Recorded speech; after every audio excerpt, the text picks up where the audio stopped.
doing here. You'll do great. Did you find the penny swell you're Got looking for? got the penny swell machine, sharpened up my penny swell, and there you go. Okay. Does that have anything to do with high spec? It's a penny swell.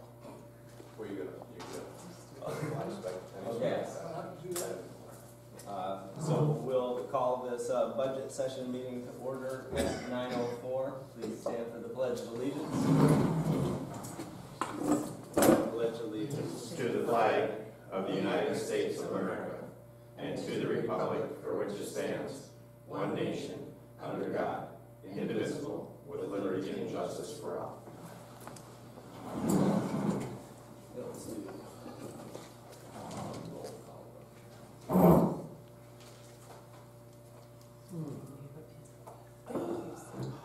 roll call vote, please. Or no. Do you want me to do the whole Yep. treasurer? Yeah. Here. I don't have my sheet. That's okay. Here. Trustee Kroll. Trustee Lappin. Here. Trustee Poland. Here. Trustee Dunkel. Hopefully going to be tardy, but as it is absent now. And Supervisor Skibby. Here. And Clerk Palovich. Our clerk is unfortunately at a funeral and not able to be here today.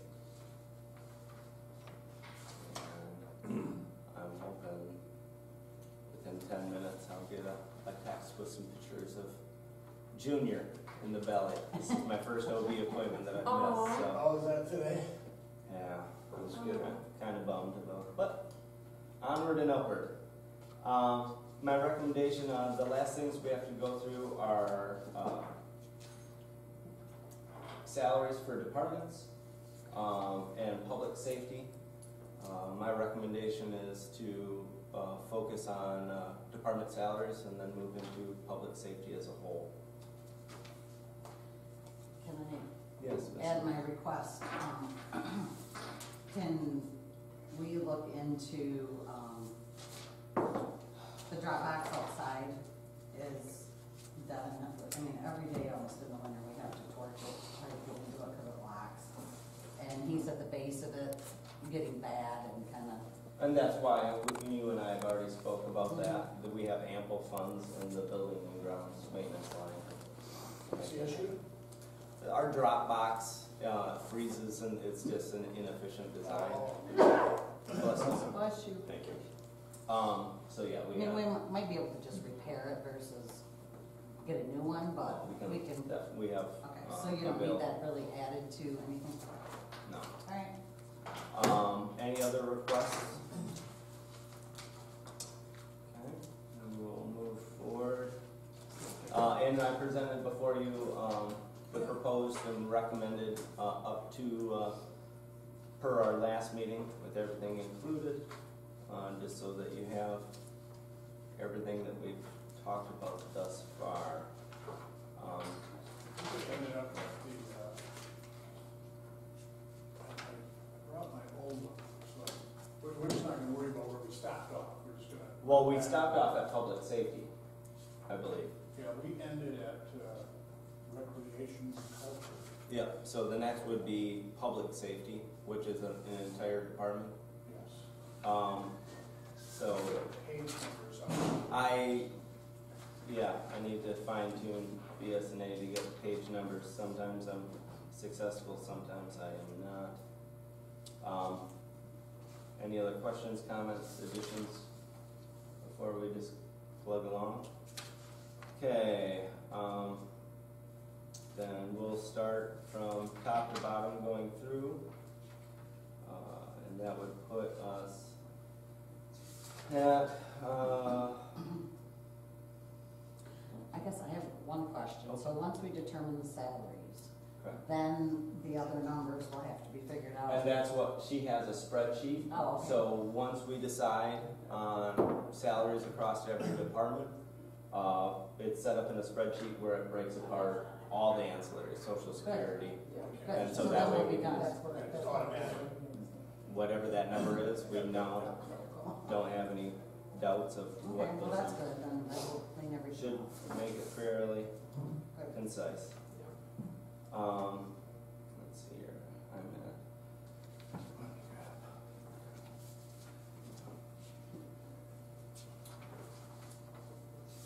Department, Board of Trustees would be the first in terms of, salary. So 101, 101, 702. Which currently stands, the proposed and the recommended, is at 20,000. We actually did touch on this. This would have to be a multiplier, because there's technically 4, trustees. So to break apart, and that may be something that you have to just do 1/7 and then you can multiply. So it's 20. As it stands right now, 20,000. Last year's budget was 21.5. Are there any recommendations to the Board of Trustees?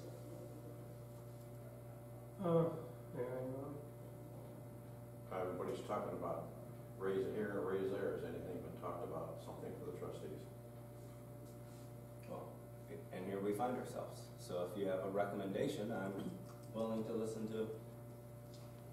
I don't know what, Because as I it don't stands, know what a trustees meeting is. Now, for example, all of these ad hoc meetings that I'm doing those on my own. I'm not charging the township. I don't know if I'm supposed to, it's just something I do. Okay. And I don't know when a meeting is a meeting, but I don't know when a charge is a charge. So, technically you were appointed by the board to be the liaison and chair of an ad hoc committee. The ad hoc is really solely a non-commission, salary commission purpose for public participation. okay, no, that's fine. So those are meetings. It is broke down, I believe that we have, Board of Trustees is broken into half-day and full-day meetings, correct? Mr. Paul? Yeah, it's 4 hours, and anything over 4 hours becomes a full day. Yeah. So at 4 hours, I believe the rate currently is at $58 for 4 hours. So, and then, What is it for a full day? Eight. And then our monthly salary is what, 90? I think you get $1,000 a year. $1,000 annual, and then a per meeting based on half day or full day. I think to be honest, looking at it, if I were to make a recommendation, I would say, why don't we just round those off and make it even numbers? Why don't we do that? What is? Yeah. No, like you get $100. Oh. Your monthly salary is $100 versus 92. Oh, You know what I'm saying? Just make it like. like increase the salary by, all about- So then that would be the increase to the salary as a whole, because 92 is broken down from 1,000. So at 1,000, if you rounded up that $8 additional dollars, I mean, that would be the multiplier that we're looking at increasing the annual salary, which therein would obviously increase the monthly. So if, I mean, we can look at monthly or the salary as a whole, and then also per diems, per day. I mean, Isn't there a different rate for just a meeting? yeah, 58 and 84. Oh, it is? That's Yeah, I thought it was 58. the other one. So if you come to a meeting for 10 minutes or 4 hours, it's $58. If you go for a meeting that's after 4 hours, then it's 84. yes. I would like to comment on Trustee Lappin attending these ad hoc meetings on behalf of the township, that he should be getting a per diem to attend those meetings. It has board approval, so. Yeah, Right. no, that's what I stated. So, oh, I thought you were saying, no, he wouldn't get them. I'm No, sorry. I said that he was, misunderstood. I said that he was board appointed. That's fine, I mean. I'm sorry, I I mean, misunderstood. it's not important, it's something that I'm just doing. So if you want to make that motion, I probably won't submit it as an income, I'll just Oh, we don't need a motion, it was a board action, so you do have the ability to submit. Okay, And you have that choice. Yeah. So if you don't want to take it, you don't take it. Yeah.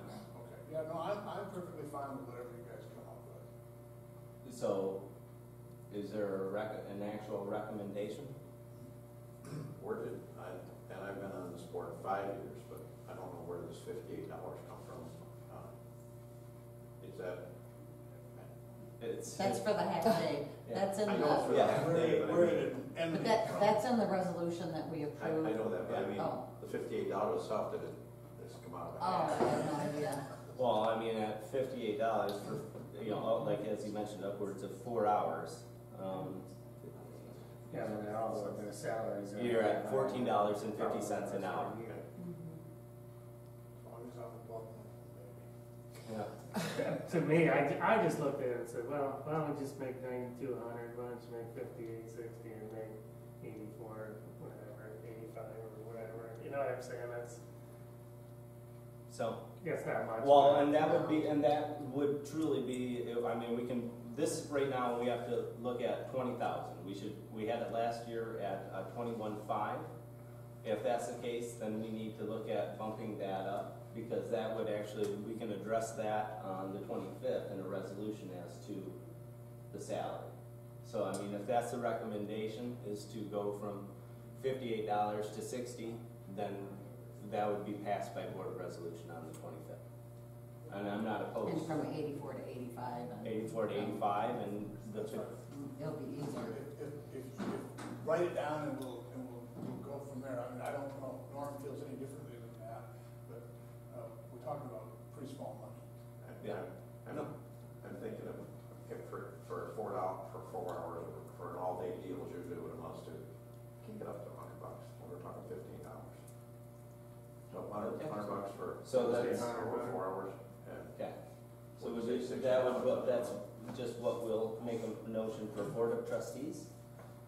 There's a recommendation to go from $84 for a full day to 100.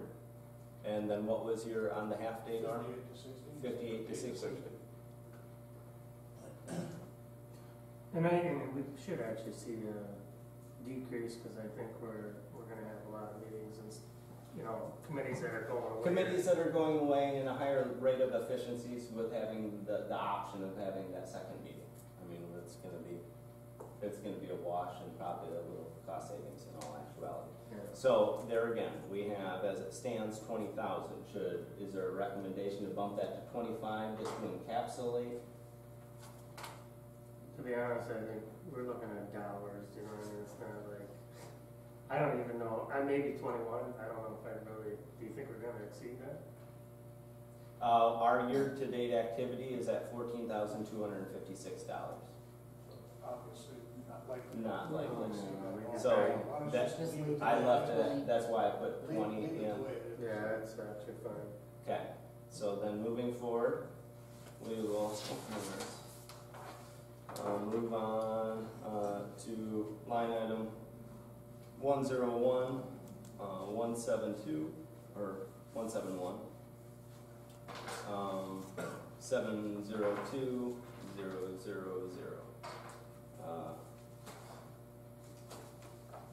Salary for supervisor. I had done a fair amount of research. I put in a proposal that I thought that was extremely fair. But this is the point in time where we have to make these and have these discussions. The proposed is for $47,216.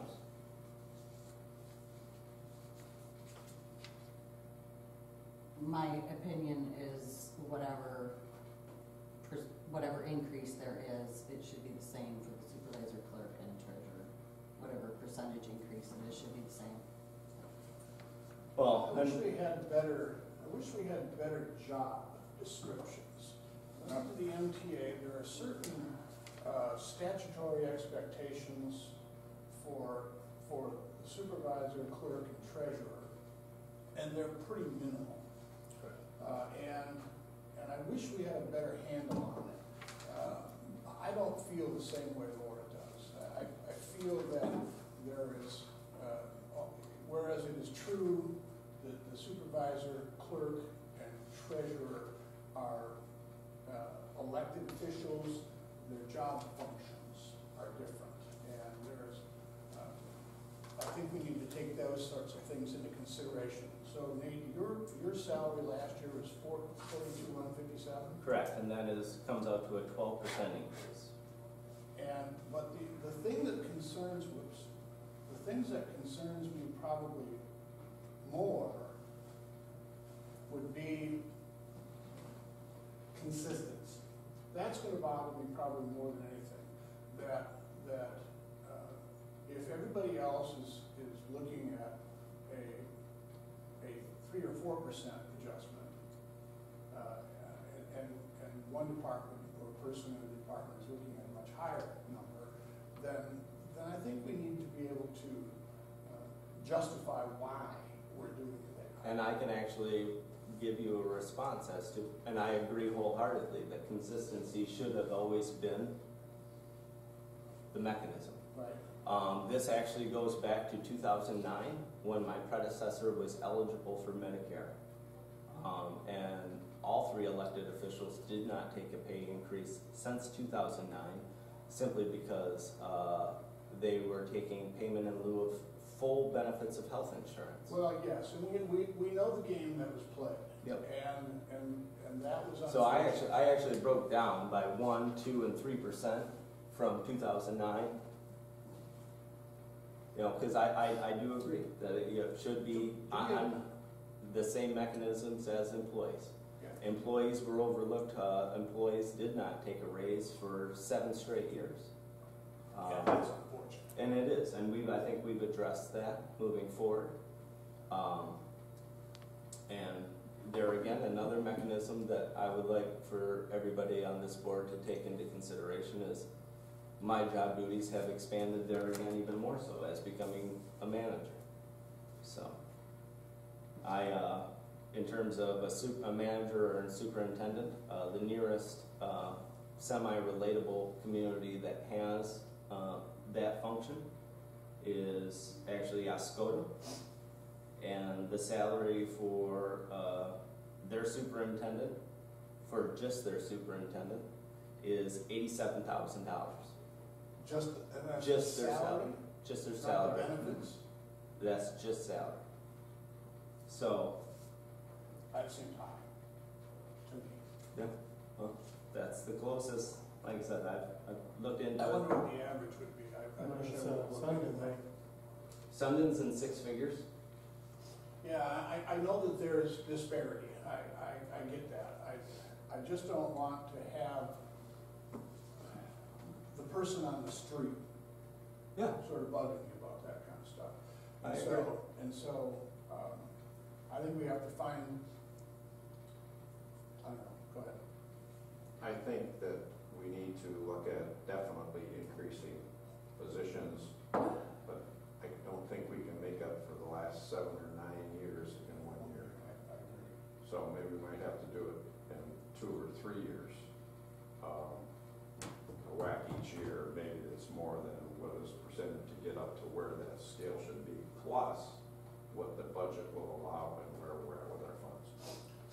And I think we've given employees 3% through contract negotiations. I think we can at least do that, and then, obviously there's justification to increase as well, at least a little bit this year. But, I mean, since we've been in office, which is a little more than 2 years, the employees did get a 3% increase, and us 3 elected officials did not get an increase for those 2 years. Well, and I made it very clear in the first 2 years that I wasn't even going to touch it with a 10-yard stick because I wanted to know where we stood financially. And now I don't want those, because I took that proper approach to making sure that we were steadfast financially, to come back and bite me in the butt because I didn't Take it then. those 2 years. So a 7% increase based upon the 42,127 is 45,108 rounded. 7%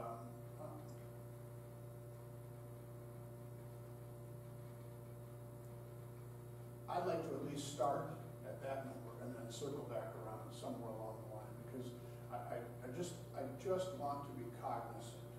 And I agree. I think that's why we passed all salaries, so that we could have ample discussion.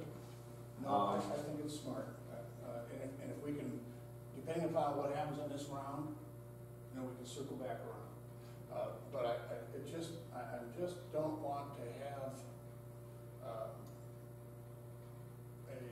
Yeah, and I mean, for time, if that's a recommendation, we can, like I said, we can come back. let's I agree with that. I like 7%. So 7% put it at, what was that, ma'am, 45? 45, 108. Oh, wait. Okay, so could you plug that in, and that way we can.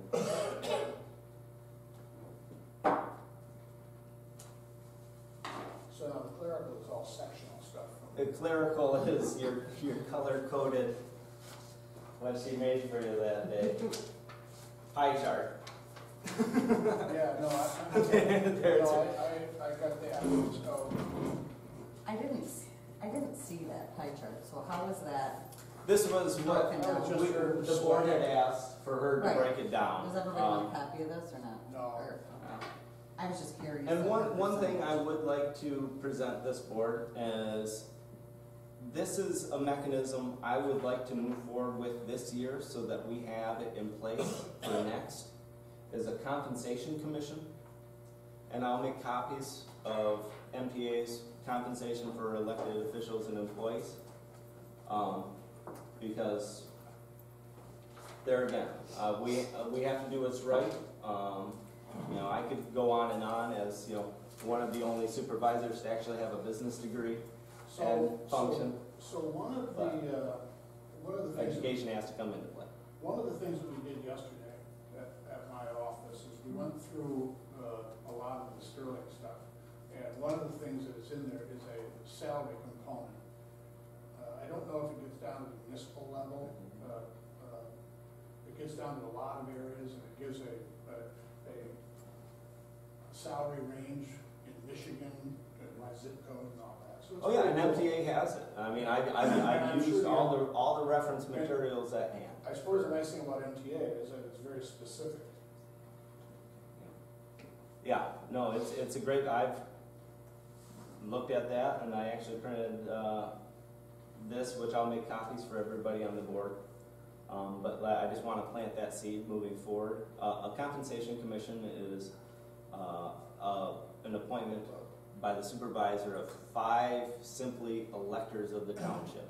No board affiliation, no other affiliations, and they go through their processes and say, looking at what MTA provides, what Michigan Municipal League provides, and say, this is your taxable SEV value, this is your population, they take into consider education and background, this is a number, and it's coming from an independent group. So that way it removes, you know, and especially it's always awkward as we're talking about a salary that is for me. I don't really care for it. Yes, Mr. Pope. The other thing is we do have to remember that where we're going with this in reference to, I always come down to this last page at the bottom line. Are we within the numbers? So we are with, I mean, we'll be, even with my proposed, and I spoke with Trustee Cash, he asked that exact same question. We have a lot of meat on the bone to work with. Good. I wouldn't say a lot, but I, there again, was pretty diligent in minimizing what expenses and looking at actualities. We're finally going into this third year, having at least a data set in one software package where we can see where we're operating in a good manner, where we're not, and make proper adjustments there. why don't we just continue through this, and we get to the end, we may have to readjust or rerank or do something. So, Can I just ask, if we're thinking about going ahead with a compensation commission into this next budget, is that what your thought is? for next, yeah, because it takes. Not this year? No, but no, it would- So we don't need to No, have a budget No, for this? Okay. henceforth, I was just Yep, planning to for see, the next, because it takes a yep. 6-month cycle, Okay, for that to be established. okay. There's guidelines that this packet talks about, so. So, So in regards to, we're moving forward, I just want to verbalize, at 45,108, that puts employer social security at $2,797, and I'm making all these corrections, so, but if you want to make notes, 27, But how do you, but you gotta add in clerical, the next line. which we will, because mine is only gonna be, for my department, is only gonna be, what, 15% of one's salary. Okay. So she's a unique, we'll come back to her especially because okay. she's unique. she is unique. Well, she is. She had a wonderful sunburn after ice fishing the other day. Her own damn fault. Yes, it is. Stuff in So anyway, but just so that we keep somewhat of a semblance of a motion moving forward, Medicare is at $654. John Hancock would be at what, 42? 42.85, please. Well, we have to go full numbers. 42.86. Yeah. 42.86. And workman's. Let's see here. Workman's comp is at 1159, and HSA would remain the same at 2,600. We'll have to actually get costs of, and I believe, were you going to look into the health insurance premiums, or I know that we had conversations. No, I'm He was a doing it. real pygmy on that. He was doing the general liability. Yeah, I'll do what I do. Okay. What was the $2,700 number? 2797 is under employer social security. Okay, thank you. Yep. And life insurance? Life More? insurance, She has on here $60. Okay. Sorry. Yeah, no problem. And then the health insurance? Health insurance is to be determined. We're gonna have to look at, Is that last Part of land, right? Or no? part of Lynn, yeah. So that's where that, her requested or accounted for of her percentage that I utilize it for. But that takes care of the primary ancillaries for that department. Let's just continue on to the next department. So we're talking about the list. We're gonna have to come back, because Lynn is in 4 different departments at 4 different percentages. So yeah, we're gonna have to look at her total wage and then break it down appropriately, and then we can add her in. The next department is 173, which falls into clerical, on which we're not using. 191 is elections. We don't have nothing. Is that a good number? That was actually Michelle's. All these figures are Michelle's. So if you want to plug in 13.5, that way we can look at Social Security, Medicare, and breakout. 13.5. Yep. So would that be for like hiring a part-time person for that, like the salary, or is that for the workers? Those are for the workers. The election workers? Yep. and- This is Myself, anybody that works in there. So that didn't change from the earlier numbers.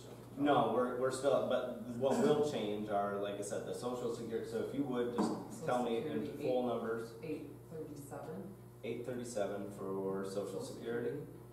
Medicare, 196. 196. John Hancock, 1283. Let me see here. I don't know if they're actually. I don't see think it. that. There's no John. No, they don't. They're not Okay. available. Workman's comp. Workman's comp is 37. $37?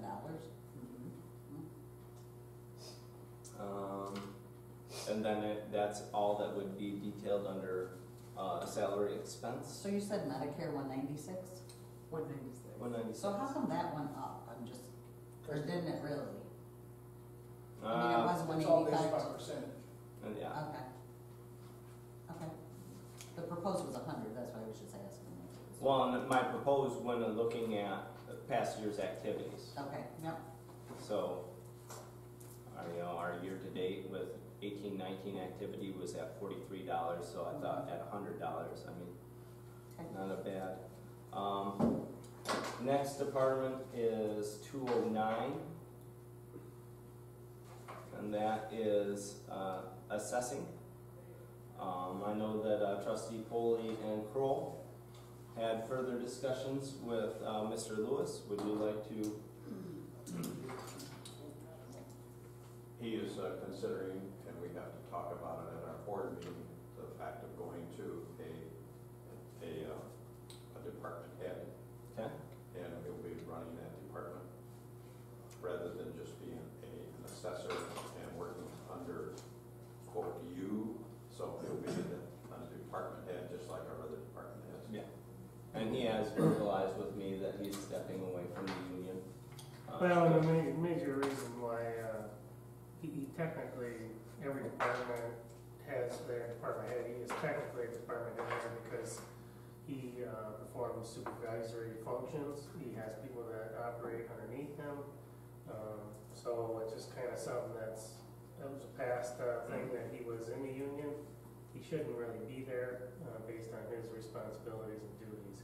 So we're trying to correct something that's been done in the past for I don't know how long, but Getting everything on the same page. and he's willing to So- come. So the salary that I proposed was that of, I believe I took it, of the water department on a base plus their 3%, and that was how $43,260 came to be. That's a 19.2% increase. He For- is probably still, if you look at 50%, assessors, 50% of the actual salary accrual for his position within the state of Michigan. Yeah, even the assessors that I work with in much smaller municipalities, it's not uncommon to see $35,000 for somebody in a small township that is subcontracted. But let me ask you this. So if he didn't take that step into a managerial position, what would that have meant? He would have stayed in where he... Then he would have been locked at the union contract at 3%. That's my interpretation. All right, so Well, then this is, so do we pay union dues on their behalf? No, Okay, they pay. That's an expense. that We they have. cannot as a Okay, municipality. that's what I thought. Okay, so and he's been performing those duties and functions. For years. Pretty much. He's been here for 22 years. yeah, pretty much a department that essentially pays its own way. Correct. And we need an assessor, period. And isn't he at the top of his grade, whatever? He's one notch down. He's just one notch down, but the only notch above him is what the state has now pushed towards going, and I believe in the entire state, there's only 6 of those licensures. He's a level 2 or 3? He's 2. And they changed that name too. Yeah, I can't think And of what it. did he tell us? He's now considered a certified or whatever. Well, would you like me to grab him? No, I'm just, I was just really more curious than anything else, because, again, getting back to justification of why we do what we do, it doesn't seem unreasonable to me that somebody who is critical to the operation, if we had to hire somebody else, it's not likely that we're gonna hire somebody else for less than that. No, we wouldn't be able to hire No. him. And so, I'm not opposed to that. I'm sure So that- 43,260? Yeah, do you know what the average salary for that position is in the state of Michigan? I think it's closer to $90,000. So he's less than half of the average salary. Yeah, you gotta, But, I mean- realistically, you gotta knock out almost all Well, then, yeah, municipalities south of Bay City. correct. And so, that's why that model of dumping in zip codes is so slick, but it's still not an unreasonable number. No, I just know it's- that from people that I deal with. Is there any other discussion as to the salary? Thank you. 43,260. So, please. Okay. That's well. She did tell me. She didn't bring it. All right, so security is 2683. Well, and what we're gonna actually, before we even get into that, Okay. and I do apologize, so that she can actually tabulate actual numbers, there is a salary payable for an assistant that if we plug in, this is half of Howard Lumsden. And this is last year's amended was at $15,402. That was the uptick from that is the 3% that all employees got. So that is a sound number and figure. So the true technical would be an addition of 43,260 plus 15,864 to get the. Oops. Excuse me, union, Howard? Howard is Okay, so then that 3% is 3%. correct. No, this is, But half is coming out of liquor. and half is coming out of liquor, and they both correspond to 3%. But it's still a 3%. And half is No matter assessed. what, each number is a 3%. No, I know we discussed, bringing on somebody to cross-train in between this department and building. Yes, I mean, we Is need to that do so. still, I think we still need to look at that. So there again, and that's where I was going, so thank you for bringing this up. Since we're at a kind of a crux. Our assessors are getting to an age where field work is starting to slow down. We have four years left of Chris and his licensure. So I would strongly advise this board to be ahead of the curve rather than perpetually behind. And in regards how we could do that, since we cannot create a new salary or a new GL number, that we take salary payable of assistant assessor and use that at 15,864 and multiply that by 2. That henceforth giving half the salary for, which would be a cross-trained individual in the assessing department for field work. Half of the salary would come out of the assessing department. The other half would come out of buildings.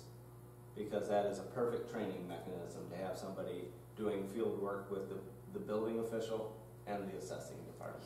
This is just a thought, but shouldn't a new person that's coming in make less than Howard? I mean, he's doing that job, and then if they're half in building, should they really come in making the same amount of money as somebody? Well, and what I'm I just could, what, throwing no, that out there. actually, not a bad point. I could go, if you would allow me to entertain this, I could go grab the FOP contract and see where that position starts. That's what I think. And then add that as, We don't have a tiered system, do we? We don't have like an entry level, like tier 1 employee, tier 2, tier 3. only in DPW now. Okay, okay. We do not have it, we just have it on a tiered annual.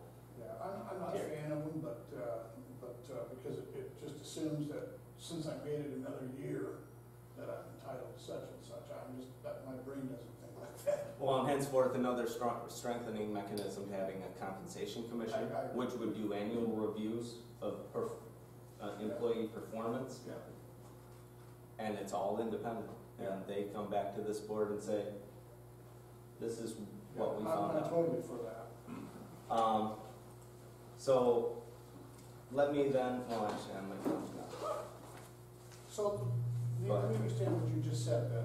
Does that mean that we would create for a future position based upon those percentages? We're looking to create a new position within the half-time in assessing, half-time in building. Effective when?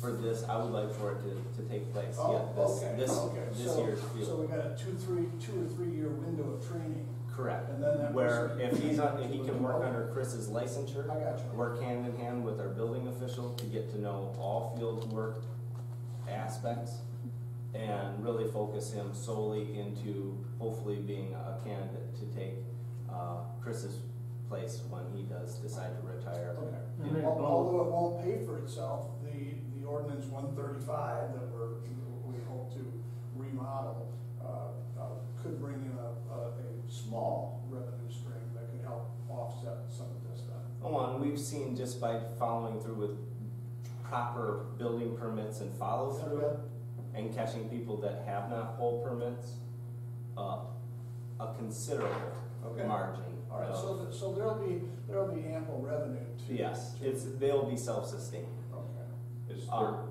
I'm sorry, is no. 31 grand enough? Well, and that's because Laura's comment was the fact that this 15,864 is at Howard's current salary. But what I'm saying is budgeting purposes. Well, it's gonna be, we're gonna have to account for the ancillaries as well. I- So I- I- 32, I hear what you're saying. 31 might be light. So in the event that something does come out that we have an opportunity for, we don't know what, at least we have something in the budget, but doesn't mean we have to go to it. Yeah, Right. yeah, this is just having the fiscal mechanisms in place to pursue that. Because I'd hate to see us bring in a trainee, as we want to call them, and they get 1 year in and they've gone, now we're back to where we're square one is. We want to phase them into this job, hopefully that they'll stay. There's been an expressed need in both departments. Yes. Yes. For this, so maybe, So I guess there again, duly noted with starting at a lower, but I still think that it's for all intent and purpose. I would still rather just use 15,864 times 2, just to have some way. Not that we have to have that expenditure, but I'm fine with that. Sounds like there's gonna be enough We- surplus that will be okay. I'll go right to, what if they're making even 16 or? so just make it 16 as and then 32 as recommended. Yeah. Okay. So this is basically just gonna be another line So then that's more of a 3% increase. for future. Right, but we don't know what we're gonna end up with. So basically Howard would still get the 3% increase, and then we'd have the extra there to play with for the new person. Correct. And are you, just so I understand, are you still talking about when we hire someone for part of both, to start them off at the beginning salary? That is our hopes, but we have to make it competitive, so as Mr. Foley stated, if we start somebody at base rate and give them all the training in the world, and they're just like, well, now I have this licensure, I'm gonna go downstate Yeah, bye-bye. and actually make money, then it's a self-defeating prophecy. So, So and you have to realize too, if they end up working over more than part-time hours, now you're gonna have to pay full-time. Yeah. So you've gotta take that into but they account would as be well. considered full-time, because they'd be half in there and half in there. So they Right, would but be a full-time person. It is, yes. Right, So we got health insurance. So yeah, there's other costs that go with it. right. So we're saying 16 on that? 32, 32, because it's, because half an hour is. Oh, I'm sorry, got it. well, no, because what we're gonna have to do, and, let's make it down to the next line item, which was, 209703000, clerical. We can actually change this. I looked at this and I, listened to, trustees' concerns. The last time I brought this forward, this would be for Jen, who has also been here for 22 years. 34,205 is more than a 3%, which I find, it is what it is. Unfortunately, in years past, the only reason that she doesn't have 22 years of payroll increase is because she was handicapped not being full-time. So that's a 9 So- some odd % increase. And to explain myself in the proposed, that puts her at the level of every other administrative assistant. And that's for people that have been here 10 years or less.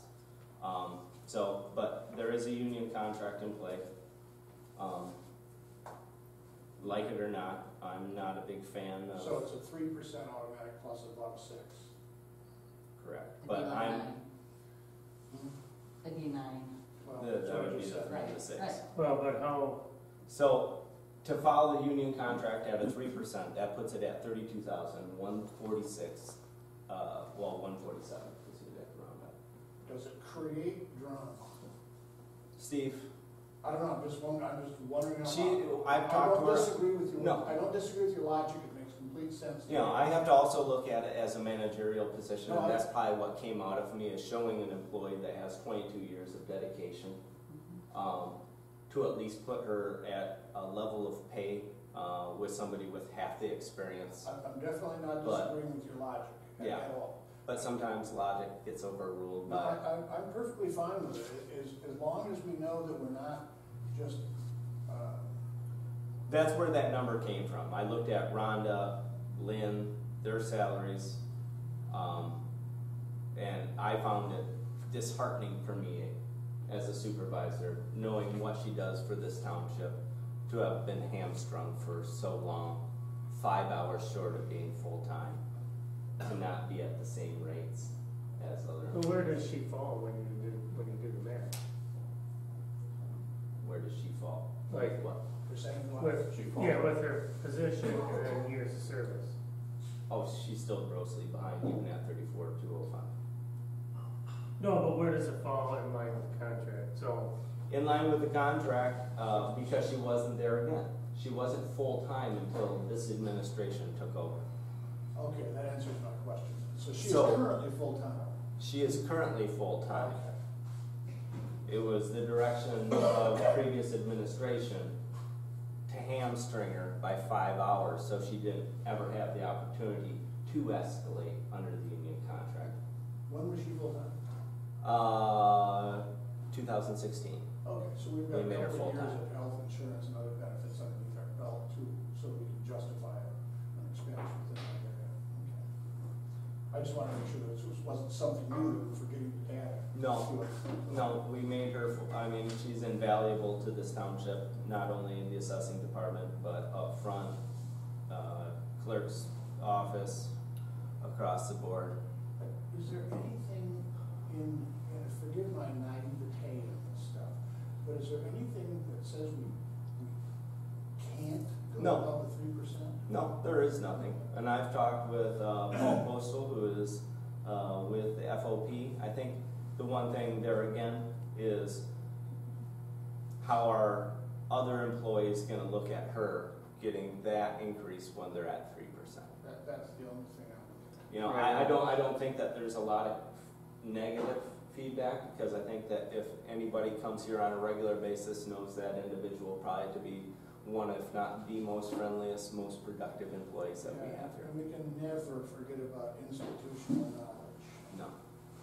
So that, I'm explaining why I put that in as a proposed. That is at the base, that puts her at par with employees, but if that's a direction that we choose to go, then we can go back to the 3% on top of 31,210. Mr. As Post. long as it doesn't have any ruffles with the union, I'm fine with that. yeah, but I think we're putting ourselves in a slippery slope here, because once you go down that road, there's no, next year it's gonna be this employee, and the whole reason we have a union contract is to be fair across the board. Nothing against anybody like Jen, but we're putting ourselves in a bad situation and creating problems, because somebody may not express to us that they don't have a problem with it, but actually they do. So I think we gotta be fair whatever we do. And I've spoken with Jen. She's fine with just the 3%. She's not gonna be, but I wanted to, as a manager and a supervisor, really finally, and I agree with you as well. I wish things were done properly throughout her 22 years of service for the township. Maybe So- we do like the other ones, phase it in. Are there other duties that She we per- could she- justify? Yeah, I don't know what she doesn't do. She helps in my office. She helps in the Always. treasurer's office, she helps in DPW, she helps in clerk's office, assessing office, my office. I mean, I'd love to have her in my office all the time. I'm not against giving her a raise, but you better get a No. unanimous vote to say, we don't have an issue with it, because why do we even have a contract then at that point? I agree on both sides. Yeah, that's where I'm coming from. Yeah. And that's why if there's some way that you could enhance her position or create a different title or something that justifies why we're doing what we're doing. Could she be the assistant to the assistant assessor? No, I don't mean that. I don't think there's I know, enough. I'm there's not enough ink in the world to start saying. I don't, that's not what I mean. Yeah. I mean, if there was, this is where it gets to that sort of that tiered stuff, is So. that. So, I have spoken with her personally, and she is not gonna look down upon following the union contract at a 3% raise based on I'm 30. afraid we better do that. Which would put her at 32, 1, 32.9. 147, I thought. no, it's 147, I think, yeah, your Oh, wait a phone's. second, which line item? I'm going off active. 31, 155? It would be 32, 147. Oh, this calculator must be. Well, you know, it might be time for an upgrade on your cell phone calculator. Could be operator, could be operator. Or it could be operator error. So now, so we're looking at 32, 147 plus 32,000 Solar even. power, energy. Plus 43, 260. So we're looking at a combined total for the salaries payable in that department of 107, 407. So could you actually plug that in? That way we can look at the mechanisms for Social Security and everything else. Okay, social security is 6660. Social Security. 66, 60. Okay? Medicare is 1558. 1558. That's 27. Okay. And then. Oh, 8 years, actually. Blue Cross Blue Shield. I don't have that on here. 2018, 2019. I have the workers' comp. Okay, so what is senior workman's comp? Yeah, we're gonna need that. It's 57. There it is. Workman's comp is what? 5779. 57.79. In the HSA, we know it would be the 52, Yeah. but depending on what the person is, if they're single or. $57, did you say? No. 57.79 That doesn't seem high. for workman's comp. That doesn't seem right, That's because the assessor would have a higher. $57.79. This is for 5,770. 1, Just to 2, clarify. 3, 4 people. 5,000. But Yeah. the bigger line item would be, any of those people that go out into the field, that rate would be higher. That doesn't sound right to me. She's talking about 5,000. Okay, so let's just, Oh, one thing, yeah. 57. Yeah, 57. right. I'm Yeah. sorry, I Okay, forget. so That's high. how about this? When I actually come back and state the number, Yep. that is the number. And then we have conversations based on one number instead of numerous. Gotcha. Keep the decimal point in the right spot. Or do I need to say it different? No, I will say it. So HSA, the only unknown variable there again is if we're bringing, it would only be half. So if we're bringing in a new employee, it would be that 5,200 plus 13 because half, if he or she is a single, it's at 1,300. If they're a family rate, it would be $2,600. So my advice would just be make that $6,500 to cover half of that HSA expenditure. Does that have John Hancock or any of I the do. other ancillaries? I do. So on John Hancock, what is your calculation? I have 10,204. 204. Thank you very much. So, we're still, was it, health insurance premium? Health insurance, what my suggestion here into finalizing this, because I really would like to have this document wrapped up today. Once we get all these salaries in place, if you could actually, We have a spreadsheet. you have the spreadsheet, so Then we can then we pump can those. come back and plug in. Yeah. Okay. That way we're not flip-flopping.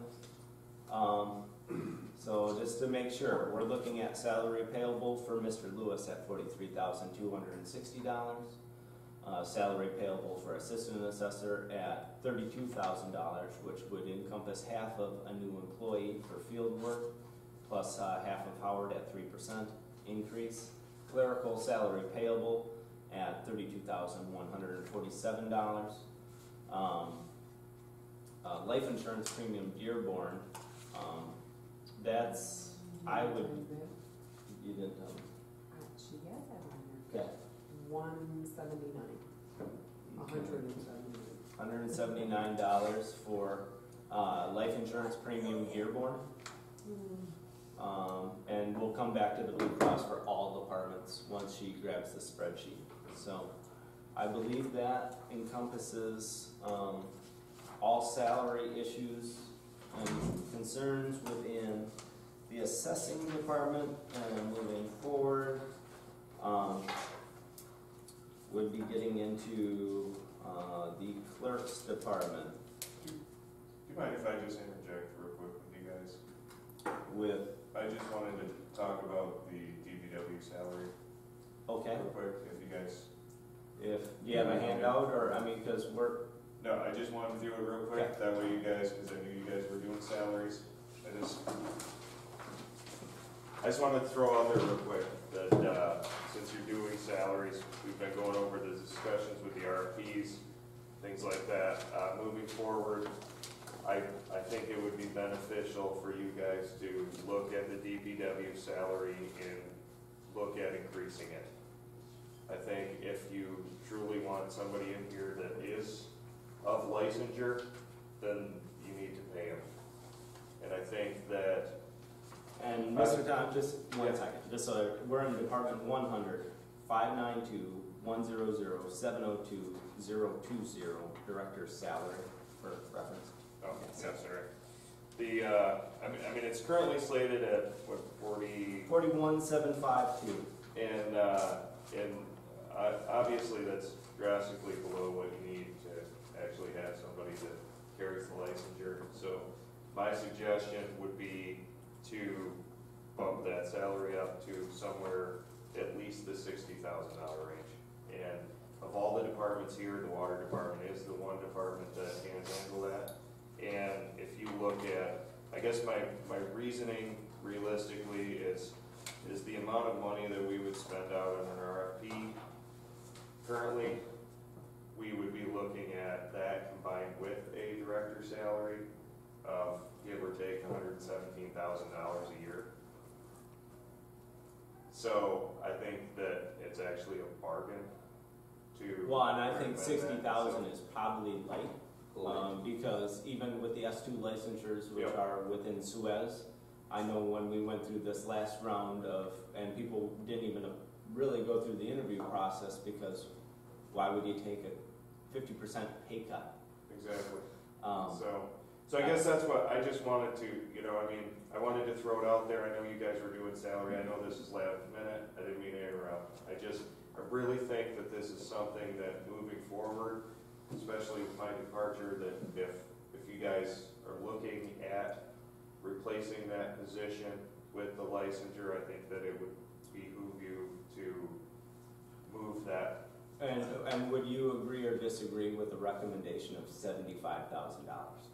I mean, that's up there. I think that you need to pay whoever's gonna be here. So, I mean, that's, Just a reference point for me. Would this person, through the RFP process, be a full-time employee of the township, or is this person a subcontractor? well, no, this, if I'm, Go ahead. sorry. What I'm speaking of is hiring somebody as our DPW director that's certified. The W2. problem, the S2 licensure. No, but I mean, they're would- a W-2 employee. They Absolutely, work for they us. work for the township, and I guess, my reasoning is simple, is we can go out and pay for somebody that's gonna work here 3 days a week for the same amount for a contract company that's only gonna encompass the water sewer for $75,000, give or take, whereas we could provide somebody that works here for our township that encompasses the entire department for that or less. I mean, I think that's You know, a fair number. I just I mean, thought- it may be less than that, but I think we need to be able to So- think big picture and encompass I a mean, potential. I would, if it were, obviously, it's not up to me, that's why I'm coming to you, but if I were just to suggest something, I would say, I think 75 is a fair number. You might wanna start out a little bit lower, give them that first year in, and do a performance evaluation, something of that nature, and then, but give yourself room, breathing room to be able to afford that said person that opportunity, because I think you would have an opportunity to get somebody in here that's qualified, that's certified. Well, and that's which point, because I believe everybody's received Director Thompson's email of his stepping down from the DPW director position. We have to accept it on the 25th, of which you better be in attendance. No, or not. But I think what Mr. Thompson's stating is that 75, I know, is a sound number. It could be high, it could be less. But with the cost that we're looking at, just to without having a licensure in-house and utilizing outside sources as an umbrella licensure, we're gonna far exceed a number. So if we can bring in a licensure in-house, then we don't need outside sources for a licensure, which is gonna be, I think the end goal, no matter what, is to make sure that we have licensures in-house. And I think despite obviously the timing of me leaving is actually, I mean, it's actually not a bad thing because of not, as far as timeline is concerned, because we just approved the RFP with a deadline of May 1st. If there's an opportunity that we could get somebody in here with that licensure before that RFP deadline, then, that's a cost that we do not have to entail. I mean, that's... So there again, you would be in agreement with 75,000. Yeah, I mean, I think you're gonna pay, I mean, I would, like I said, I would maybe start a little bit slower and then give them that year. But we I would understand budget that, for but that. that's what we're I mean, doing, I is wouldn't- budgeting. So, I mean, yeah, I think you're gonna have an opportunity to get somebody in here that's certified, that can enhance the township, that can. Okay. So, I didn't mean to interject. Oh, no, I apologize not a for problem. the interruption, I wanted to get with you guys. but I would also like the board's knowledge that I find it in the best, and Mr. Thompson also agrees, since we've gone through a slight expenditure looking at an S2 operator umbrella licensure to explore and posting as soon as possible an opening for the DPW director.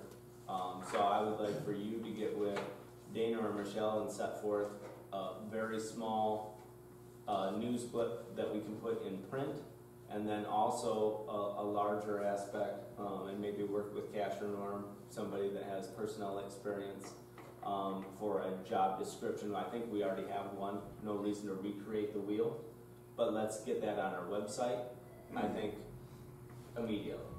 Yep. I'm just asking, can we do that before we accept his resignation? Yeah. I We mean, can do that without I accepting it think- first? Are you okay Well, with there's that? the start date. There's I just no- wanna make sure. There's Start no date, of course. obligation of anybody anyway. So, Okay. I mean, I just even wanna if you make put it sure out we're there, covered. I think you're smarter getting it out there. Yeah, I there again would rather be as proactive in finding potential replacements than a re. So, So can I ask one clarification question? So are we still gonna continue with the RFP We- situation? we have to. And, okay, do that and do. That's our this. safety net. Okay, I so think we're you gonna know, do- it okay. just in case we don't find somebody Okay. certified, Yeah. then we'd still have that umbrella, Yeah. but This is proactive. you bet. hey, isn't that a change? So, anything else, Mr. Thompson? I think that was it. Okay. So, like I said, I apologize for Oh, interrupting. no, I just no wanted worries. to let you know you're here. Thank you, everyone. Thank you very much. Thank you.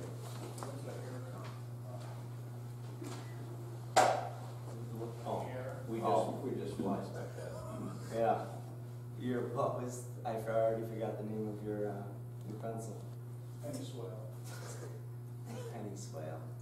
Okay, so, getting back to where we kind of were leading into, we'll just continue to follow form. Department 215, clerk.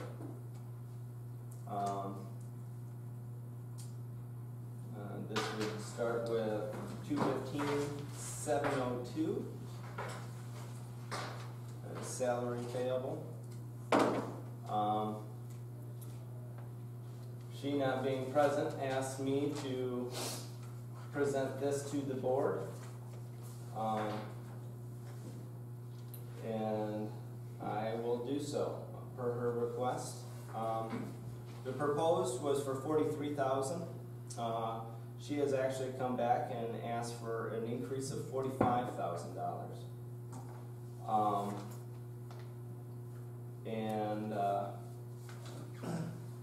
This there again is looking at, she actually does have Blue Cross Monthly, so we can go back.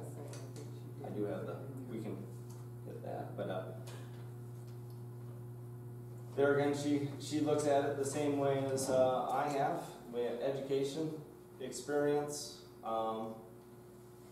and I don't disagree with her abilities and said request. There again, I mean, right now technically we're looking at 7% for myself. I don't know if you want to use that as a roadmap, but she did want me to present that after her original proposal, she has come back with $45,000. So. You mean increasing it 2 more thousand? Correct.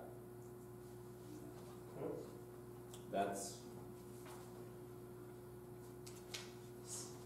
seeing what she's been able to do for us thus far. I do not disagree.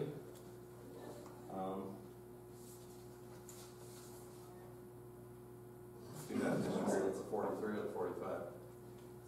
I don't disagree with either one. There again, we can beat this into the ground all day. Are we going to pay people for what they're worth, or are we going to say that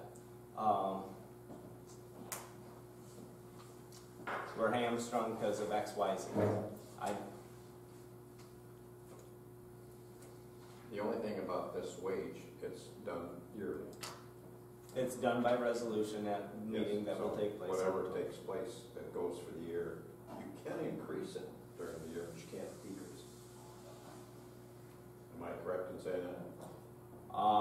In my readings of the resolution, once that is the only way by board majority vote to increase. Yes, but you can't reduce it. You cannot reduce it. Only time you can reduce it is Now, before we pass a resolution. Let me understand that. So let's assume for the sake of argument that we bump it up to 45 or 43, whatever we bump it up to. And the clerk halfway through the year resigns for whatever reason. And does that mean that a replacement clerk would get that salary? It would start, yeah, and that's what we've already faced. We've had a clerk leave mid-year financially, and she steps in with the remainder salary balance. Okay, so it's the clerk position, not the person who happens to be. It is the clerk. Okay.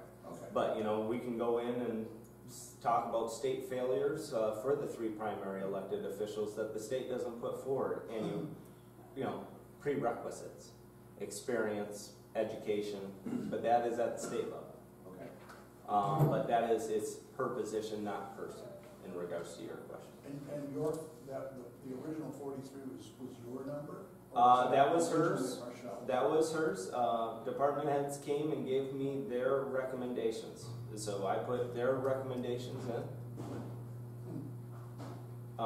She came back to me yet this week and with a reproposal, if you will, of $45,000.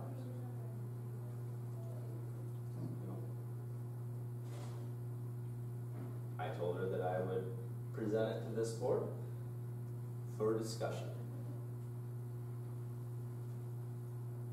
Is there any discussion? I would just reiterate that I believe the 3 positions should have the same increase. Well, So and yours we're is- gonna hit an impasse there because it's, from my position, that is almost a ridiculous resounding no from my standpoint.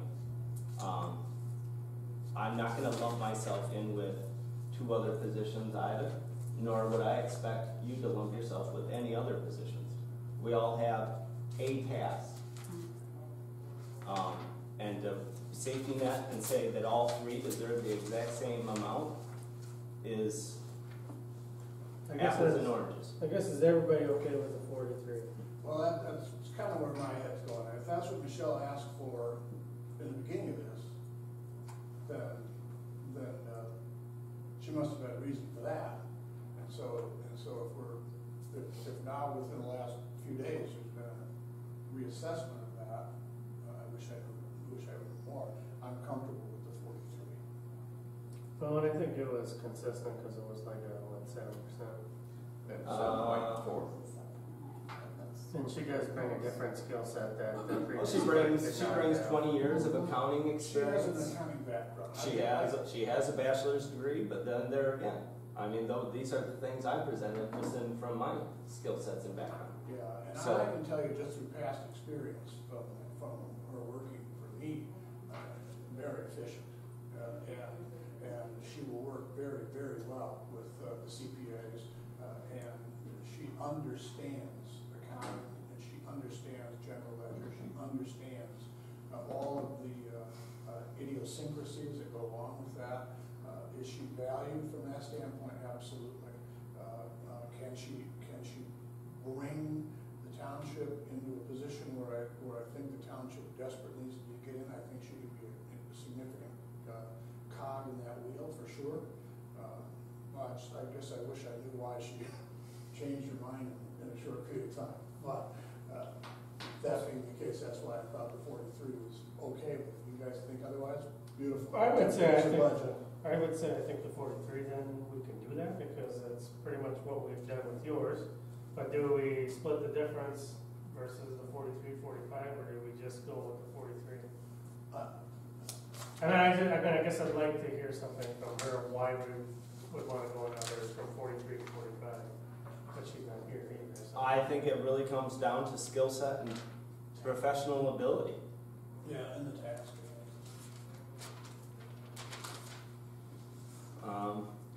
At 43 grand, she's definitely underpaid for what the work she does in reference to the position and what else is out there, but that's just like other positions. Well, then, I guess just to split hairs, can we move forward at 44?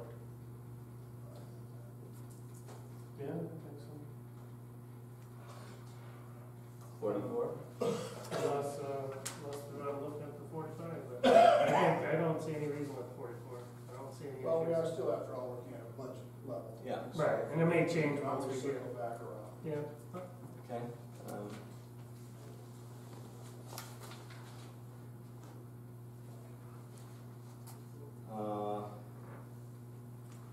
Next line item is clerical salary payable. This is a recommendation from their department with the 3% that follows the union contract at $32,146. That follows the agreement, that follows the agreement. Well, it gets, yeah, it's not. So if you could just add the 44,000 even with 32,146, So they told you. and then give me the numbers so I can plug them in. Social Security is 4722. 4722. Medicare is 1105. 1105. Excuse me for asking this. Did you say you needed John Hancock? I need John Hancock. I need life insurance premium Dearborn as well. Okay. So John Hancock is 7234. 7234. One first is a little bit different because you have her under elected and then So it'd just be one person, so then take that away, or remove the 44,000 and plug in just the 32,146 to give me a workman's comp. 8679. So $87. Uh-huh. I like exacts, but not in that regard. I'm keeping you on your toes. And then it's correct, it is primarily Michelle and yourself in that department. Yes. And HSA contributions in your department are at just 2,600. Mm-hmm. So I thought it was two, so 2,600 down from 52 since it's only a one family plan. Blue Cross we can get back to since I found her spreadsheet. We'll just do them all at once. Okay. Life insurance premium Dearborn, Is $119. 119. Okay. What was the 4722? 4722 is employer social security. Thank you. Next line item would be Medicare at 1,105. We'll come back to all departments with Blue Cross Blue Shield. Next after that is Union Shares of Pension John Hancock at $7,234. Next line item, HSA contribution, $2,600. Following line, workman's comp insurance per one employee at $87. Okay. Do you need her workers' comp? If she has that, I can put that in for you. I didn't know if there was a line for it. It's all per department. Gotcha. So is the $87 that you gave me? That's just mine. Okay, so then no, I need that for Her both. too. Okay. But you had made mention that she's an elected official and changed Cause she it, so. had Okay, a so then- different line. So then it would be 87 plus, and so it'd be Yeah, I'm gonna give you the whole total. Okay. It's 1218. 1218 instead of Yes. a ridiculously known number. Yeah, I see. Do you see what I was saying? Big difference. I know, that's why I said, Yes, the Steve. way she I had want it to set up. clarify one thing on the workers' compensation. Correct. She said it as a municipal employee. Michelle will be clerical. She'll be the same code as you, Okay. so that number will be high. That Okay, $1,200. so if you're listening to our insurance professional, Yep, that'll be a high number. so It's gonna be somewhere around $130, $140. insurance. So at least we know we got fat there. So what is that? We'll just take this. It just comes up to the 8679 because I would have to So put it down there the way multiply it she by has two. it. Well, it'll be a little bit more, because her salary's a little bit higher, but So let's just say- 87 plus 20 or something like that, so it'll be somewhere around $200. Let's put it at 250, just to, Yep, that's. there you go. you're well- $250. You're well in range. Okay. So a correction to 101, 215, 718, 000, workman's comp insurance department portion is at $250. We gotta take a quick break. Would you like to recess? Then we will recess at 10:22. Well, give me 3 minutes. 10:27. Really good single man. This- Okay. Next department is 247, which is board review. That is a par for course, but since we just finished up the first round of board review, yes, Mr. Fuller. You have to adjust, you don't have to, but their per diems were set similar to what the trustees were, so you either want to leave them alone or make, because they're $58.84 also. But These they- are all, and also, not a bad point, but these are all independent boards, board of trustees. If you want to project that onto I'm just saying, planning commission, board of review, those are our 3 primary, and zoning board of appeals. Those would be our 4 ancillary boards. but just for the reason for the keeping things the same that you. Is that, but is you that want- your recommendation? Yes. Okay. Makes sense. With one exception. On the trustees, the way it reads, they're allowed to have 1 or 2 or 3 meetings and still get paid the per diem for those meetings. Where in the board of review and the planning commission, if they have 2 meetings in one day, they don't care what the time is, it's still, you only get a day period. Well, then, so you're saying we should take the board of review or that and put it to the board of trustees if you have multiple? No, I'm just meetings in saying one day, there's a you get difference. One paycheck, I'm just saying there's a difference, so. but But you're saying basically forget the per diem part, you're just with salary, right? No, they still get a per diem. No, I meant adjusting the per diem. Well, and what he's trying to do is explain the fact that a board of trustees, i.e. Cash and Norm, come here for this board meeting, Mhm. which obviously will go over 4 hours. So there's a full day. They can also have other ancillary committee meetings We had and a write meeting this those morning. down on top of it. Yeah, we had meetings. So- Okay.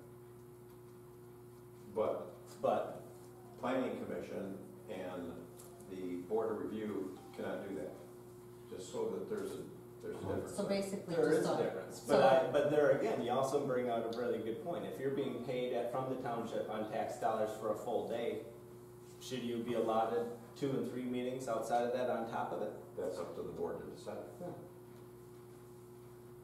So.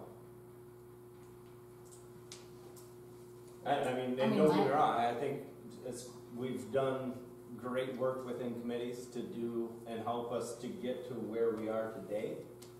But either way, whether it's utilizing, because it's a statute function where planning commission, board of review, and zoning board of appeals can only go by a meeting a day, or whether it's a half day or a full day on a per diem basis.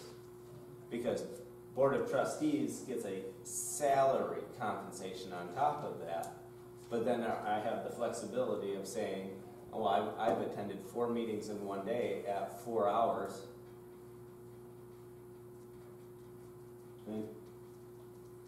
I think we should clarify it too, so like, you had a meeting before this meeting, is that a $58 per diem? That would be, And then- that would be at a $58 per diem, And and then then, this meeting would be at a $84 versus just being encompassed in a day or a half a day versus a full day. Two Yeah. separate functions, right? two separate functions of the same function as a board of trustee member. Oh, I see. Different committees, different departments. I see it both ways. It's a little muddy, doesn't it? Yeah. I just wanted to bring that up so that whatever, that's what the wording is today. So if you want to change it or adjust it, it's up to the board what they want to do. Yeah. But I do agree that the ancillary boards should potentially look at the same little uptick on a per diem rate basis. The board of trustees is looking at getting. Yeah, right, so it's raised there so they're comparable. I agree. So we have it at $1,500. What would be a recommended? How often do they meet? Twice a year? Board right? of review. Well, I mean, And now, let me get this clear, because it's part of my statutory duty as a secretary of board of review. I had a splendid 3.5 day session this past week. So the board of review meets 3 times annually. We meet in March for 3 days. We meet in July for 2 days, and then in December for 3 days, I believe. No, it's only 1 day. 1 day in December, and one of them's 1 day, but we meet 3 times annually. and it's reasonable that it be a full day, right? It's, But I mean, It it falls is a within, full day. it goes over the 4 hours.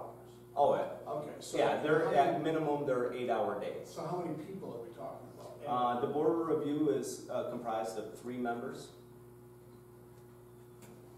Myself, but obviously I'm not being paid in regards to that. It's part of my statutory duty to be secretary of board of review.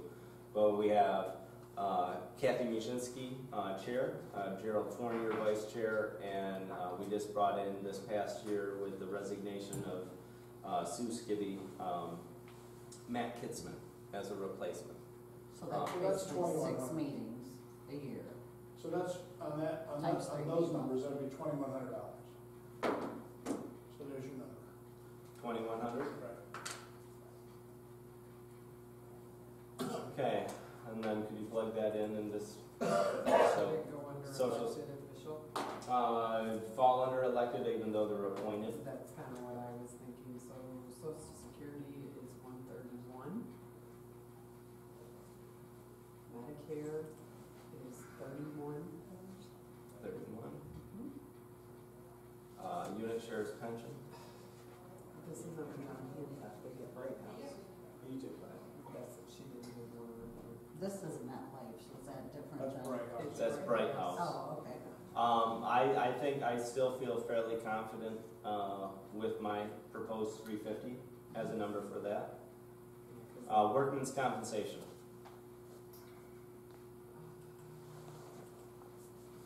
That would be clear, Thank you. and probably somewhere around $40, maybe $10. It's got about 20. Okay. That's not right. It wouldn't be much. Yeah. Yeah, don't like that. I don't like it either. Don't like it at all. That's what it can be. So workman, $6, $7 right now? No, if you looked at it's 2100. for whatever that it's sells now, Sam.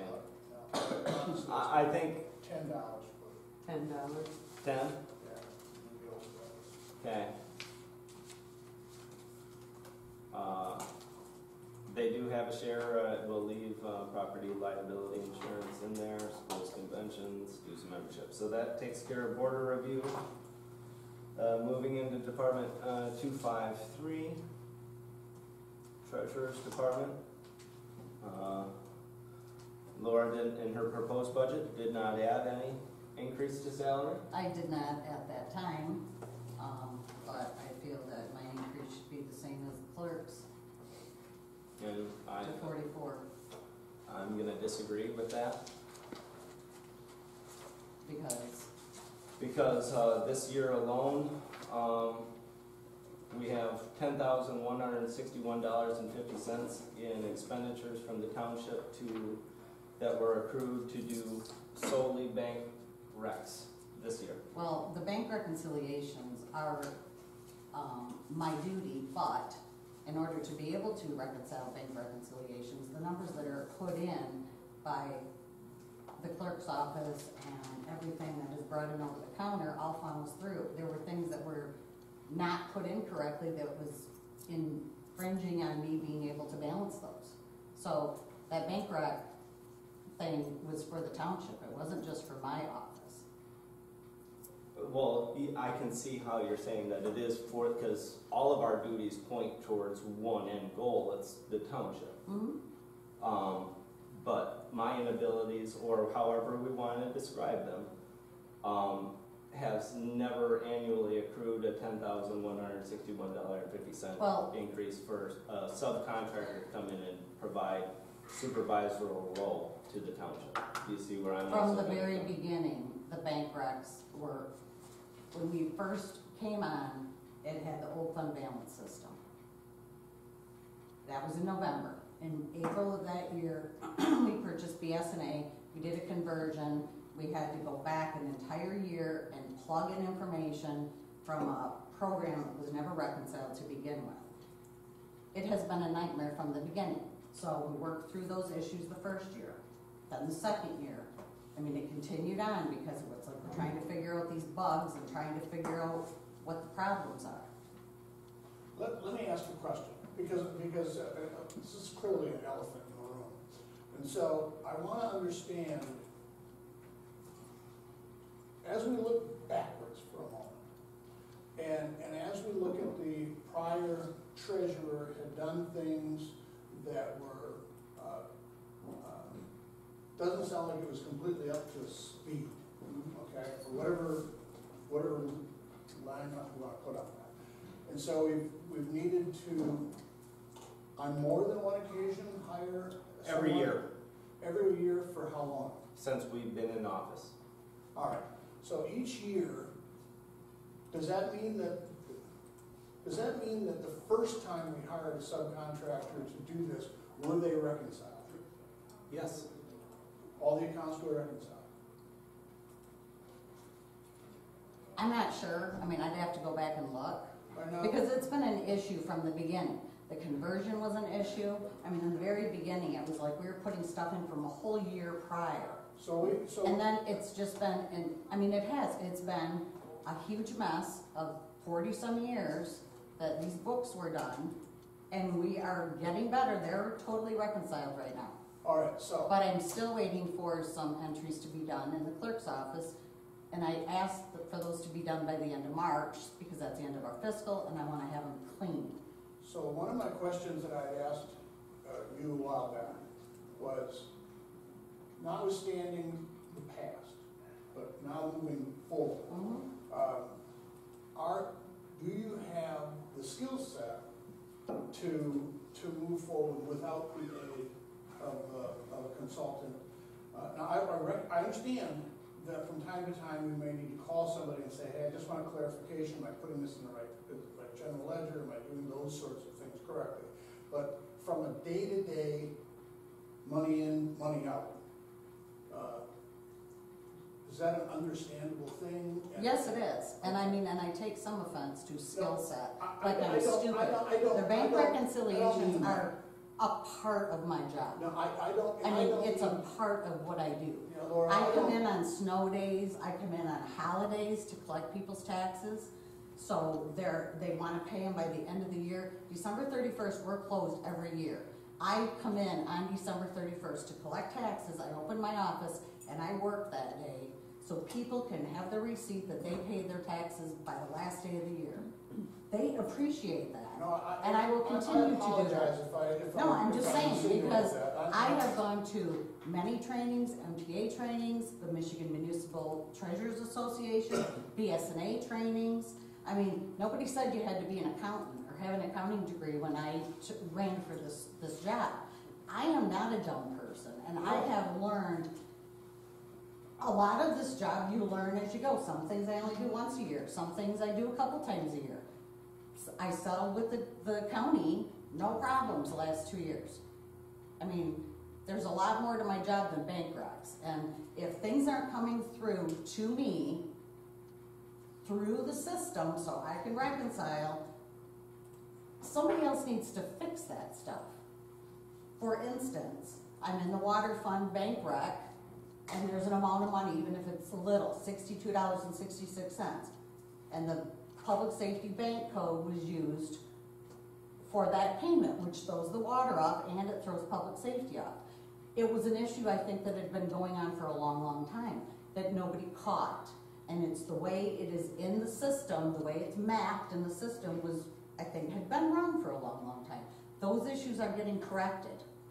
And they are getting better, and those issues are going away. But we finally dug into it to figure out what the problem was. For instance, people were, there were a couple of employees that work in the water department that worked elections. So in the water fund bank rec, they get their salary, their paycheck out of water, but the general fund bank code was used to pay for those few hours that they worked in elections. That threw things off. I mean, there is so much. I have spent so many hours in weekends and evenings to get to this point, and it feels great to be at this point right now. We're reconciled, but I have worked my butt off.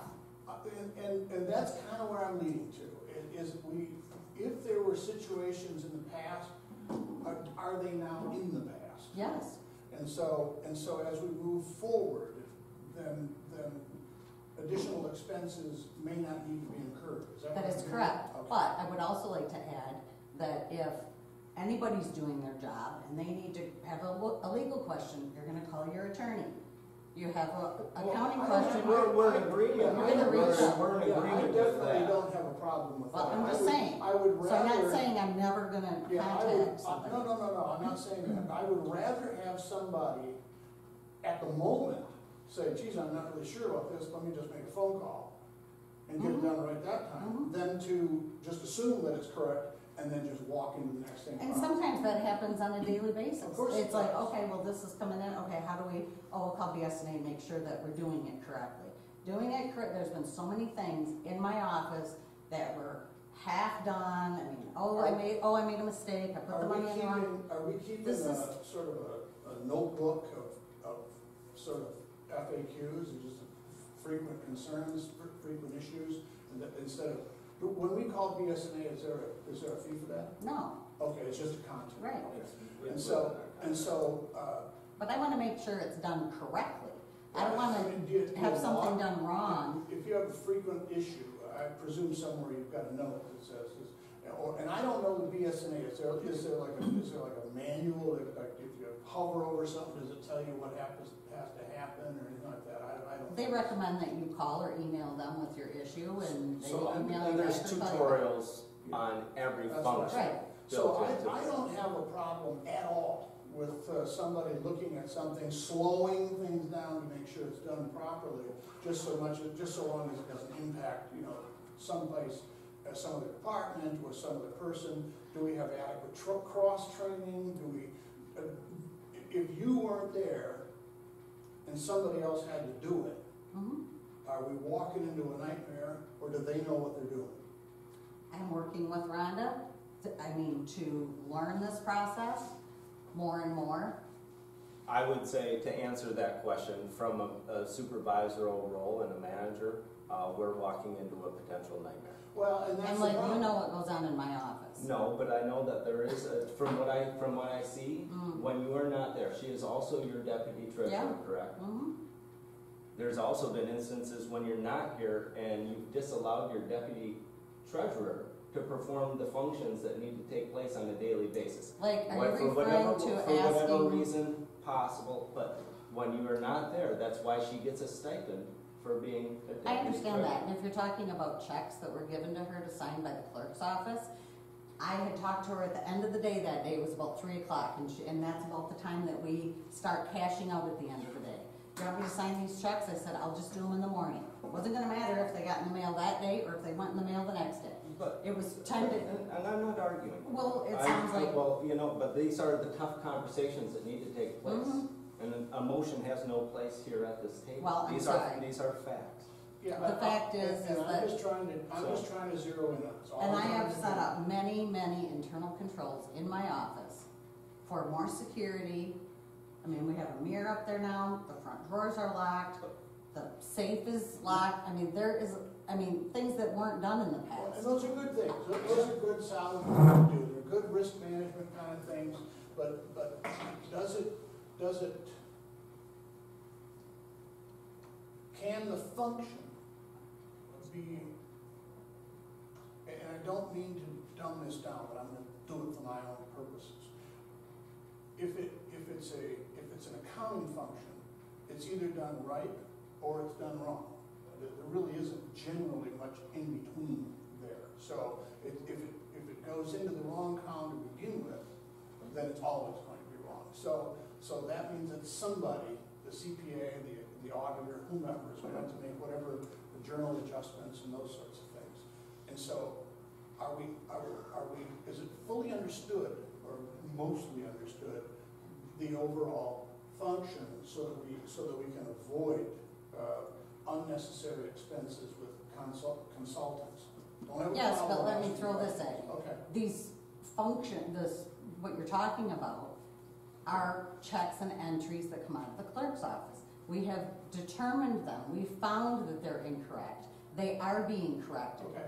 I didn't do it. No. I'm not saying I've never done anything wrong, but it's not just, my office. It all It does. intertwines. It all intertwines. It does. I'm not For pointing going, fingers. and I'm just trying to get the logistics of it all, and so it doesn't help to, those things, that doesn't solve anything. And so I'm just trying to get to a place where we eliminate or reduce or mitigate the reason to outsource things that don't need to be outsourced. And so that's my only concern. So what I'm hearing is that we are well over the hump, and that the need for future consultants, from what I'm hearing you say, is almost zero. Yep, Which there's is just a great. few other things to well, get us there, and yes. so And I've been here over 2 years, and the clerk's been here 6 months. I just feel that, she wants. well, and this, things. Steve. And I'm No, not, I'm just and comparing I just the want to make duties. myself clear. We are talking about the treasurer's department. I understand that. And you know what? I didn't know that there was accounting in a treasurer's department when you ran. there's a description of every job. So I didn't what say are, what there are, was a county. I What? knew there was a county. well, so that's a failure on the state. We can't point fingers at the state. Our concerns are, if you are, and I think if I'm picking up what Steve is saying, because also in your department, your proposal was for, 20,000 in professional and contractual services. If you're looking at a salary increase, then is it also intuitive to say, and linear to say, if we're looking at, we're past the hump, you don't need 90% of those professional and contractual services, then we should be legitimately looking at reducing that line item of $20,000 to, let's say, 2. Can I make a suggestion? Well, Norm brought up a really good point, and I would just like to play off it for just a moment. And this is akin to dangling a carrot, Laura, so please bear with me. A salary adjustment, I don't know how you do this on the budget, so you guys can help me. you just have to do a salary adjustment once we get into the 25th. If we're done with this document, bring it forth for public hearing. It's passed by resolution that puts our salaries where they stand. Okay, so We can do a secondary resolution, based upon 6 months a now. 3 months, 6 month, quarter, an whatever. exploratory, but there again, that kind of gets back into the point where how much do you want to fluctuate when we have to be extremely transparent to the public? Well, I think what I'm trying to say is that as those consultation costs that are directly related to the reason why they were hired to begin with go down, then compensation could be adjusted upward. That's what I'm trying to say. I think the problem is that you guys think it all has to do with just my office, and it does not. No, I see the big picture, that it is all encompassing. Yes, But when it gets to your office and there's and I The can't ground- reconcile because ground of other principle- things the that are prin- beyond the- my control. sheer principles, the baseline of principles of accounting that I've heard from other subcontractors, that is a deficit to the township. That is a concern as a supervisor. And I have to vocalize those concerns No, to this I get board. it, and It's that's part of my why- duty. We I know mean, I like you as an individual, but I'm not gonna turn a coat. We've had a lot of growing pains. I do agree, we've had to overcome a lot of things. Henceforth, I didn't even bring in numbers that were from 2016 and 2017 of directly related issues, because those were, as I think as a board that's been here, we've accepted those because it was a huge overcoming. And But it's this just last not my year- office, the two offices But it intertwined. is also your statutory duty. Okay, so I'm supposed to But how do I fix something that comes out of another office that needs to be fixed? But if you had the baselines of principles of accounting, we would be utilizing less contractual services, period, I think. Yes, no? I just have a question. Why did we have to bring somebody into this last trip? Sonia? No. Shauna McLean? Shauna. Why was Shauna brought in to reconcile the bank accounts? You're talking to me? Anybody who's. I can answer that. Would you like the first crack at it? You go ahead. Shauna was brought in to reconcile because, as I hope that all the members of this panel and board understand, is we were into, September, October at the time, and bank reconciliations have not occurred since, at that point in time, July or August,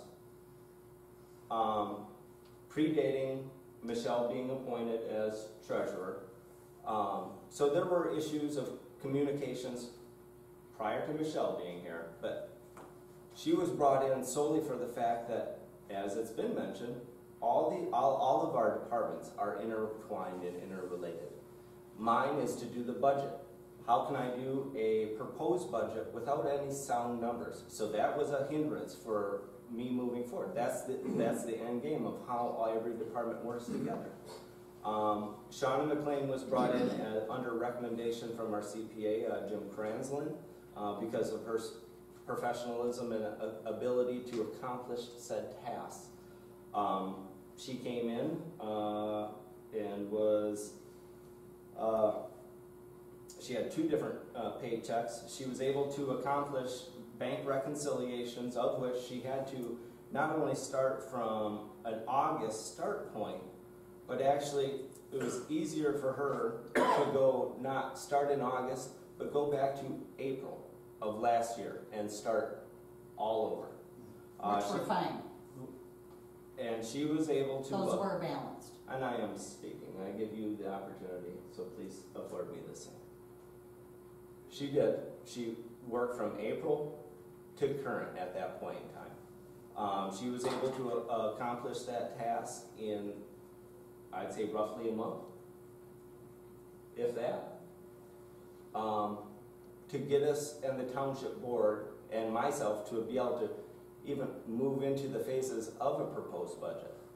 So she worked through. We're at a point where, as far as I know, every department and every aspect is reconciled, but she was brought in because we didn't have the ability to do it in-house. What was her skill set, or what was the skills required for her to get this job accomplished? Accounting experience and education. She needed to be a CPA or? She would work previously for First Federal, and she was one of the employees that was released under the merger with M-Bank.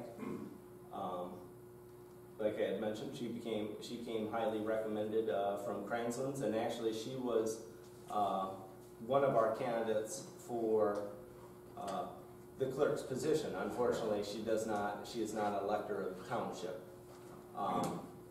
She did apply for that position. So we've kind of had met her previous, but. So back to my question, why was Shauna brought in to do what needed to be done? Was it because the inabilities that, Laura, you couldn't do, or what?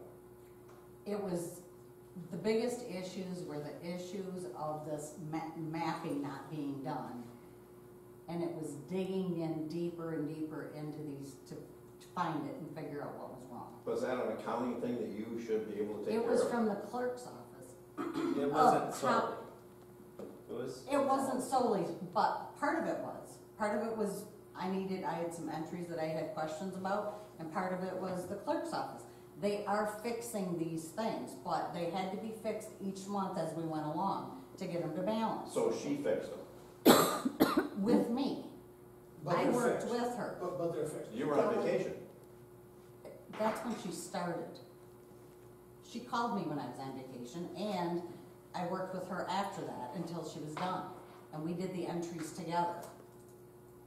When you say mapping, is that kind of software? Well, I don't, is that a good word, Dana, to say allocating the GL numbers of, just for instance, using like the right bank code? Is it picking the right bank code, or is it the GL numbers that were used to do an entry? Okay. Anyway, So but it's just putting the monies in the proper ledgers. or paying out the monies out of the proper right. ledgers. Okay, Right. so mapping to me sometimes. Well, I was sounds just using that Okay. as a word. Okay, fair enough. Thought maybe would. So at the end of the day, we should be at zero now, or very close to zero, right? They're reconciled. Okay.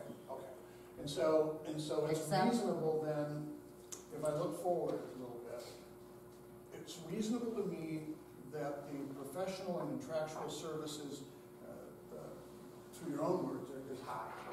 Then it seems reasonable to me that the school and conventions are low. So we could allocate money from consultation. Steve, and I would like to give you a point of reference. This Let board me just is- finish my thought for a I second. apologize. So if we took 20,000 and reduced that to some numbers appreciably lower than that, maybe 2,000, and then if we took $2,000 for school, if that's the right line item, and bumped that to 5 or 6, and gave that department, because what I think I'm hearing is that there is the cross-training within the department could be much higher. Oh, that's me. No, that's fine. We have the same ringtone. And then we can get people trained in the whole department, so that if somebody's not in the office, then that person can very easily take over and finish that component and make sure it's adequately documented properly. Laura, would that be a reasonable assessment of mine? I would agree with that. And a part of the reason through this last year of me not having Rhonda work on bank reconciliations is because prior to the last audit, at the last audit, they're like, well, this mistake was done, these things were done, which were done by someone else in my office. And I thought, okay, going forward, I just want to be the one to do it. You shouldn't do that. So I'm doing the manual journal entries. Yeah.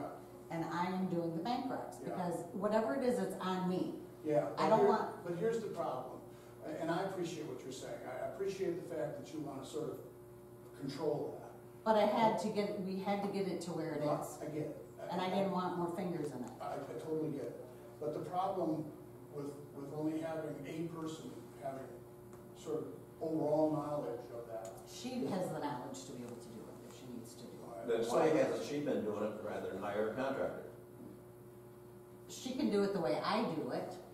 To dig in as far as we dug in with Shauna, I mean, how long, that had been going on from the beginning. We've only- But it was all was here. corrected. Okay, but we're not getting anywhere on that. Yeah.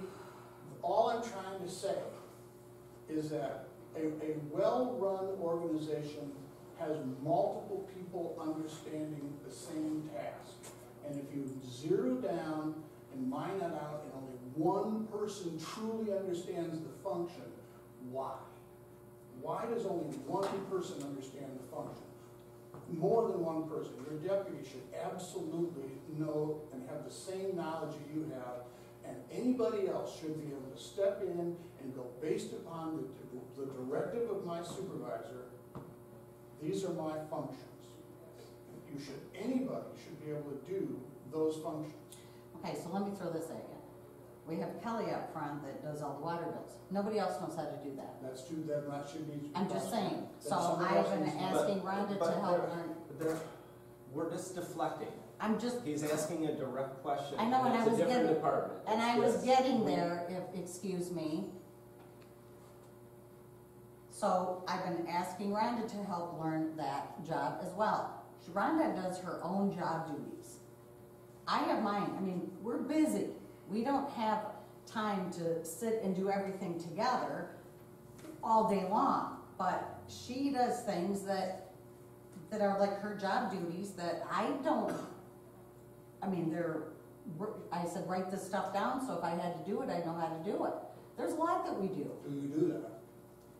It's written down, yeah. Okay, do you And we're working on it all of the time. shadow one another? Yes. Okay, good. And now that it's a slower time, because we're out of tax season, this is our time to do that. Come July 1st through the end of February, we're really busy and don't have time to do that stuff. Okay, well, we all know that there's times of the year that are busier Right. than others. So this is supporting exactly what I'm saying. Yes. Is that if we have cross-training, it's going to take a little bit of time, money, and energy, and maybe some OT, I don't know. Can I interject at this Absolutely, point? I'm just trying to get. I just want to give you a historical reference point. I believe it was in year 1 and year 2, this board afforded the ability to pay for college classes of accounting at Alpena Community College. Okay, And I thought that was a sound approach to help get some baseline, and that was rejected. why? It wasn't rejected, Can we Then why- start over again? because I had a lot of other things going on at that time. And just so you know, I've already contacted the college, and there isn't a class coming up until fall. But I didn't think I had to tell you everything that was my business in my office. It's the business of this board. That's one thing where No. you're, We're spending a lot of time Yeah. on this issue, I think I we're agree, moving but- forward. But at this point in time, these are the conversations that should have taken place All right, well, I'm quite some glad, time I'm glad ago. we're That's- going now. So I think I'm hearing positive things, that's great. And so why don't we, Is there a recommendation? Would you like to give a recommendation? 44,000. and so, on the budget, the 41,653, that represents the actual annual compensation. Is that what I'm understanding? On which line item are you On the looking line, at? on the salary. Salary. It's not the right one. You're not on the right line item. I know, no, I'm, wait, it starts 40,876. Yes, correct. Year to date, That's- as last year's resolution was $40,032. Okay. And I do bring 15 years of governmental experience to this board So- as well. In the spirit of making sure that we're moving in the right direction, I'd like to make a recommendation that we tier this thing, that we bump it to, what is the 41,653? That activity, I mean, I don't know, was that the year that you opted out of health insurance and took the $300? Under activity for, Possibly. because total I think compensation so. would be, because we did change, instead of having a payment in lieu of and of an entire annual compensated cost of Blue Cross Blue Shield, Okay. we've actually made, that was one of our first board actions, was to keep even elected officials at the same compensation of health insurance payment in lieu of, to the same as employees at $300 a month. So I think that's probably why we're seeing that uptick. And I think if we're gonna be fair, the employees have gotten 3%. Yeah, that's exactly where I was just going. I think if we're gonna do anything, then we get at least 3%. That's just the way I am. But I would also like to go on record stating that if these consultation costs stabilize down dramatically, we need to reassess this. That's my recommendation. I agree with Cash, we gotta start someplace. So what is your recommendation then as to, Let me just do it we had a proposed of 44 from Treasurer Summers? Everybody should get that, to be fair, and right out of the gate. If we're gonna be fair about it, yeah. 41.5 $41,500? with an Still understanding. come back through, so. With an understanding that we re-examine this, so I mean, from a budgetary standpoint, that could definitely be affected upward. Because other line items could be affected downward dramatically. Well, and I agree with you. I think that's where, we're trying to get. If everything's on course, then we should automatically see a reduction in professional and contractual services. Absolutely. So we gotta go down to this. So at 41.5, what are all the ancillary costs? So Social Security is 2,573. Well, actually, we're gonna have We're gonna to, have I to do step the back, next one. because the clerical, was correct at the 3%, which was 34,205.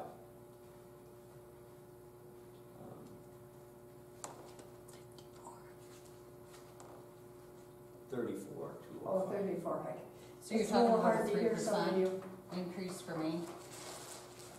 What's that? Is that what you're talking about, is a 3% increase? Actually, it's a slightly above that. 41.5. Okay.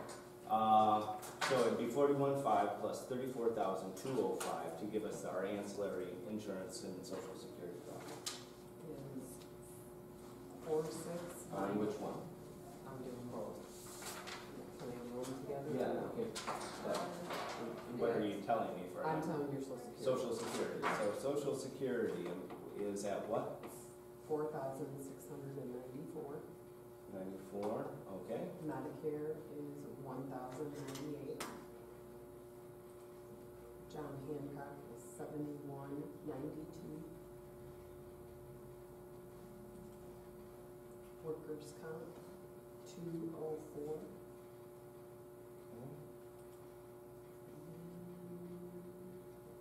HSA would remain the same at 2,600. And life insurance premium Dearborn. Is going to be 119.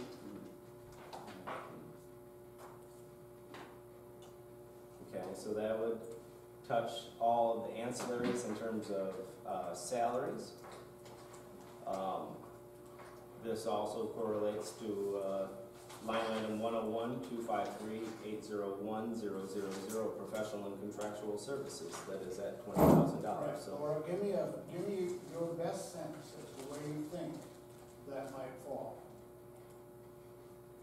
You can do 2,000. Do you think that that's a realistic number? I don't know, they charge $100 an hour, so that's not very many hours, but I All right, don't so really know that's- if I have any reason to So why don't have to we, call them, but if why- I did, why don't we err on the side of caution and go 3,500? 500. And then what about and I charity? really try not to call them, or anybody that charges us money. Yep, that's great. I mean, if I can get my answer somewhere else, that's what I do. Perfect, that's just a budget number. Yep. Cash. Schools and conventions, are we gonna move that to 5? I really think we should. Yeah. And there are lots of online courses.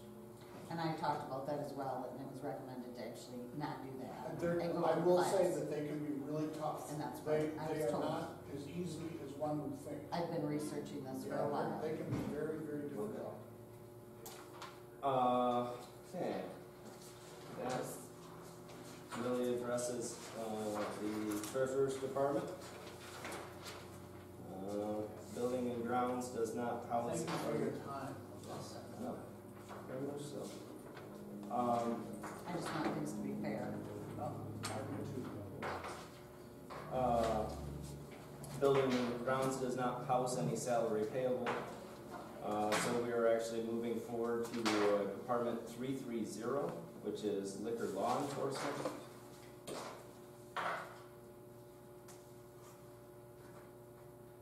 This is a sound number. This is half of Howard Lumsden's, which shows a 3% salary increase from 15,520 to 15,986.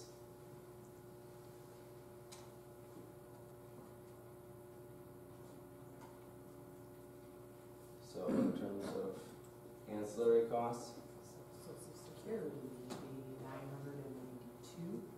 992, Medicare is 232. 232, John Hancock is 1519. Workers' comp is $44. $4, and then life insurance I put it premium. under clerical. No, this Okay. is Yep, building clerical. and grounds. No, this is Liquor. under the clerical, liquor law enforcement. 330. He's got to go out in the field, right? Correct. 9410, Dana. That'll be a wrong code. Yeah. So- This is not clerical, he's a So field. which one do I put So the under? workers' I don't- compensation is 9410. Why am I having trouble finding this? Oh, It's liquor. liquor law enforcement, Department 330, 101, 330, 7200. Oh, okay. I think the $500 would probably be more accurate, but we can dump in the code, he's a municipal employee. Actually, technically, he falls under a police officer. She just has elected, water, clerical, or firefighter. Go elected, Elected, because I think that was a 9410. What was that, like a $3 and some odd cent rate, something like that? 500 would be pretty $2.57. close. All right, so it'll be pretty close, to what you have. The 500 500? would be pretty close. 500 for workers' comp? Correct. Line item 101-330-718-000, workman's comp, remains constant as proposed at $500. That is life insurance premium Dearborn. Is that in there? 59. $60. It's $60. $60 for line item 101-330-708-000.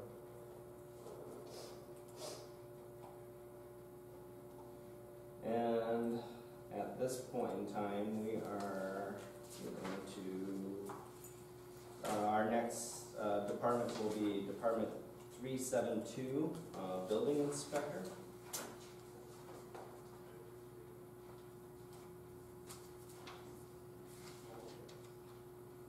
That really should be building official, right? It should be reclassified as building official, I agree. Henceforth, that is what he is.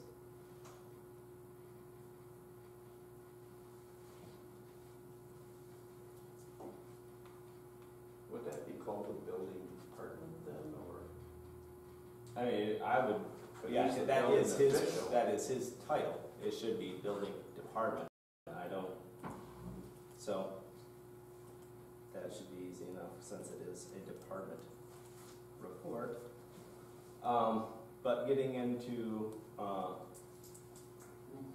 salary, his proposed was at $42,000, which put it at par for all the department heads. Water department, assessing and building would be on the same as department heads at that same level. This does not also at 42 even account for the 3% raise, so that would be one discrepancy in the proposed. You said it is included? No, it does not, so I'd have to use a multiplier 1.0. So, my one question for this is currently the building official is hourly, so this would make him salary, and then, which means then he would not be in the union either. right? He's not in the union Okay. currently, yeah. All right, Okay, so this would be a salary instead of an hourly. Yeah. 1.03. Which makes more sense. Which puts it at the same level as I mentioned, where water department was, now where the assessing department is at $43,260 for salary. We're gonna have to come back to the clerical in this regard, because I believe in her color pie chart, she is 50% or 56% in the building department, so we'll, I don't know what her overall salary is, so whatever her salary is, we just do the yeah, math. that's what we'll do. Yeah, we'll go from the contract based at her annual rate with the 3%. So you said 43,260, yes. Okay, so social security is 2,683. 2,683. Medicare is 628. 628. John Hancock is 4,110.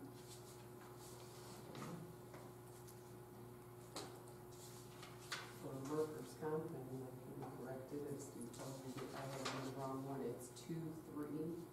2328.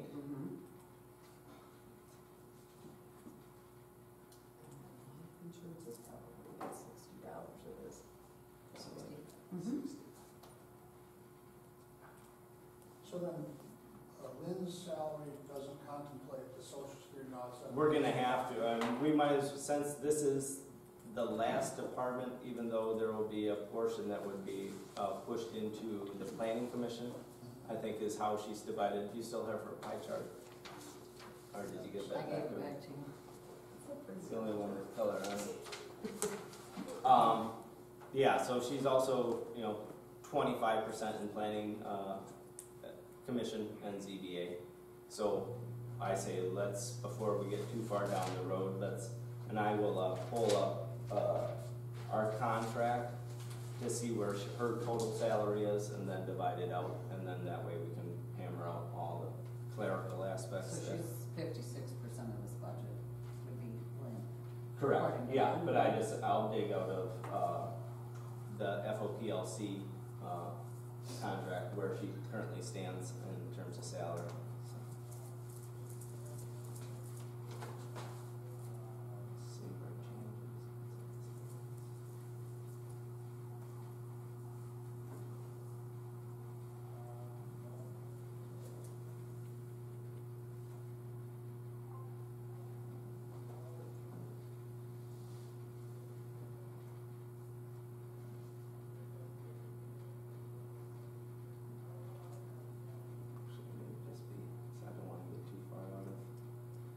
budget. Actually, can we just take a quick read? Do you have any public comments as you're here? Ms. Well, Knox? I didn't wanna understand whether you've done the fire department and the water department budget yet? We're actually going through this, each department, the last to be addressed will be public safety. So we have Are they not, falling both under the same? no, water and- because water is obviously not in, it is its own fund. Yeah, I understand that, So but I didn't know. we're where- just going through departments in-house. I know, I kinda gathered that, no. Okay, I would entertain a motion to recess at 11:20, and that way I can grab the contract to pull the language. Do we have a motion? How much time? Let's come back for 11:30, that way I can use the rest of them as well. We have Support. a motion and support, we'll reconvene at What are we, 11:30. what are we gonna do about lunch? Work through it. Okay.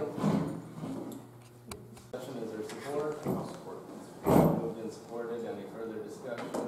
Seeing none, back in session at 11:31.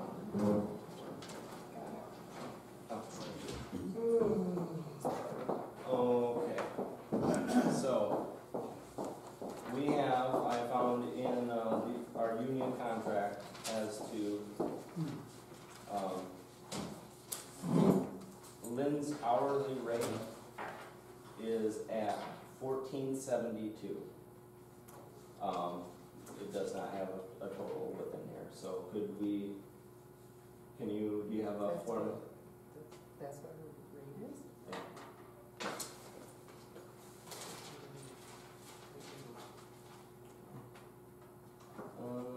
What's the week, what's the, 50 is it a 37 hour week, or what is it? 40-hour a week, her position, she's full-time. She's, But it is at 40 hours. on the third year. Yeah. That's what it is. Okay, so it would be actually, sorry, it would be at 1546, I read the wrong line, so. I just knew what. Yeah.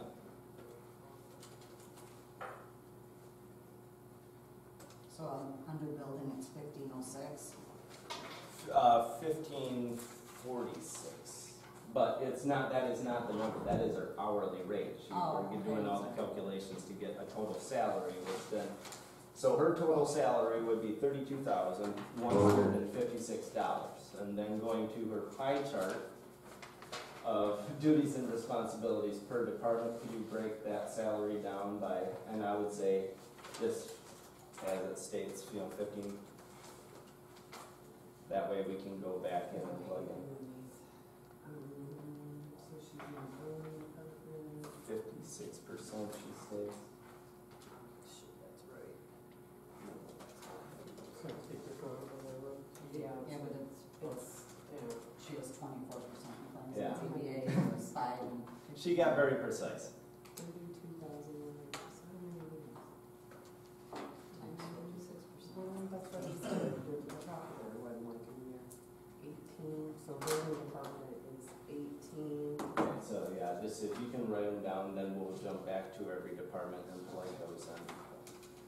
Because in all actuality, we can start with my department and an expenditure for her salary.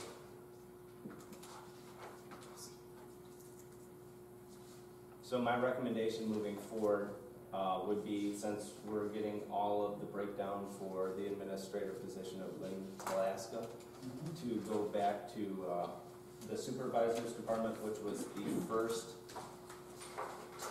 department that has utilization of that said employee. And we can finalize and just be done. Okay, what's that salary? Annual, well, in my department alone, Yep, I think she's still working it out right now. got the abacus out. Yep. There you go. I just don't want to. Okay, so in my department it's under clerical, and let me get back to it, it's 101,171, 703. I thought that was a number. No, that'd be a nice number, but, sorry. Okay. So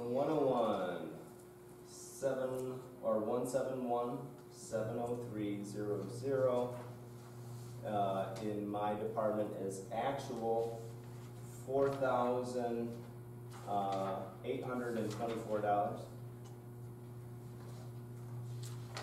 And then that'll adjust all the other. And then we'll have to, so then in that regard, now we're gonna have to add $45,108 plus $4,824. The first number, 45,108. And then, so, just a second.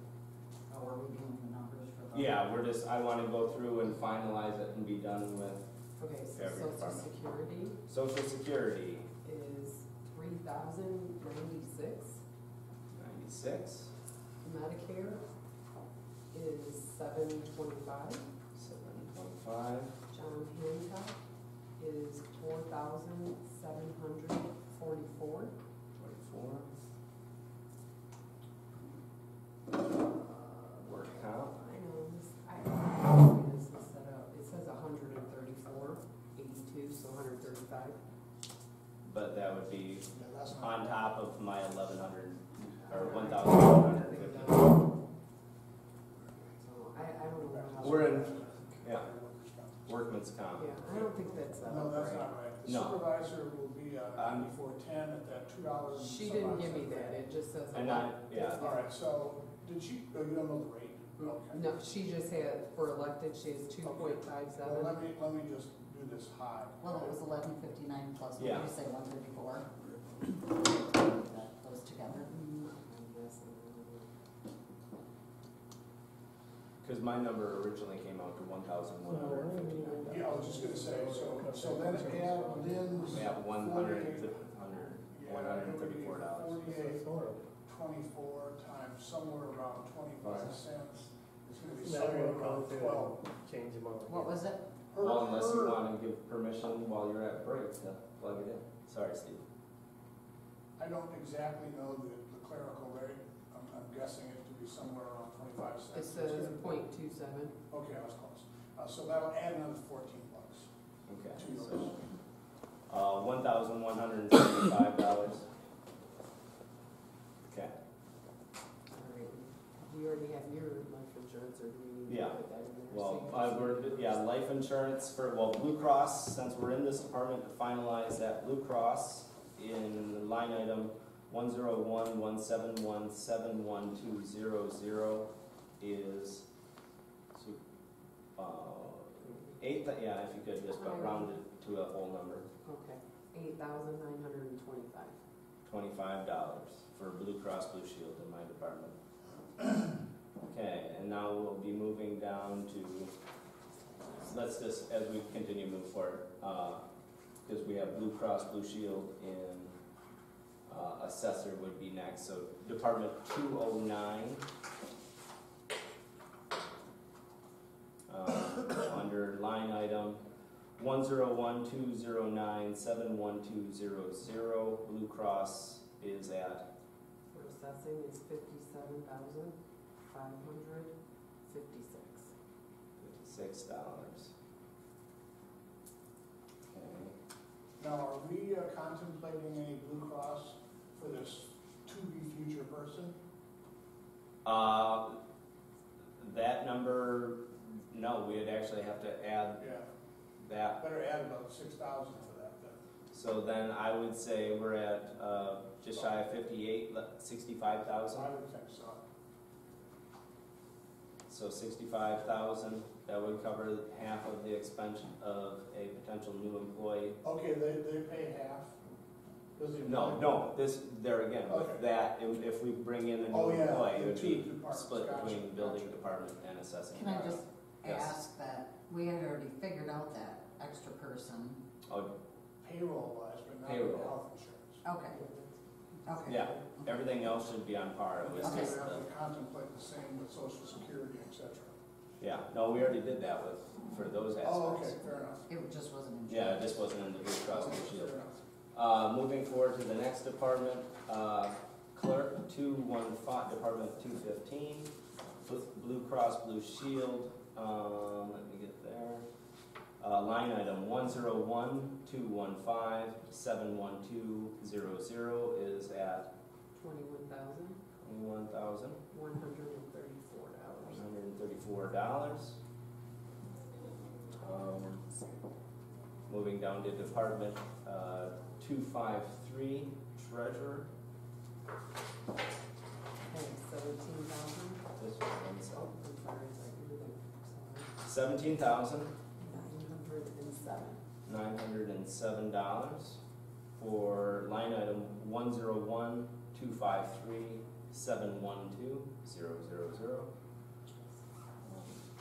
What was that number again? I'm sorry, I got behind. $17,907. 907, correct. Now moving finally back into Building and Grounds, Department 265. This is where we'll need, It's not in there. oh, That wouldn't have. no, because we actually shuffled that department. I was just going, you are correct. I was just going in order. He was testing me. Department 330, Liquor Law Enforcement, which would have Blue Cross Blue Shield. Would be, That's included, she probably put it in the assessing, but she had it all down there. okay, well, we can amend that, but there is a cost associated with that. Other law enforcement, is that right? 101-330-712-00. This is Liquor Law Enforcement. Yep. Yeah, On the health insurance line? health insurance line, it would just be half of one employee because that's funding half of Howard's salary. Okay, gotcha. So you want what? I just did it, that's what this is. In half? 10,658. $10,658 is half of. Then moving forward into Department 372, Building Department. Ready? 372, clerical percentage, what is that salary? Yeah, that's broken down. Yep. Miracle is 18,000. 18,000? 008.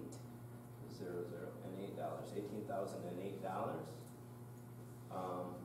Now, could you actually add the $43,260 to $18,008 so we can promptly correct all of our ancillary costs?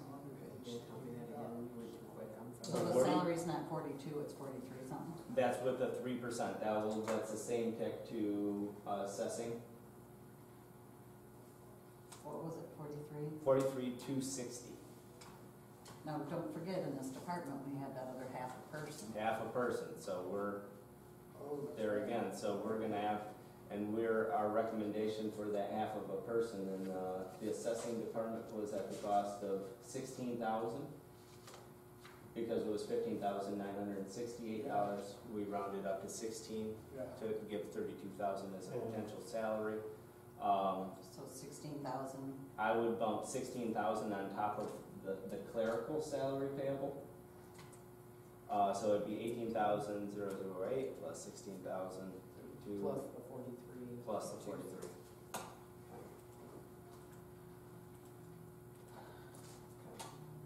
So, Social Security, Now, 1 second here, let me just make sure my math is sound.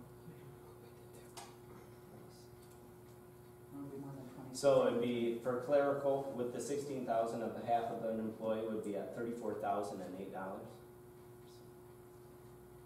For line item 101-372-703.000, so now it would be $34,008 plus $43,260 to get our Social Security. I know, I'm I'm confused, I'm too. Okay. because I thought you were talking about social security. But we had to have the salaries. 77,268. That's what I Yes, got. so at that all-encompassing salary, that's, now we're laying out social security. So Okay. social So no, security, I had it. you had it. Good job. Okay, so it was 3408. Correct, for under line item 101-372-703-000, $34,008. Social security, Is $4,791. okay. Medicare is $1,121. 1,121. John Hancock is $7,341. Repeat that one more time. $7,341 under line item 101-372-714-030 in the sheriff's pension, John Hancock.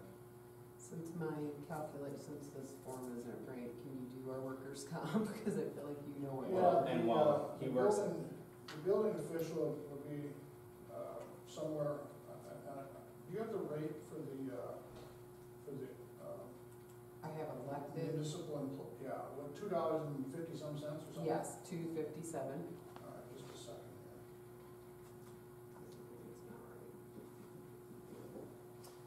While he's working on that, line item 101-372-716-000 HSA contribution would show an uptick of $1,300, bringing that to $6,500, which would then be the potential with a new employee if he was on a family plan. Okay.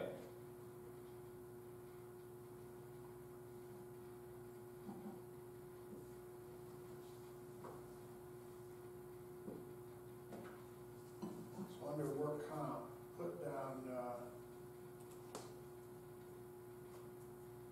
$1,202. Thank you, Steve. $1,202 on the line item 101-372-718-000. Blue Cross Blue Shield is For the building, is 23. but there again, we're also gonna have to potentially take half of a salary based on $16,000 salary for The other person. the other person. And we don't know their age, nothing, so you really don't It's know a, how. I would say this, the safely Go high. go high at High. an additional 20,000 potential this to So so- let's go $43,000. $43,315. $315. To encompass that. Do a life insurance premium Dearborn, $179. $179, and that is for line item 101-372-708-000. That encompasses all salary aspects within that department. Moving forward into, That catches you up when you cross. yep. Yes, it does. Perfect. Um, I was gonna save those for when Yes. we get to the rest. Moving forward, we are into department, unless there's any further discussions about electrical, mechanical, and plumbing, and departments 382, 384, and 386. Those were based upon the recommendations proposed by Kirk, our building official. And then moving forward into department 410. Can I just ask a question? Yes. Do those three positions, do they answer to our building official? That they do, even in more so to the state for Okay. their licensures. Those three are actually utilized by not only ourselves, they do almost the entire county, city. But he oversees them, basically. They bring reports to he and Lynn, but they primarily, I mean, within our BSNA system, Mhm. yes, they're very much interlinked. Henceforth, his recommendation to be getting them tablets so that they can, for our behalf, be entering in and facing in numbers directly corresponding. So moving into line item 101-410-703-000. This is back to Lynn's breakdown of her. Oh, gosh. So this would be 25% was, I have that figure, okay, $7,718. $18 for line item 101-410, 703-000. Are we gonna be consistent on the CBA with the per diem and that? And Like Norman talked about? Well, and that would be one other consideration. If we are gonna be looking at an uptick, I would just say until we have it completely solidified by board action, for budgetary purposes, I would like to see the same linear uptick, so that way if, Makes sense. we pass it by motion. We talked about it, didn't we? Yeah. We had, I don't remember how many people are on the ZBA. on the ZBA, that is one appointment, well, there would be a reduction of one because we have a liaison for the Board of Trustees, Trustee Dunkel. But that is a full board, so that would consist of 6, plus we actually have one alternate, so 6 So that'd be at any six given time. times- 6 times 3 times 100? Correct. So is it 6 plus the liaison? Plus the alternate? What was that, Marie? Don't you still have to pay for all 7?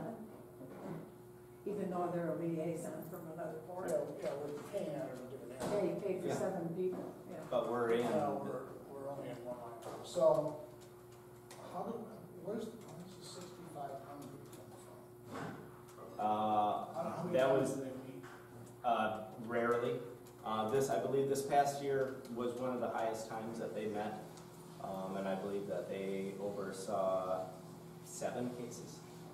It is not regular, it is, okay. their meetings are on a need basis or an appointment basis. Okay, Um, so the other day when they met, no, that was.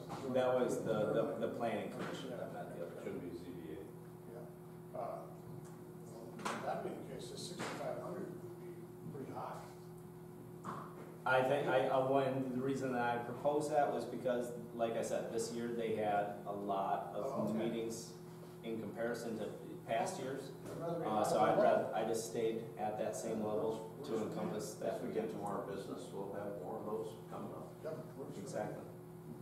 So are we really talking about 6 members plus liaison? Or is He is it gets 6 paid, he gets included? paid on that aspect, that is a per diem out of a board of trustee. So But we it's him have, plus 6 people then? correct. Okay.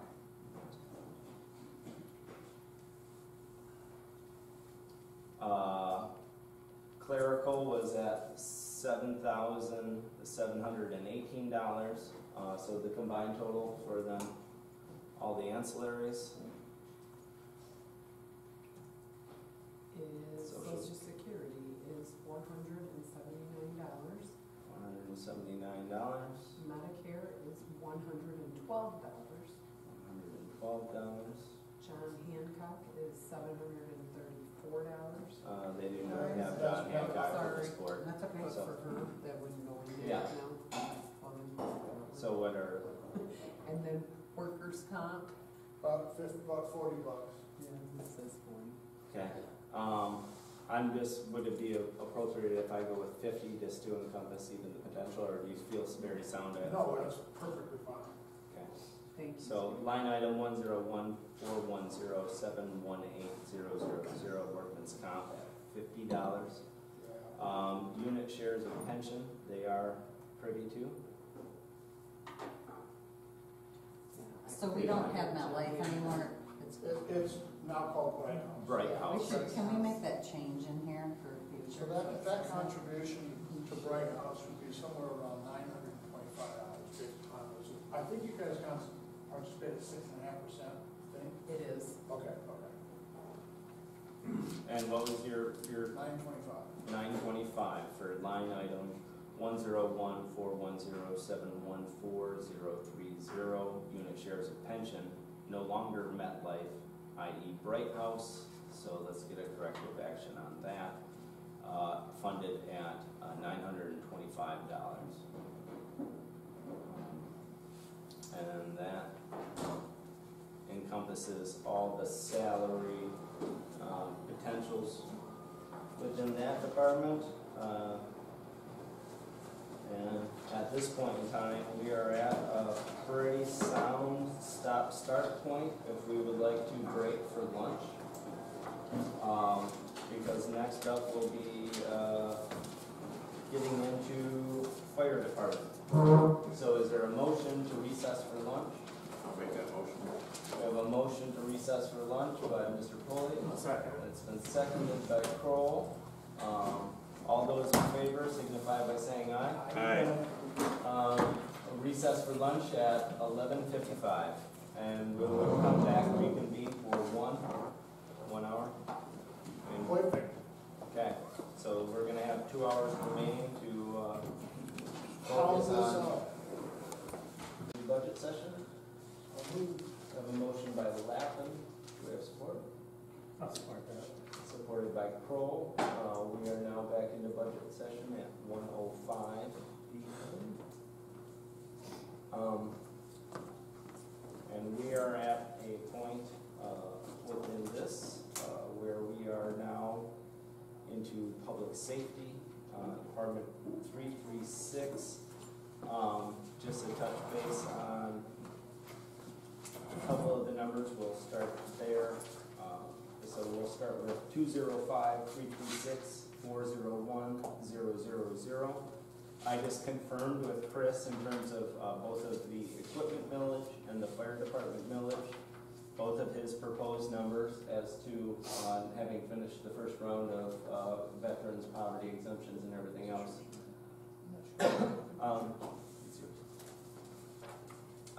Are both correct, as you know, as accurate as we can predict. Is at 205-000-403-001 fire equipment millage is at $225,090,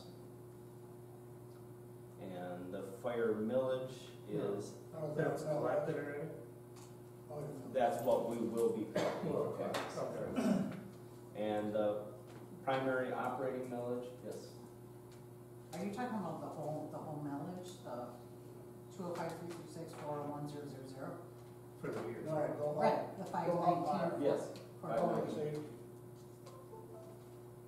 001 is 225.90. Revenues.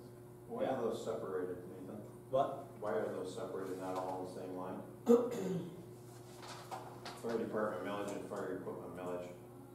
They have to be separated because they're two different villages. Yeah, I understand, but I'm sorry, why is it underneath fire department? In terms of, are you looking at 205-000-403-001 and why it's listed? Up there rather than underneath the fire department millage. It actually is in both. Well, no, it actually, let me see. Oh, is that, when it says Department 000, is that just general fund? No. And now I have to go back a page. It looks like it is. Because this would be the start of, because 205 is public safety. I wonder why above it says Department 000. Yeah, to give you an exact answer in terms of that, Norm, I do not have an answer for Okay, that. fine. Except for that is the only appropriate public safety line item that would show that revenue. I don't, okay, so the fire equipment millage public safety, you're talking about 225,090. Correct, Is what you anticipate. yes. And then the 519,440 is for the fire protection. That's for the That is operating. the operating village. It's fire protection is what it's called. It's not, well, I call it fire protection. Well, But anyway, so that's the other one, right? Right. Yeah, that 000 doesn't really make sense. Seems like it should be 336. I tend to agree, but since We should we check don't, into it and double since check we- it, yeah. make sure it's right. it was the only No, I descriptive. just think we should check into it and make sure that it Okay, maybe shouldn't be 336. could you check into that? Yeah. The 225090 and the 519440, we have now received those funds and they're in the bank. Is that correct? I'd have to look at total collections. But I'm asking Mark. Okay, so you're asking me if we've collected all the money? Yeah, Okay, we've collected whatever we can collect here. And then, but which is like maybe 95% of the money? I don't know exactly the percentage. Somewhere around there. But anyway, so, but I still will be getting made equal with the county. And total, because I asked her the other day, so how much are we expecting to get from you for everything, for, you know, our operating and everything? And it's about 100,000. But what we're projecting here, this is what we're supposed to get, and we're gonna get pretty damn close to that. Mhm. Just so, okay. Yeah. So let's just continue to move right down the line. Grants, this is under a revenue. I had it at 5,000. We've seen, this is the past year's activity in terms of revenue from grants at $49.99. I feel that's just hopefully anticipate that we're looking at the same level of grants. Or more. Or more. It's never a bad thing to be a higher number. And then continuing on,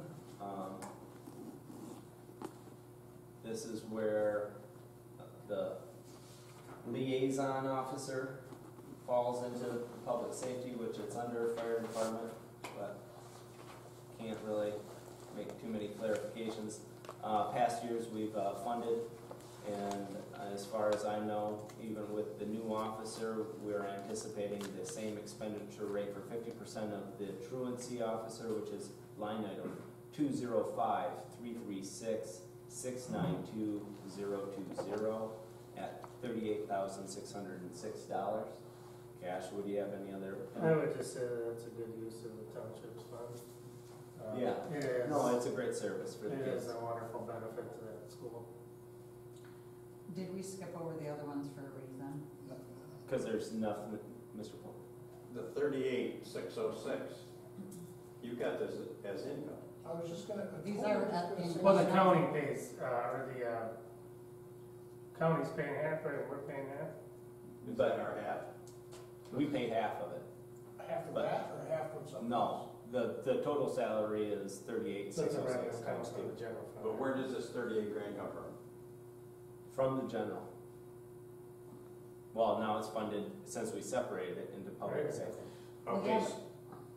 Okay, so we're taking out of the general fund and putting into the public safety fund this 38 grand for the TVJ officer. Correct. Okay. So we're gonna have to do a journal entry to move the money from general into public safety. As it stands, until we can actually create one, we're done with the chart of accounts. Yeah, so that will need to be done, because I just need to know we need to do that.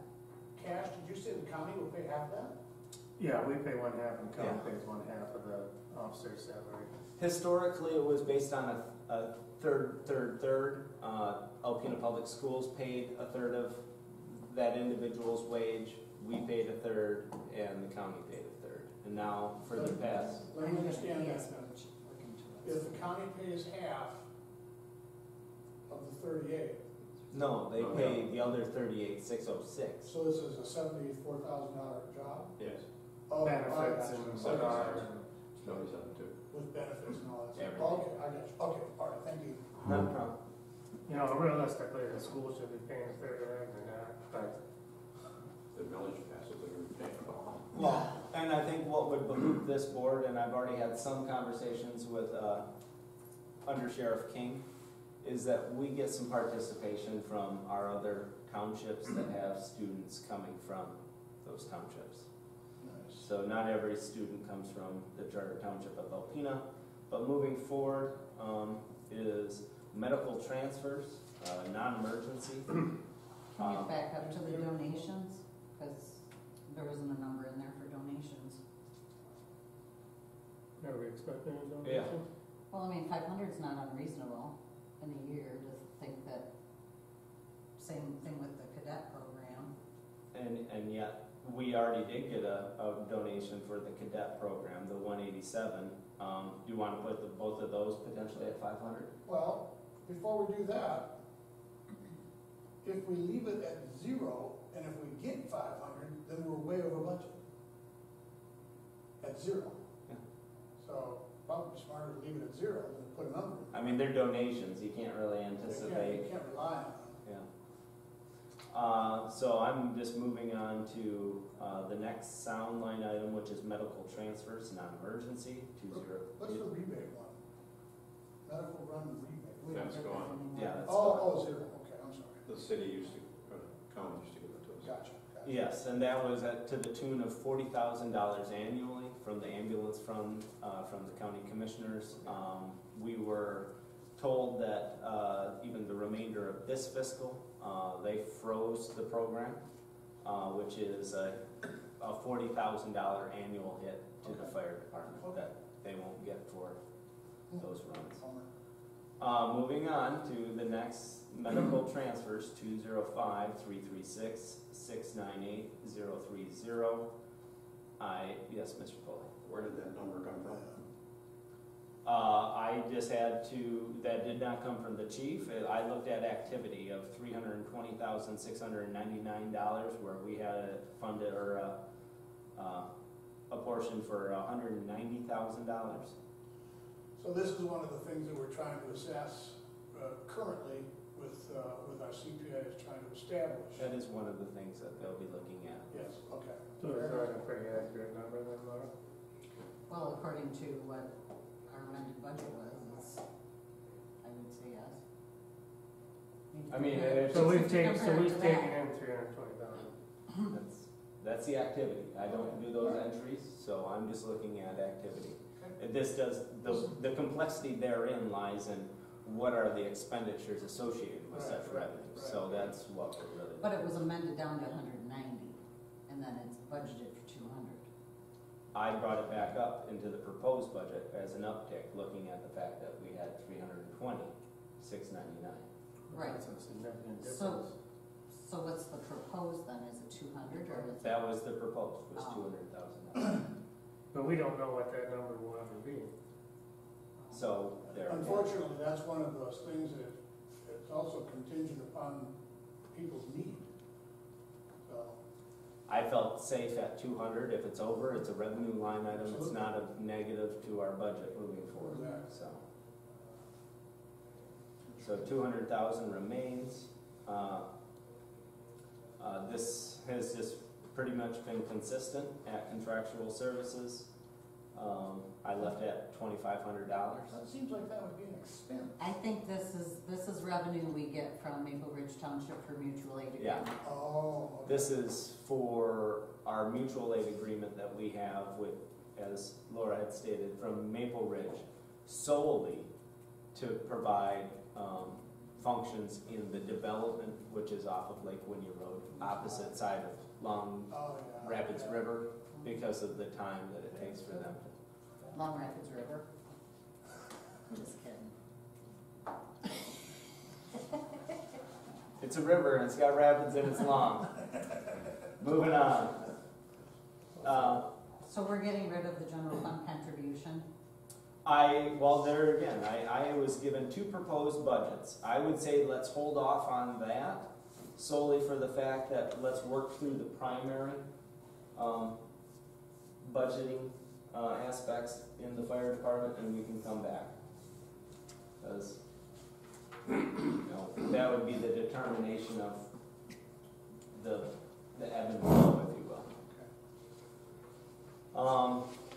And then into it, and these were the same proposed from interim chief Dave Robbins, who, just so everybody on this board is aware of, has medical issues taking place, and hopefully we'll find out more soon.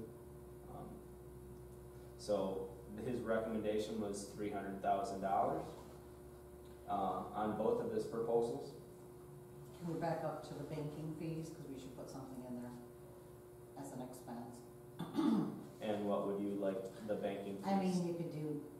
$200, $250? 250 is good. I mean, just to put something in there to Okay. allocate that. Oh, okay, sorry, now we go on. Okay, so 250 and 205, 100, 770, moving on to salary payable. This was in both of his proposals, the same figure. So I just used his figures. So he proposed 300,000. He's the interim chief. So I just wanna ask a question, so we have the other union contract done, this one is not done yet. So let's say through this process, they Then we'll have to amend. the budget to Correct. reflect if there's raises or whatever. Yeah. Okay.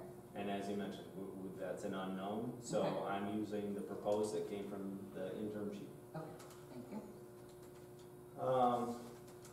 As business as usual, this was 0. I would recommend that to leave it as par for the course, we put that back to 32. Yeah, I was why would it be 0 now?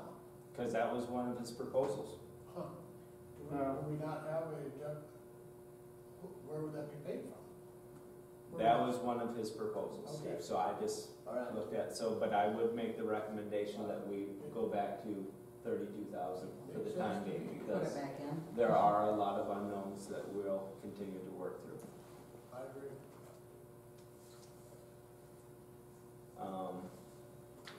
Continuing on, non-emergency pay, this he had redacted out. I think that we should, there again, look at the 18-19 amended budget for the time being and anticipate that $40,000. Would that be paid for those people that take non-medical transfers? Exactly. Well, I do nothing, obviously. There again. Well, I had two I proposals. think we have to put 40. So I think where some of these, where there's 0, we'll go back to last year's numbers for the time being so that we can go through contracts. Makes sense to me. Paid on call, his proposed was for $75,000. I wonder why. I think because he's looking at a salary reduction in full-time staff and a higher rate of utilization of our paid on call and hope. Cause it kinda looks like he zeroed out the non-emergency pay, but almost added that to his paid on call number to come up with 75. Do you know what I mean? So maybe that's kinda what he did, is combined And it. unfortunately, he's not here. I just had his proposals. So, Are we gonna bring anybody in from the fire department? well, would you like to, I mean, Well, because Mark Hall had expressed to me yesterday that Honeycutt could come in and answer some of these questions if we needed him to. if you'd like to give him a call, he's not on duty. Oh, I was under the impression you wanted. Oh, I didn't see his truck. I can, Let me double check and make sure. let me, cause I believe I saw Clement's truck, but I can peek out the window and see if I see a maroon Chevy. Easy enough. Oh, John will be coming to sit. Okay, so John, yeah, we can bring comments in. Maybe he can answer some of these questions. Well, somebody's better than nobody, I suppose. Yeah, let's do that. I'd be curious. Go Do get you him. want me to go get them, or you Cash, why don't you go get him? You're spry. There you go. Yeah. You're saying I'm old.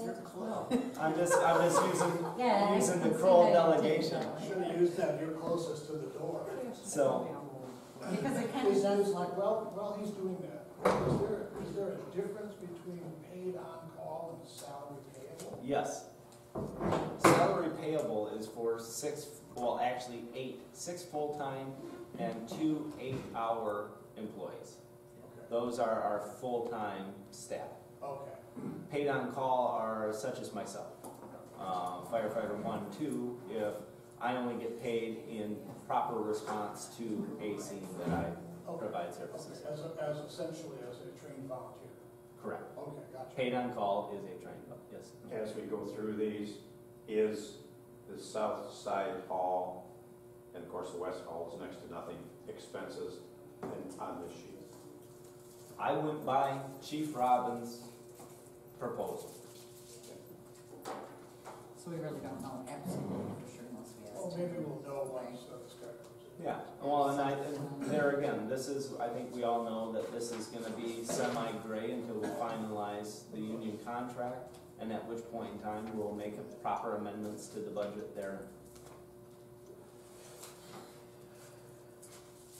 But Dave Robbins's, suggestion was at $75,000 for paid on call, so. But we'll wait for, see if Clemens, but Clemens is on duty, so if Clemens has to leave, he's gotta. Yeah, of course. Is there a flat fee for a volunteer?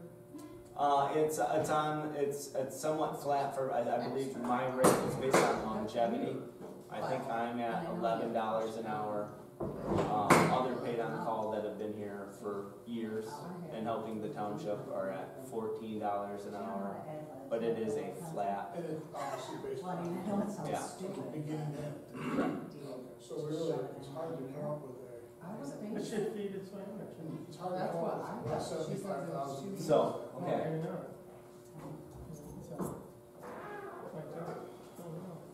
Good morning. Hey, John Clemens. Good afternoon. John is on a transfer right at this second, and I may be the one across town. Okay, well, then we'll try to be quick with you, but that way you're here to help the board. Okay, I will do my best. Okay,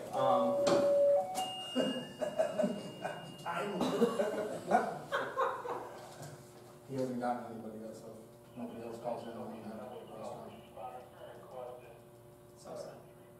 okay, Southside's, interacting with the public.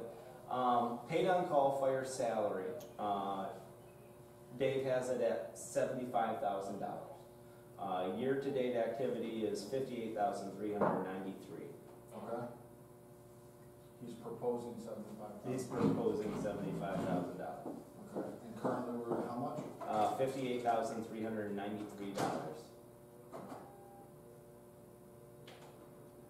And your question is? That's about a 30% increase. The only thing I can say that Chief is relating that to is because the call volume increase that we have had in the last year or 2 years has been steadily increasing. It's just been going up and up and up. I mean, looking back at January, we're already 51 ahead in the month of January. We didn't calculate February yet to see where we're at. So it's a steady incline. We've seen an increase. And that's due in part to the emergency transport. Well, there's actually a separate line on it. Well, actually, that was, Laura had made an observation that the notice on that sheet, the non-emergency pay was at 0. That was his. And so Laura's observation may be pretty spot on, that if the number of non-emergency is at 0, and if the on-call is at 75, it almost works out, the math works out. Like it was combined. I wonder if that's what he did. That's a very good possibility. That makes sense. Okay, it does So make sense. 75,000 is a fair recommendation from Dave. Yes, it is. But should, I am That gonna, would mean that the You have to go. I have to go, if I'm in anybody. but really, shouldn't those numbers be separated? They should be. Yeah, I mean, my opinion that they should be separated. Yes. I don't think so. Why don't we take that 75 to, 30 and make the other one 40? well, I was gonna Go back side to of caution. and go- I'll do that. Oh, I was gonna suggest that So, 75 60? or like 50. Well, and this is the conundrum we're faced. We're talking about, and I have at least an inkling with the Yeah. medical Yeah. emergency services, but it's just guesstimations based on, unfortunately, our interim chief who's not present to give explanations to the reasons that he proposed. So if that is the direction of the board, Well, it to go still, to, even if we went 55, it's still appreciably higher than 75, since we put 40 in the non-pay. Still a big increase. You follow me? I'm just waiting to plug in the numbers. But it's that- kind of in the ballpark of the 58,393. So what is the recommendation? 50 or 55? I'd say 55. Okay, We would still be above where our budgeted numbers are. And leave 40 for the one above. Correct, that's what we're Okay. talking about. Okay, in-house training, we had it funded at $400. They only had activity of $77, but Dave had it at 0. Is there a requirement for continuing education? Yes, Is that where the line item would be then? I would make that assumption of yes, that's I'm where. just looking- I'm But just looking to continuing see this. education, what they do in terms of in-house training Yeah, is that whoever's on staff, i.e. actually a training officer just left on a call, he performs, that's part of his salary task, is to do trainings. What we do then is pay, if it's an hour training or 2-hour training, an hourly rate for all the paid on calls who attend said training. oh, okay. So the materials, this is only really, I look at it as what materials would be a potential that they need So for what if it. it went from 400 to 200? Okay. I Does. disagree. So this is where I'm gonna need you to, Laura, or Dana, to please plug in. Because life insurance, full-time and or paid on call, Steve, all those ancillaries would really fall under like a high rate of emergency services, correct? Yeah, So then we would be looking at a combined total of,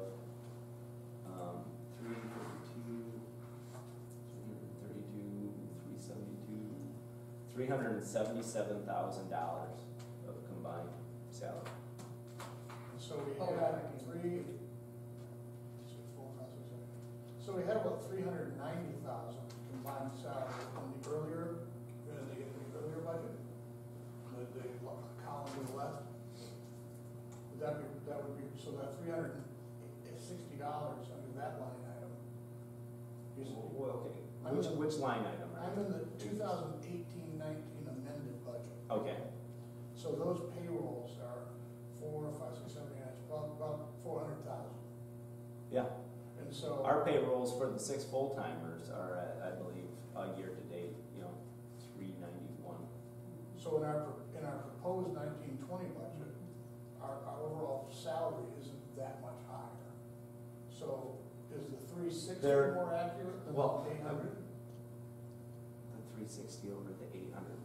Where are you finding this 800? Life insurance. Oh, okay, life insurance. Okay, so we're talking about life insurance.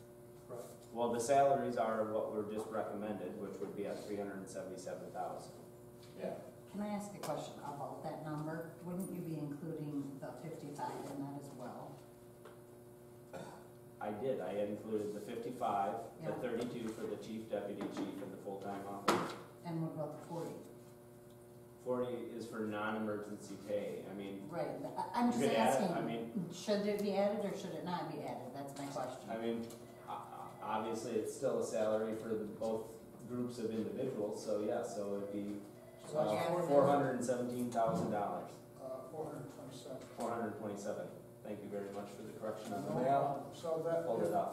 if 360 is reasonable on the previous budget, then 800 would be, one of those is wrong. There again, I suppose 800 makes sense. these proposed numbers came directly from Chief No, I Robbins. get it, but I mean, so just in I terms of can't answer. percentage, in terms of percentage, it They seems would 800 review- would be reasonable. I believe so. Okay. So, Okay, so next one? next line item is employer social security. Is 26,474. So 27,000 is pretty spot on. There you go. Who said that? You did, didn't you? Medicare, Medicare, 6,192. so 6,200 as it's stated in the proposed, is a sound number. Now, Health insurance, Blue Cross, Blue Shield. where is that?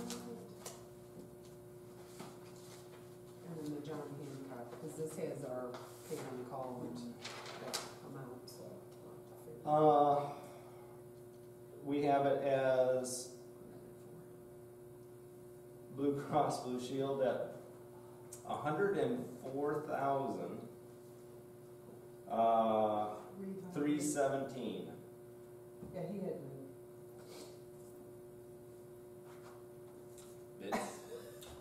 That's for health insurance, That is for Blue Cross Blue Shield.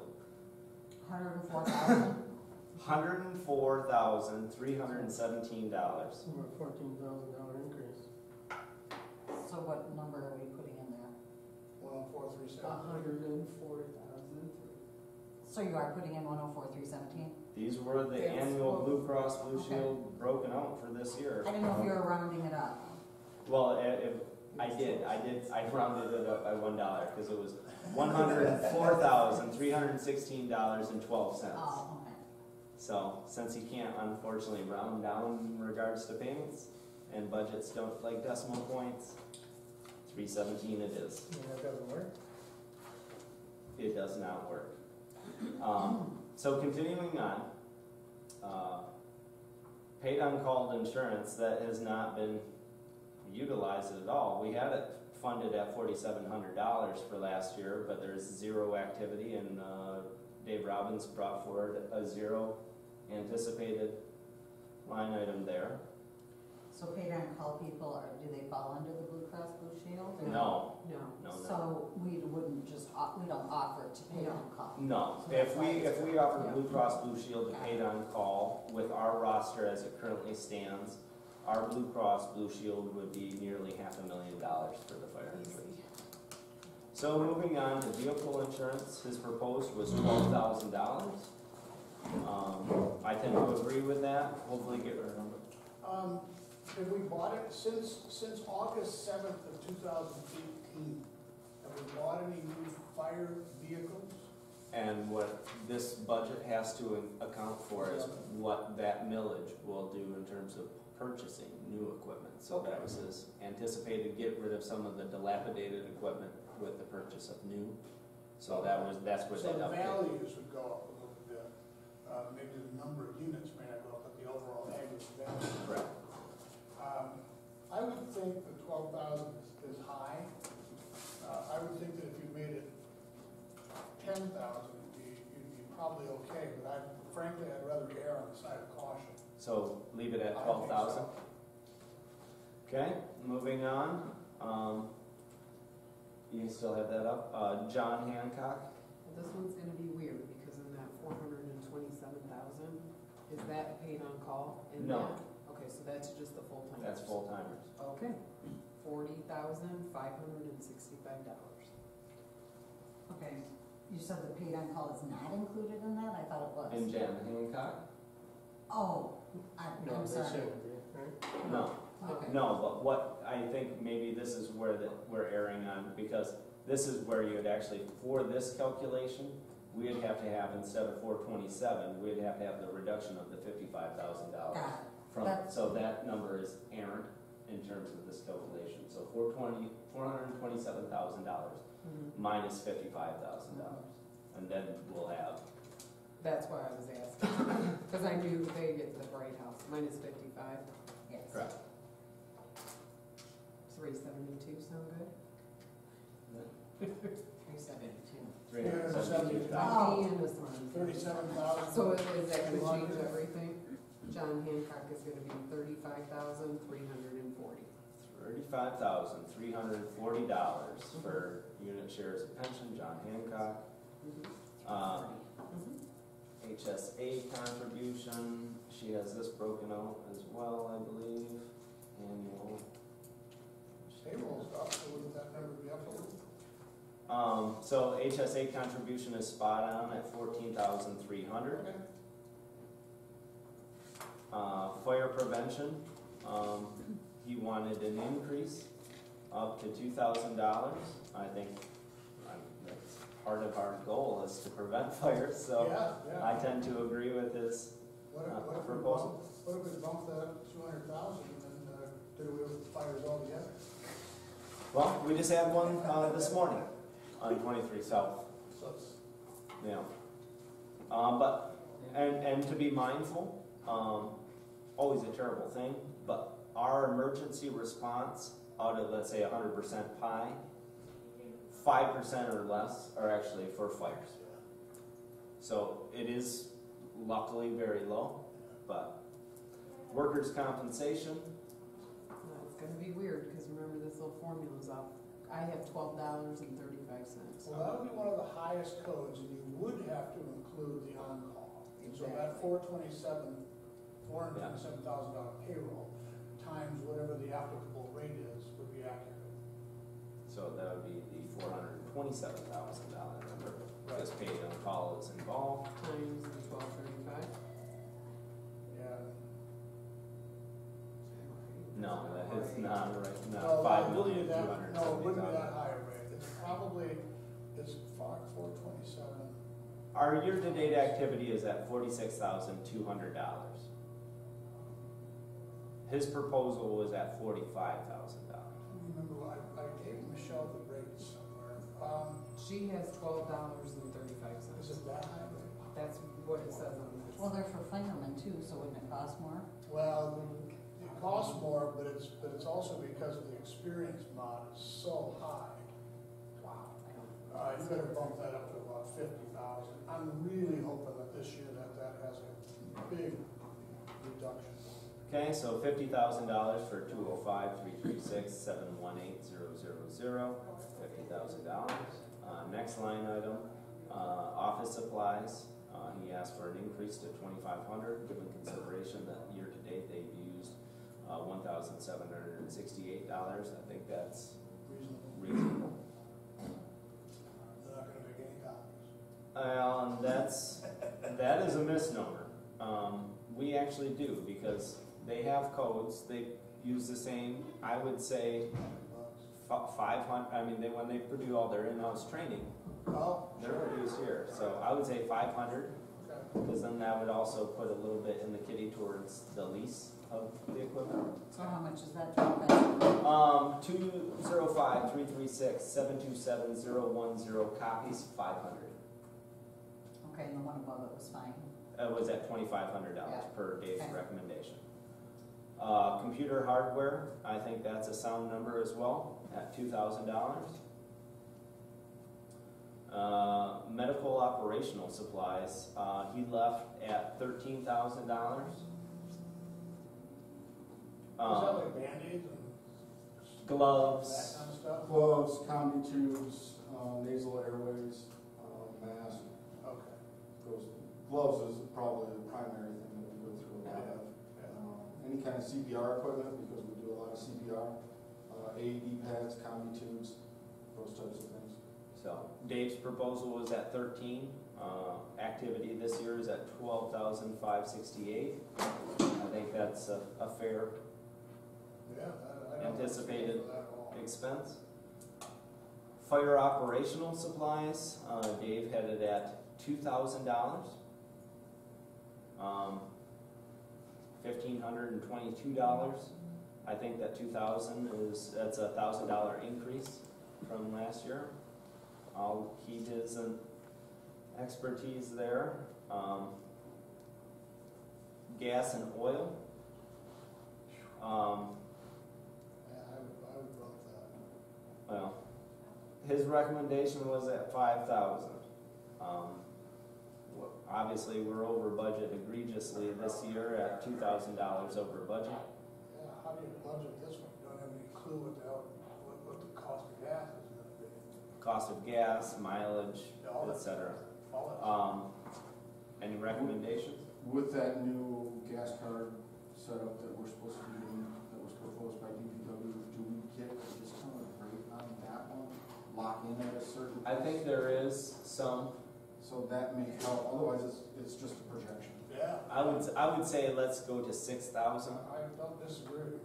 And that was proposed by the board, Yeah, but the DPW director was. supposed to line that up, and obviously we have health concerns that have inhibited moving forward in a timely manner.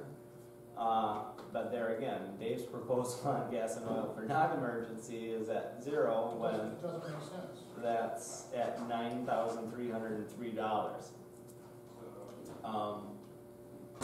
So What's the difference between non-emergency gas and oil and regular gas and oil? non-emergency is for transfers only. So when we do the transfers, when that money is gone through to show we use medical supplies, gas and oil, as those expenses to come off of the money that comes in from non-emergency. So we would want to put a number in there. I would say let's be safe and say 9,000, and if we need to amend, Right, use 9,300. Yeah. That'd be 10. I'd go 10, okay, $10,000 it is. Gas and oil, EMS 911. His recommendation was at 5, we're at 4,467, I think that's fair. Uniforms, his recommendation was to actually have a dip to 3,000, which still encompasses any activity. So I agree with his at 3,000. Paid on call, PPE, we dipped it to 5 because I do believe, and help me if I'm off base here, Tom, we actually, just this past year, replaced paid on call PPE, like Both paid on call paid and on call full-time and staff full-time. received new gear, I believe it was like 10 sets Yeah, total that came through. We had some grant money that got filtered in there, there was a bunch of different. I know. It went on my credit card. Right. This wasn't their mistake, they made double or something, and I'm not, Yeah. privy to the whole thing, but. So that's why there's a little downturn, is because I believe everybody's up and properly outfitted, and the ones that don't have and need new equipment, that would cover. Makes sense. Full-time, PPE, yes, Norm. Back on the front page on income, we got a grant of $4,999. That was probably the grant that was for But PPE. yeah, so we got $2,000, but wasn't it like $10,000? And we had to come up with 10 grand on it, wasn't $20,000 for all that stuff or something? It was 21,000 and change. And we had to put up half of it? And we put up half because, well, I think we put up more than half, and then they had to transfer funds. Because somehow it went from 5 sets, and it was supposed to be phased out to 10 full outfits, Something along those lines. and they just dropped 10 on us, and so we had an upfront expenditure that was then made.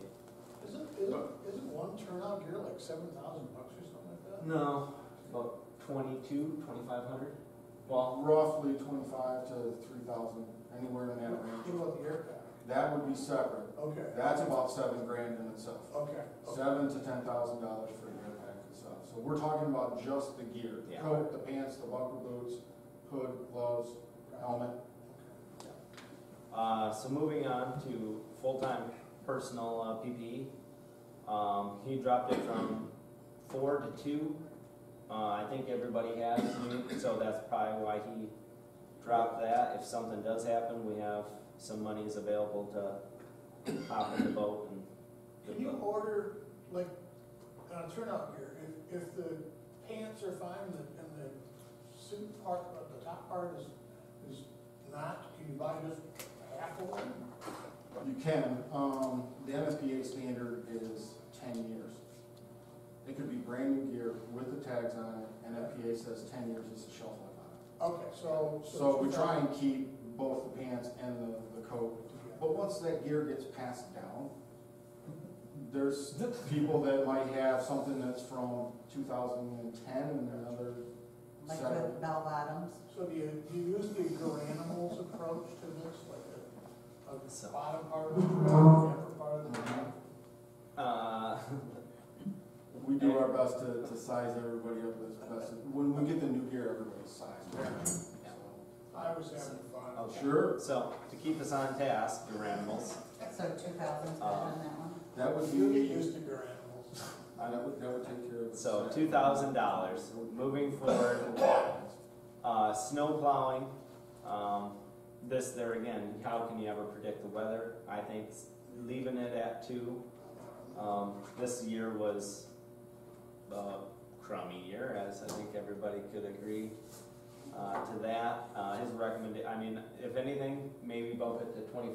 It's not gonna snow as much. But we're doing a lot more ourselves too. We're getting there, but But there's, that helps. but this is south side. I mean, it's, But it's gonna help here, doing some of it ourselves, and we still have Southside in the other one. so, Remix. I would just err on the side of safety and bump. Yeah, if we're over budget here, it's good. Yeah, so So 25. $2,500.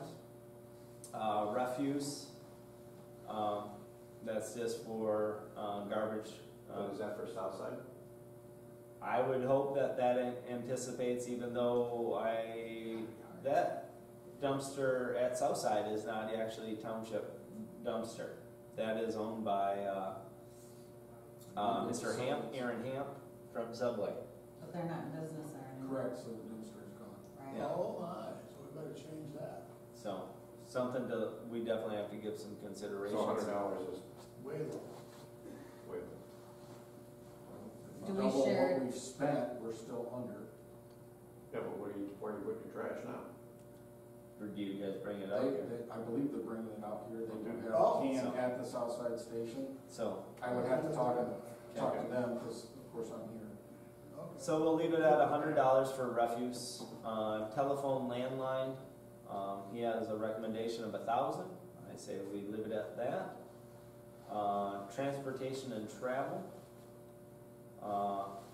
he requested $2,500.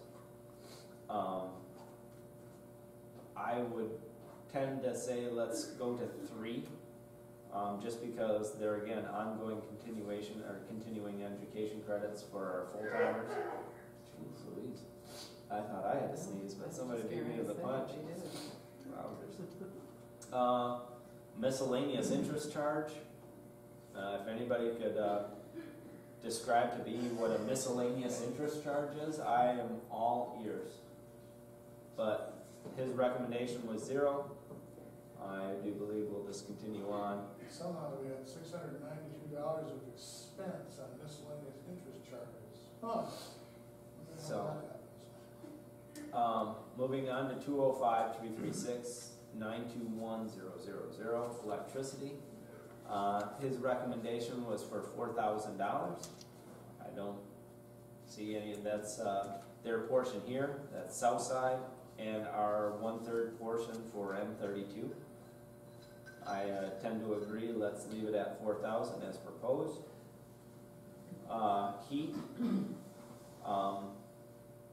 35 seems to have fit the bill and encompasses year-to-date activity. My recommendation would be to follow his proposal at $3,500.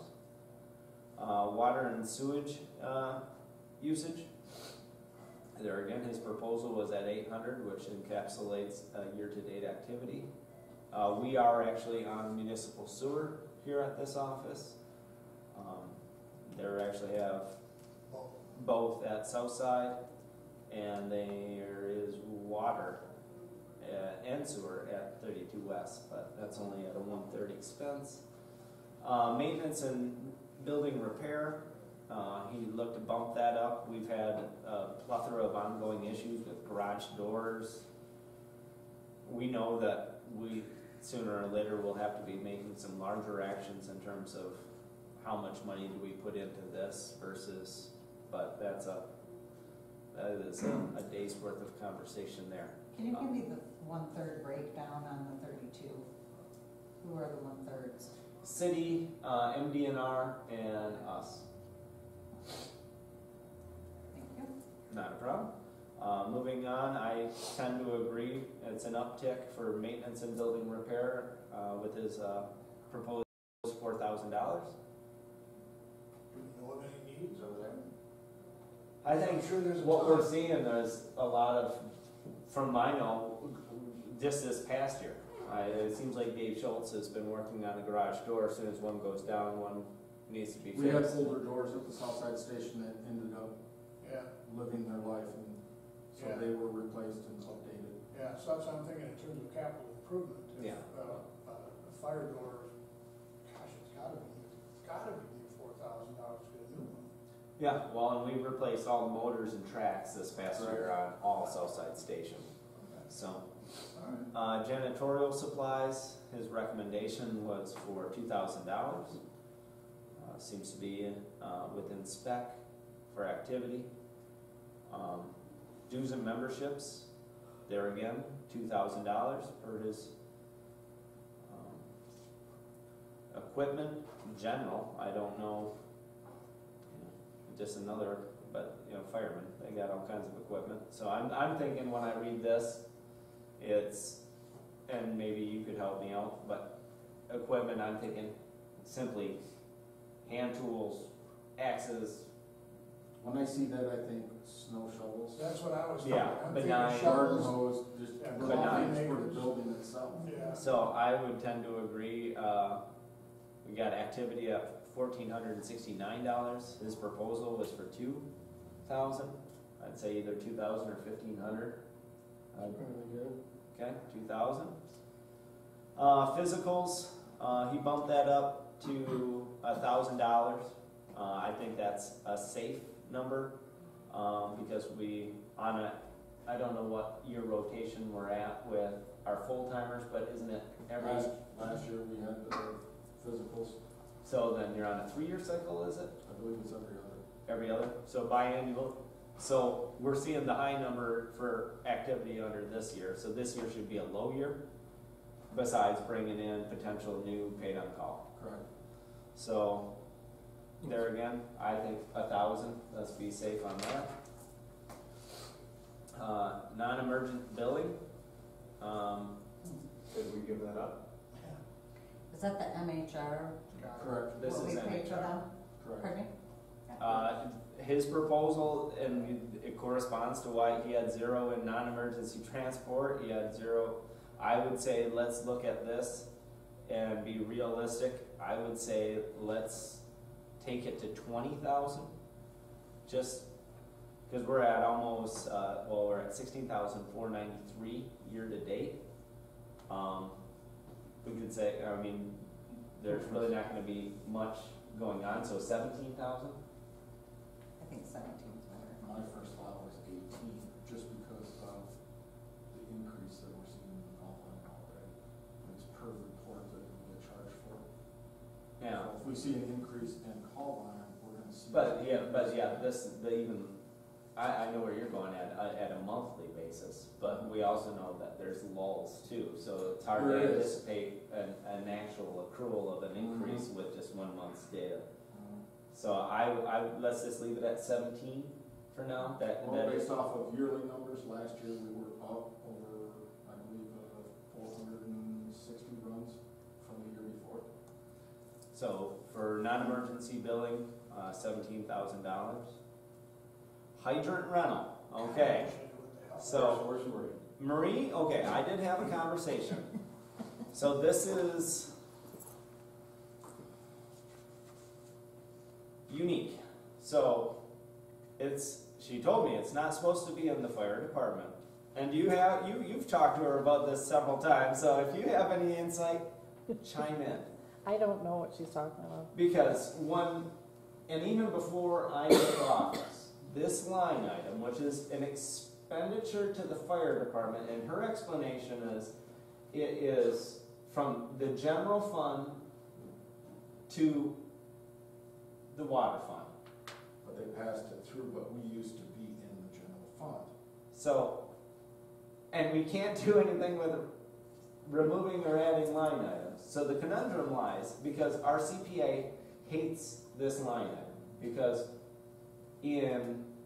on the other end, as a revenue, we have no expenditure in that department to disperse funds. So, Ms. Twite's comments during lunch were that this is solely for people within the township that have a fire that aren't directly on infrastructure to share water purchasing costs. But Nate Thompson's earlier predecessor always stated, even previous to this board and to this board, that this line item was solely for the purchase of hydrants And the maintenance. and the maintenance. But my predecessor stated it is to offset the cost of water consumption for township residents. So for example, does that mean that if if I don't have a hydrant near my house, more than 1,000 feet away from my house, that somebody's gotta fill up, gotta go to a hydrant, fill up a tanker truck, take it to the scene, dump it into the pool, and come back and grab some more water and Correct. water till it's out? Correct. Jim Cransland cannot figure out why one department, and I kind of see to offset water purchasing costs from the DPW, but it is, and has historically been set up in an unfathomable, illogical way. I can see sharing, yes, Mr. Pohl. Going back a ways, it was explained to me, and it used to be $50,000 or $55,000, but it was the fire department was charged this fee because of the use of using the fire hydrants for practices and flushes and washes to compensate for the usage of the water. That's what I remember too. And So- that was a income to the water fund. Right. So Does the Fire- fire department do the flushes? I'm sorry. So the fire department was charged with this, but back then it was out of the general fund. Correct. So now it's under its own fund.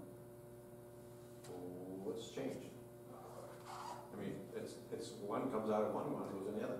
I mean, at $25,000, just so everybody can wrap their minds It around used to be this. 50, 55. It used to be 55, and I will explain why that there again was reduced, because nobody could really give a comprehensible answer to this conundrum. So it went from 55,000 to 25, because I took last year's budget, I took 30,000 of that hydrant rental and put it towards the fire department to go for grants.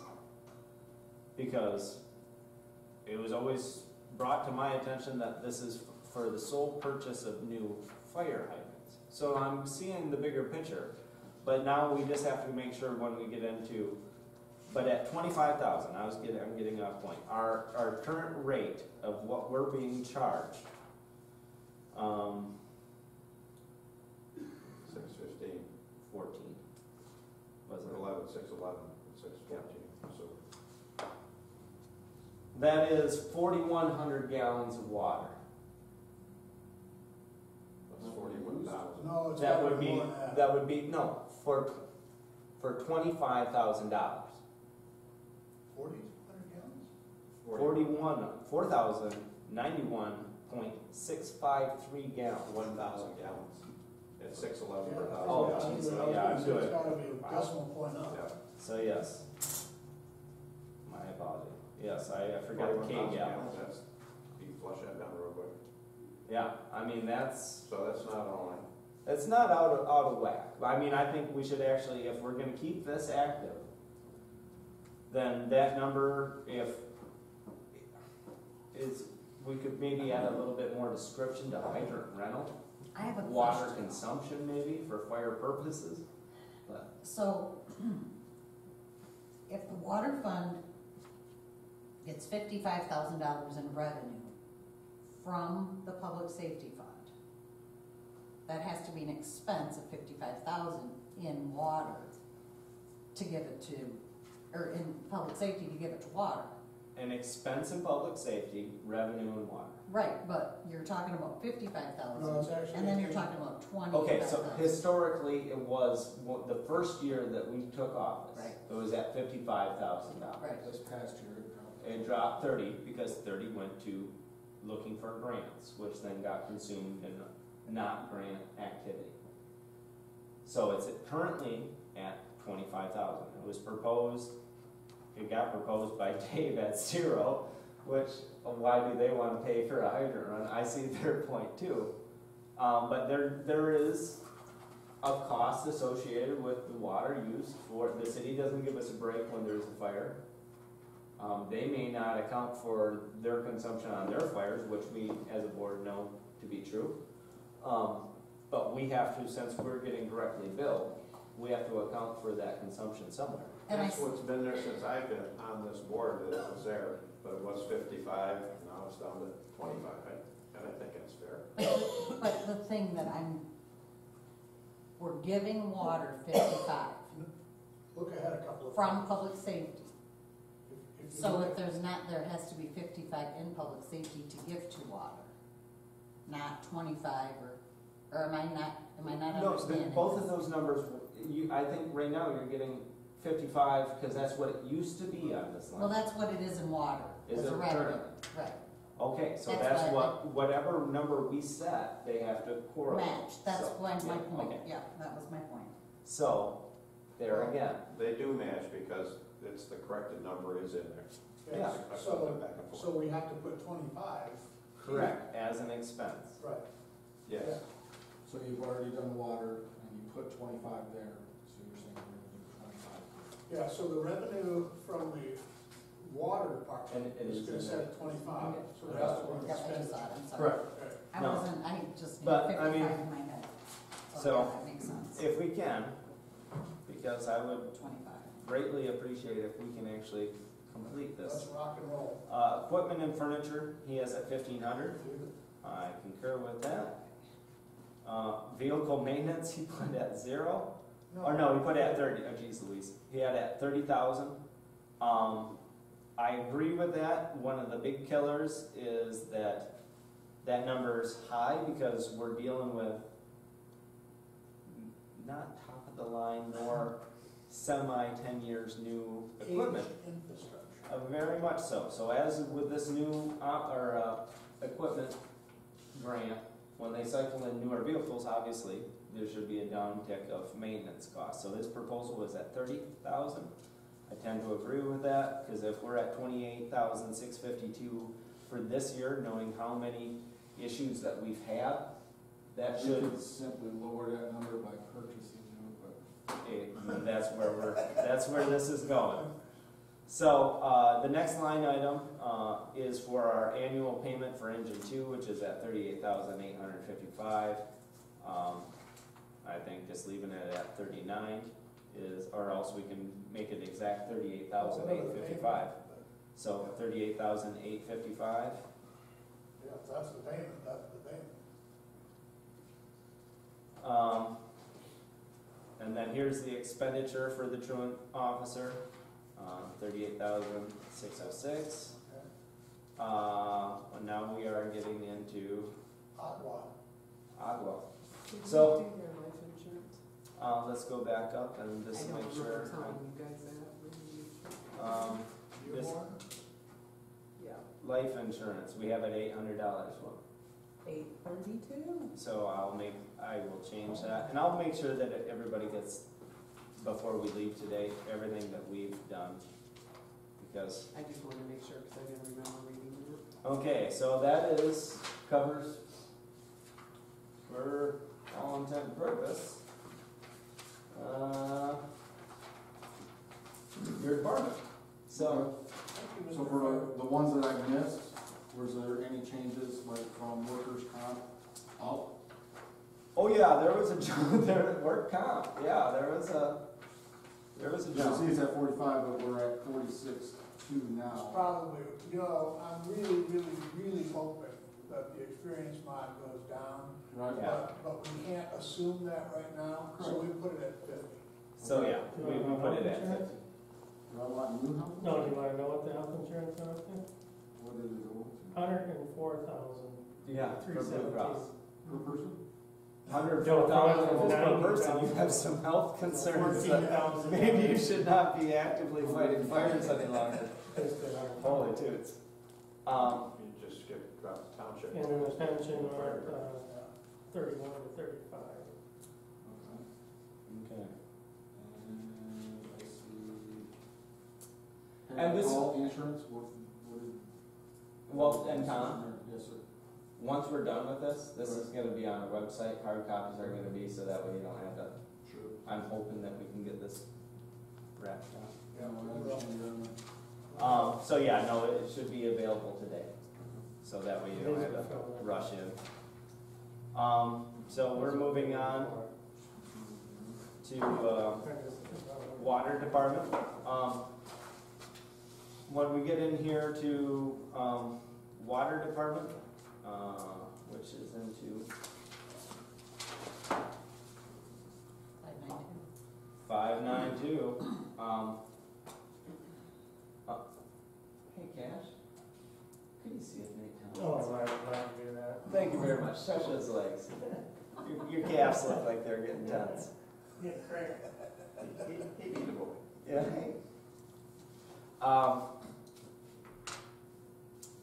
So yeah, we are kind of waiting. We'll be starting. We've already made recommendations. Everything seems to be pretty sound. There will be discussion at the 25th about a couple of things that we'll have to address moving forward. We won't touch on that right now. We had some questions. Okay. Okay. So if you want, thank you very much, Tom. But like I said, hey Tom, we'll have some hard copies, and like I said, it will be on our website as well. Okay. So that way you can look at everything. I'll do my best to stop over at the end of the day before you guys take off to get a hard copy. Yeah, I'll make sure that we'll have them all. Tom, have we heard anything on the tree? Supposedly it's supposed to be discharged sometime later today. Good painting. So, should be heading home, but he's got a That's lot where of we're road at. to recover. What happened? I've heard several different things, so I haven't talked to him directly. Yeah. I will. Most definitely. Thank you very much. Yep. So water, do you have it all done except for the salary part? Exactly.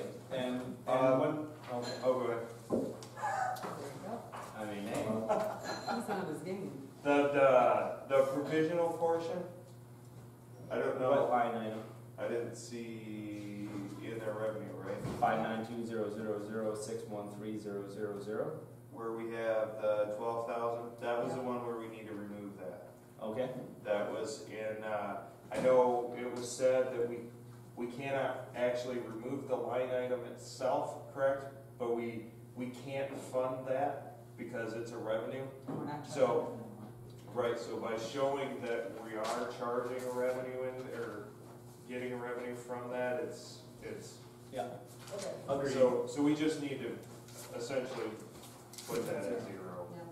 take that Okay, 12,000. and I also did have, when we get in, because when we went through it last time, we had a couple questions about In water? delinquent water bills, and Michelle gave me her Yeah, 'cause notes I in terms of special assessment combined, and it has an explanation there. So if you want to continue, water sales, we've had that conversation with our attorneys. It seemed like all of the numbers presented thus far, outside of, thank you for the correction on the provisional water funds. I would like to make sure, where is the hydrant rental, is that, so we're even Steven there on both ends? And now how are we, as far as the revenue, because we have the revenue, we were gonna, sorry, I didn't get a chance to look at this.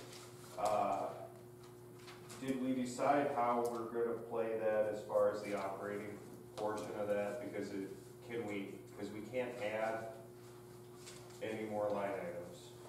Not for until we get the green light. But is it possible to rename existing? Did we decide that was okay? I don't know. We did talk about that. We did talk about it. I have not explored it. I've been focusing on the numbers and not the renaming. If we wanted to do the hydrant rental expense portion, like if we could if that's a possibility, then, just so that we could drop it into. I don't think we can at this point, Yeah. Okay. because it And would be, I think we talked about changing the names as not a good idea, because it could cause some Historical. inconsistent So, problems. well, I know what we did, what the plan was that if that money did drop, then from that it would go into maintenance. but there again, historically, Yeah, I don't think we. my predecessor informed me that you cannot, it is for water distribution at fire scenes. It is, now that the fire department's in their own fund, as a public safety fund, Okay. that is to offset the purchase costs from, so you wouldn't be able to take that as a revenue and put it into an expenditure. It Okay, is to offset the consumption. okay, of- see, I wasn't aware of so, that, yeah. so, okay. Did I peg it? Okay, wonderful. So the hydrant rental is a revenue from the fire department. And it's only a revenue for, Paper, it's a paper revenue. Right, but is there also an expense? paper expense. That's what he was But I know I wasn't seeing it. It's an No, expense it's to the not. fire department. Oh, right, gotcha. Okay, Okay, so okay, so moving on to special assessment combined. This is one of the questions that we had. Let me hear, special assessment combined. What happens here is that it is a complete wash. All I have is this activity report that Michelle provided me with. Basically, we have a balance in credits that equal dollars for dollars. So it's Paper transfer. another paper transfer. So special assessment combined should really actually show as a revenue and an expenditure at 167,640 which is our activity year to date. That's how, and were you privy to that conversation, Ms. Damon? No. Okay. Okay, It's a so, similar scenario where what comes in is already accounted for and it's a wash. So if we know that our activity is at 167,654, I would anticipate it being that or there again, as special assessments age, it should show a rate of depreciation. So maybe even just 165 because people are gonna pay off their special assessments and that's what the combined is, the US 23 self-project or the payments that are made. correct. Okay. So 160, you don't want to use this 160. I would either say use the exact number of 167,654 or a generic slightly less at 165 even, because I know 65 you're doing? 165 even. Because I just know through various other calls on the 23 South Corridor, some of the people have actually opted to come in and make full payments on their special assessment so that they can see a downtick on their taxation. Mhm. Or they want to sell or. Yeah. Which leads us to the next active, which is new construction, water UB. We left it at 800. Do you see anything that we've already kind of discussed that needs to be fluctuated one way or another? Nate? We had proposed it at 800. Leave it at 800.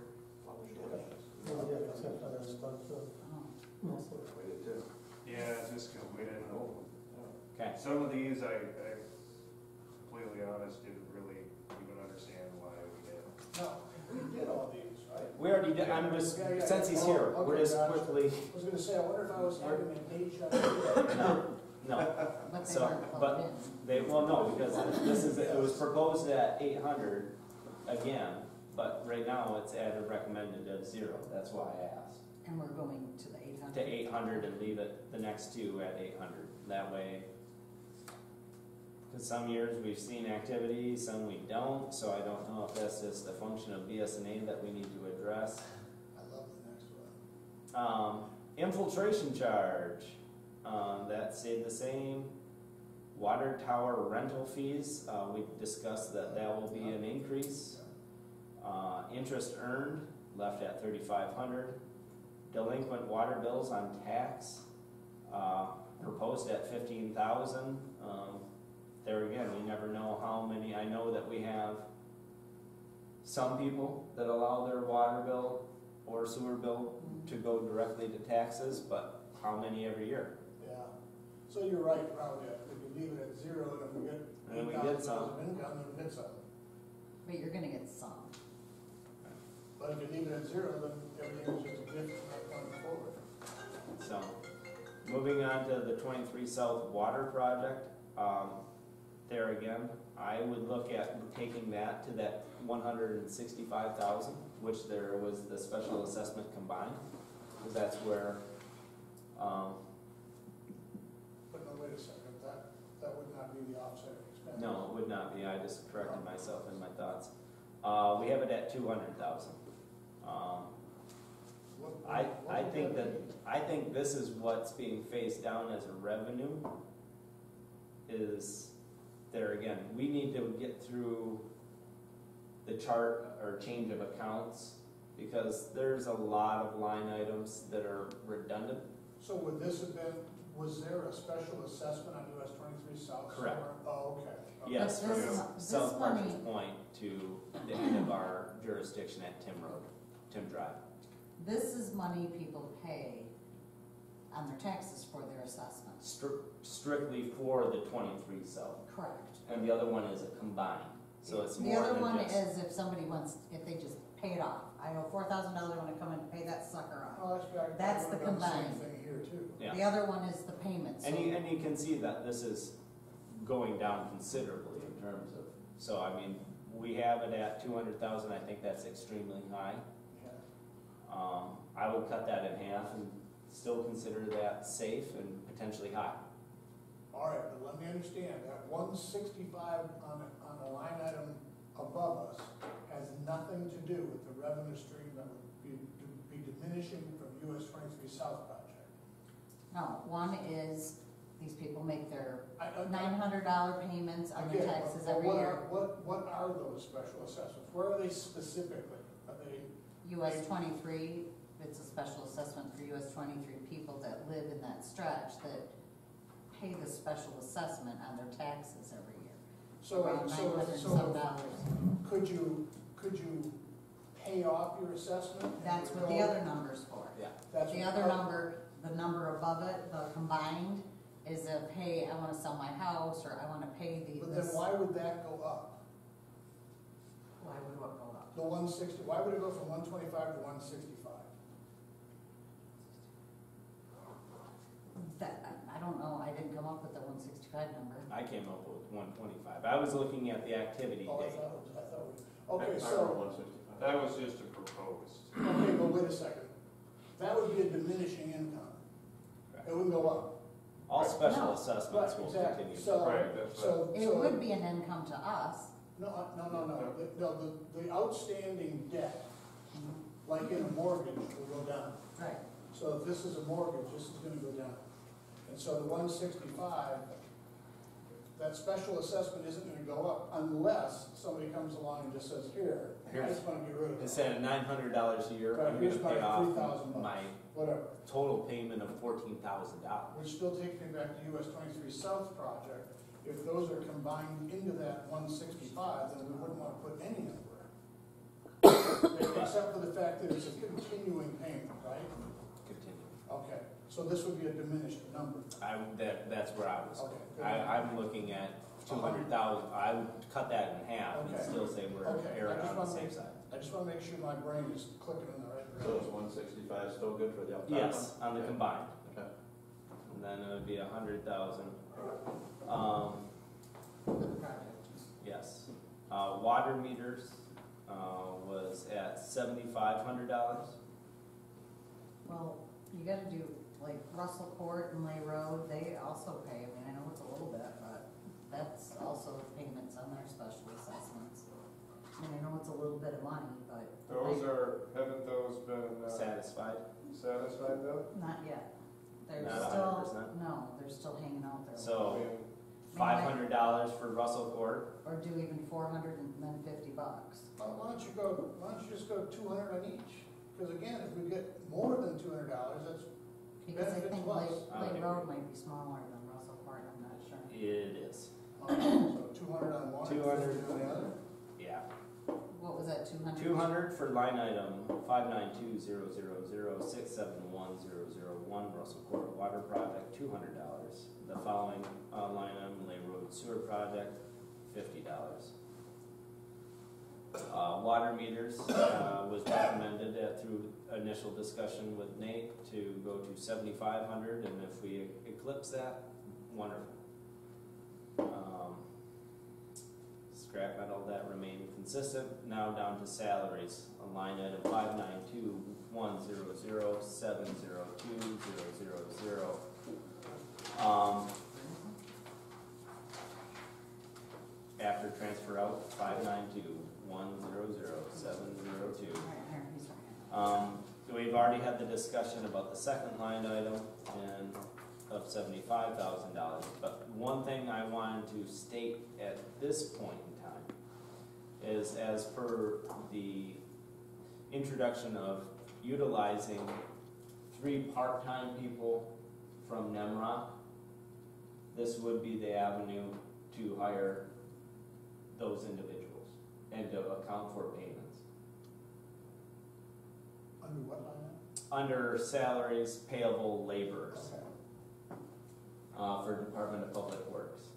They came and gave a presentation about utilizing high efficiency, low needs individuals for, park cleanup, bypass, like So it'd be minimal. 3 people at minimum wage. I just pulled out and I had one where at lunch. Great idea. I think it's a wonderful, I think I it's a do great service. idea. I do too. Well, we had spoke about, utilizing maybe like a summer student program, kind of like the city does or something. So, I mean, essentially this would fulfill that, and it would give you extra help to do those, some of the things that, with our limited amount of personnel, that we would be able to utilize them to do that kind of work. So As that long as they're being said, working within their abilities. exactly. Yeah. And they have job coaches, exactly. This program.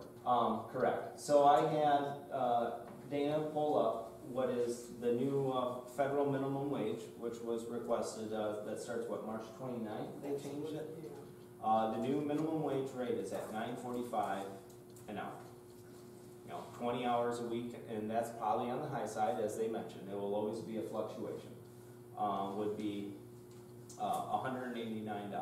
For 24, that's for 20 hours. For 20 So hours. that's- yeah. So for 3 people at 20 hours, the potential would be at $29,484 for a year.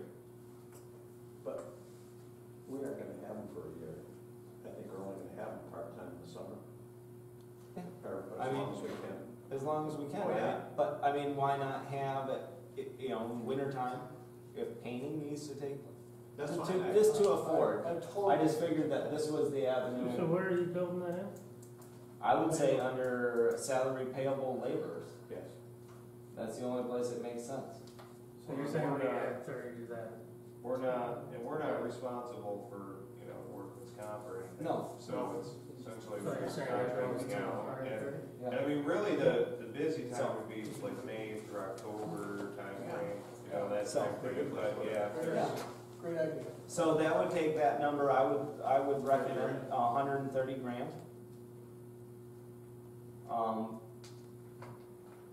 And then there again, we already discussed director salary. And if we're gonna be bringing in talent, to bring it up to the number that we discussed. I think we should start with 60, but that's just my opinion. I And mean, 60 is still might a be- $20,000 increase. We might be able to hire somebody at 60, I but mean, if we we might. don't, if we don't have it available, then this is the budgetary, if we need to amend it in the first quarter and reduce it, then that's where that amendment takes So, place. now remember, if we budget high and we hire somebody for less, that's We're good. Right, I know. And I don't think you can go less than 65, to be honest. Nobody's gonna take it. So we're gonna We need budget to have 75 and hope for, 65. Well, yeah. And if it's 72 and we have somebody that has all the licensures, motivation, and is a wonderful manager, wonderful. I just don't want us to be hamstrung in that process. Into clerical, this was the 3%. I believe it is, that's Kelly's. That's right, isn't it, Nate? We're looking at the 32,960. yeah. Yeah, that's right, so 32,960. Administration and utilities to general fund. We had it proposed at 40,000. I think that's still a sound number. Excuse me. So But that now, will be done on a monthly basis? The division of we that, were, monthly payments? we need to do it monthly, but I think we were originally looking at doing those aspects in a quarterly fashion, weren't we? We did a monthly last year. Yeah, well then, if that's what we did, and it was working. What utilities is that gonna take care of?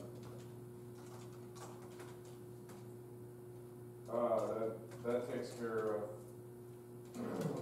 all the electrical, heat. Yeah. They put it all in. Water, sewer, because we don't pay water, sewer so much here, but south side we do. I mean, it's ours, but we still pay for it. That's phone, internet, right? Phone, and now phone would be under. Phone's on its own. Yeah, Phone should be but on it the would, phone.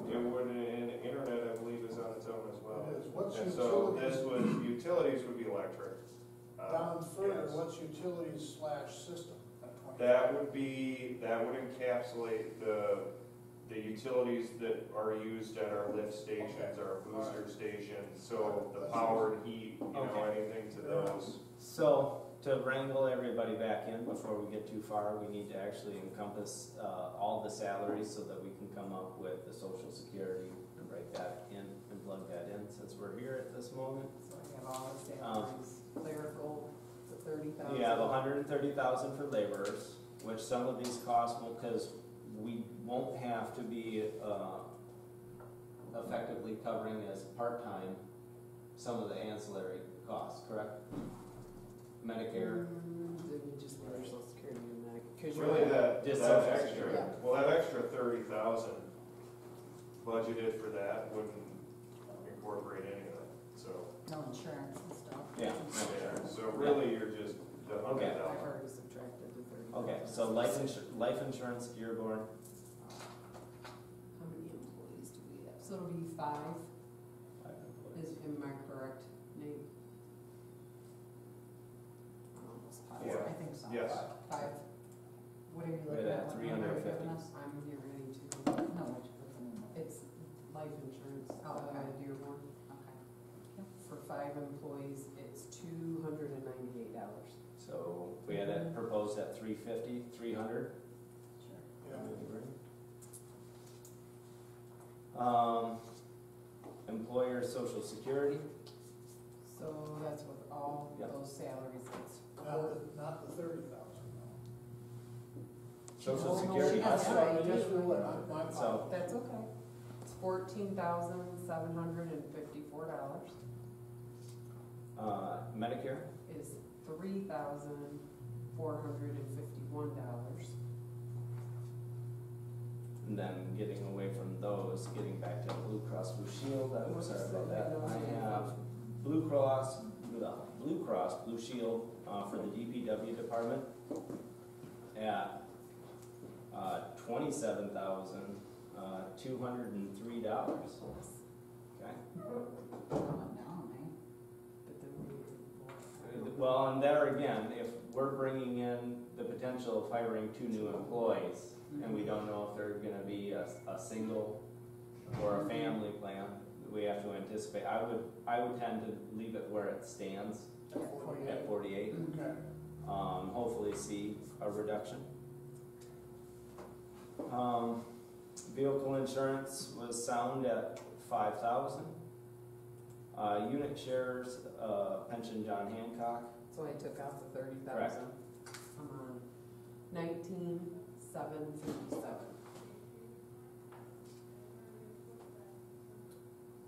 okay. HSA contribution, which I have here, is at 2,600 currently, which doesn't make, Kelly should be in there, yeah, so. and then you're the 2 new ones. So with Kelly included would be 3,900 and the potential to be an additional 52 at the high end if it's a family plan. I would put it at 10 even.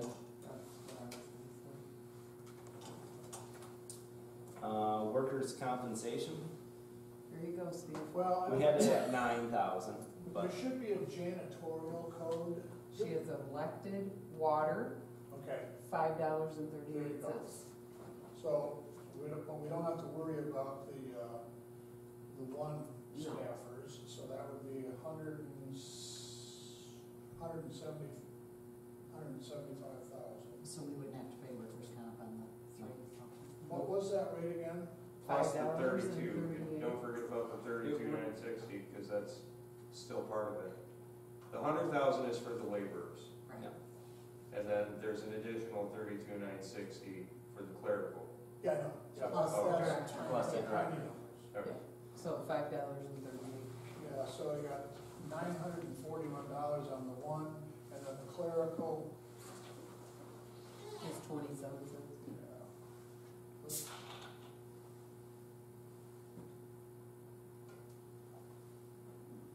we're walking $9, so we're gonna burn off about $950 under workers' compensation. Because we had it as a proposed and a recommended at 9,000. Did I add up? Hold on just a second. Hold on, Yeah. hold on. My,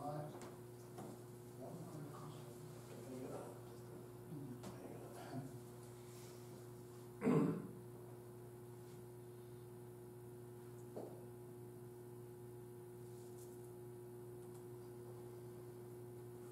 Yeah, we can leave it there. Yeah, because I think it was closer to So leave it at 9. 9,000. Legal, as previously discussed, $100,000. And since we have, would you like to, I think I did a fair job of Explaining to the board what I, explain to me, yes. And we have witness and video, and now we have DPW director. But, well, I, years ago, it was set up that all residents had the utilization of the hydrants in the community, and that it would be paid out of the township's budget. Am I stating that correctly? Out of the township's general fund budget to help pay for the usages, to keep those hydrants in good operation. We started out, it was $50,000, and then we upped it when the new line went on out 23 South. The township board upped it to $75,000, and that was to pay for the maintenance or new hydrants or whatever the water department needed, and that was for to come out of all the taxpayers, so that just the water and sewer system wasn't paying for that. It was coming, they were being billed an amount so that you had access to the hydrants. All property owners do. Out of the general fund. From But that out of was- the general that- fund. and that's the caveat, because that's where it used to lie in the general fund, and now it's in the public safety fund. So, Well, wherever you put it in. Yeah. Public safety is no different than the roads or whatever. That's where we had it in, I think, also. no, you didn't have a public safety fund at that point. We actually created a If you public go safety- back and look, there was, Well, anyway, it doesn't. Anyway. But we have it now you corresponding. name it may be a little bit different, but it's whatever. And so what would happen is all the residents, because we all pay into the tax general fund, would be paying a portion to the water department of $75,000 for the use of the hydrants. Now, the water usage and all that is always billed differently. That comes out of the fire department or out of the neighboring communities to help pay for it.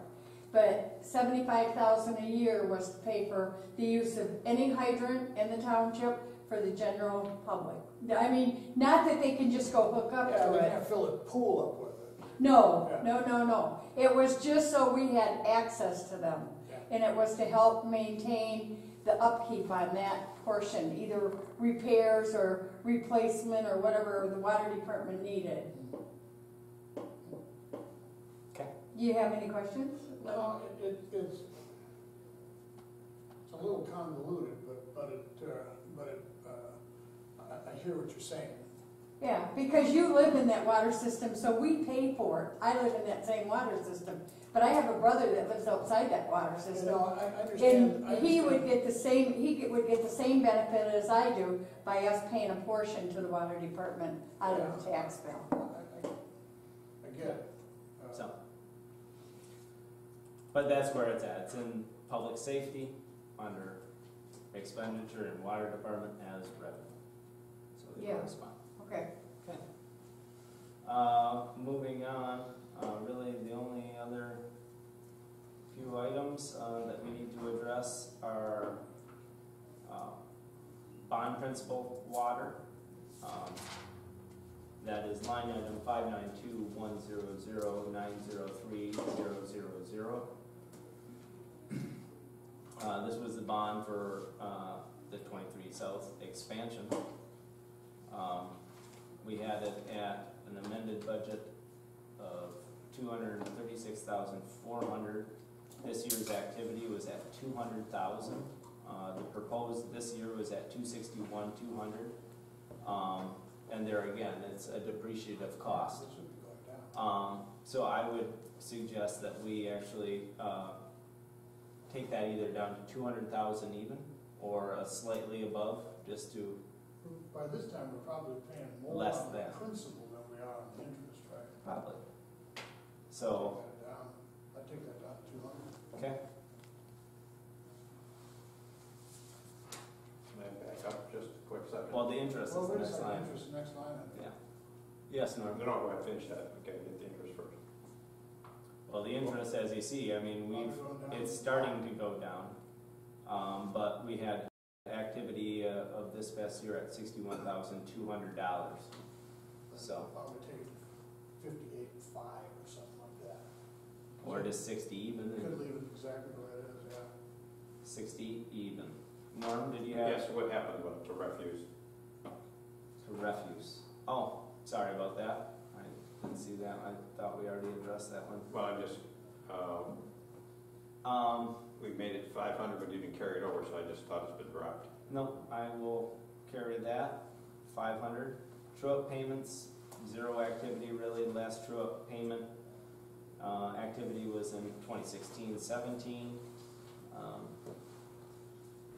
I would like for there to be some true-up payments moving forward. And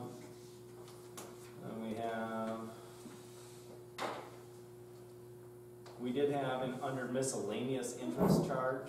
We had a proposed of 1,000. Are we still, I mean, we have activity. I don't understand the miscellaneous interest charge, but I guess I would still recommend that we have, This is one of those banking ones, isn't it? yeah. Well, I'm wondering, is that the bank fees? Is that, But it wouldn't make sense for it to be called miscellaneous. well, I understand that, but we probably didn't have a banking No, fee yeah, no, line it's item. such a weird line item. I wouldn't think that would be. That's probably what that It's is. probably just bank fees. It's what it's supposed to be, Yeah, but yeah. it's like So there do we wasn't a have, line do we item. have a recommendation? 1,000? Leave it consistent.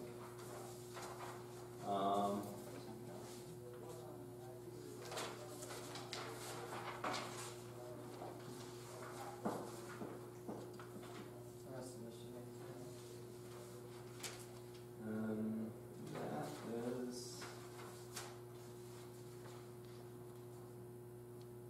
I do believe we are through it. Is there anything? Another printed version? We can, but were there any other things before we even get that far? Oh, yes, so we have obligations out of that FOP contract.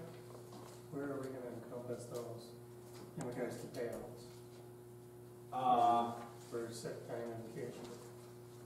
Well, and as we know, one of our largest obligations is located in the water department.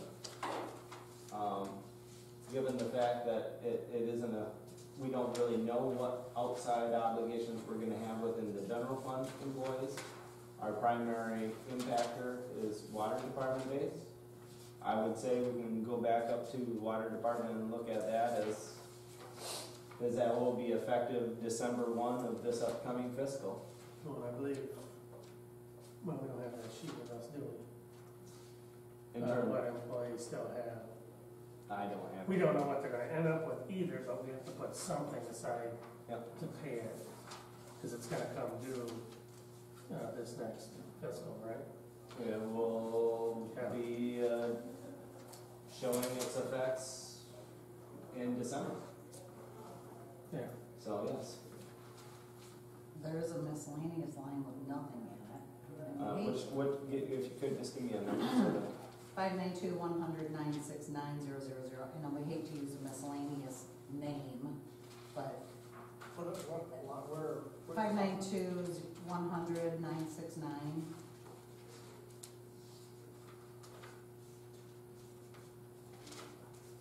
I mean, we could change the name after or give it a new line item once we can do that, but unless you want to do something I mean, else. that's, for now, until I'm we're just done with looking the for- change of accounts, that Right, I may be was the thinking- most steadfast way to, Just to put it somewhere, to account for it somewhere. So does anybody still have that printout? What time is out there? you wouldn't have it, well, I can look up, actually, I you can might look be up able to. who are we looking up? Well, we need to All account of for those. one in the water and then the rest are gonna come out of general fund. Yep. We're gonna pay out a half, but we don't know where we're gonna fall, so I think we should prepare for worst case scenario. Are there Yeah. some in general you need to pay out? Well, they're gonna get all their PTO or all their vacation sick time all the way up until December, then they get to keep 160. Everything else will have to be paid out. But then in the At fut- 50%, And in the future, then they can just carry over 160 hours. yeah. Yep. Instead of accrual to 800, not even Right, hours, right, days. right. So that's what we're trying to encompass and limit legacy costs to, that it wouldn't be a. Actually, that's probably a good, So miscellaneous, what would you like to find, in water department speaking? I know roughly what that number was at 50%, was at, I think, $4,812 for the water department employee. Oh, we did the calculation, I didn't do the calculation. If we knew the hours, we'd figure it Do you out. want me to go If you look can it go, up? just pull it up, since we're here, I'd I rather. can't do it on that, but I can. Although I know we should look that up. Yep. I'd like to revisit when we have a moment, Department 600, which is really, falls under health and welfare. This is basically the contribution to the Chamber of Commerce and Long Lake Association. We kind of bounced back and forth on the target Alpena and the Chamber of Commerce. And we went to 5,000 on the Chamber. And was that just for membership? Membership, I think, is included, there's a fee we pay, right? Yep. I'm trying to get to 600 real quick.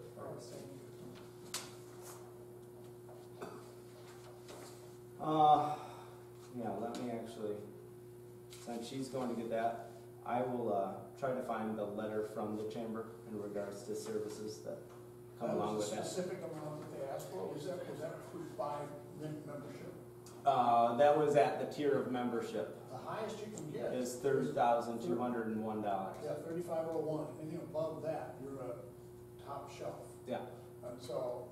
so do you want to lower it to 3,500? I'm kind of thinking if we change that to say 3,600 and then redistribute it up to target, just try to get more bang for the economic buck. It's the only thing I'm thinking. Is that it doesn't do us any good to, from the chamber's perspective, that a $35 or $3,600 membership is a big So- above that. You have a recommendation to I do. reduce that from $5,000 to $3,600, correct? Correct. And then take the other $1,400 to apply to line item 101-600-801-070 to 6,400. I really would like to. Okay. And then she was getting employee data.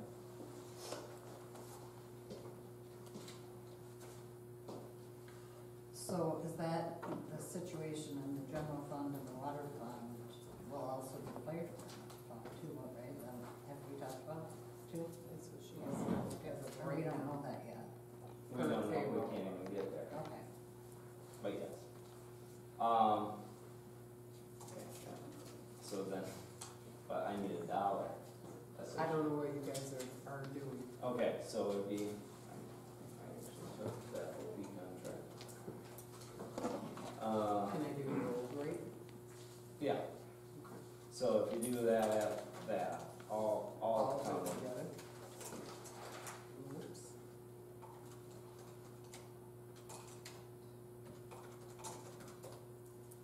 Divided by 50%.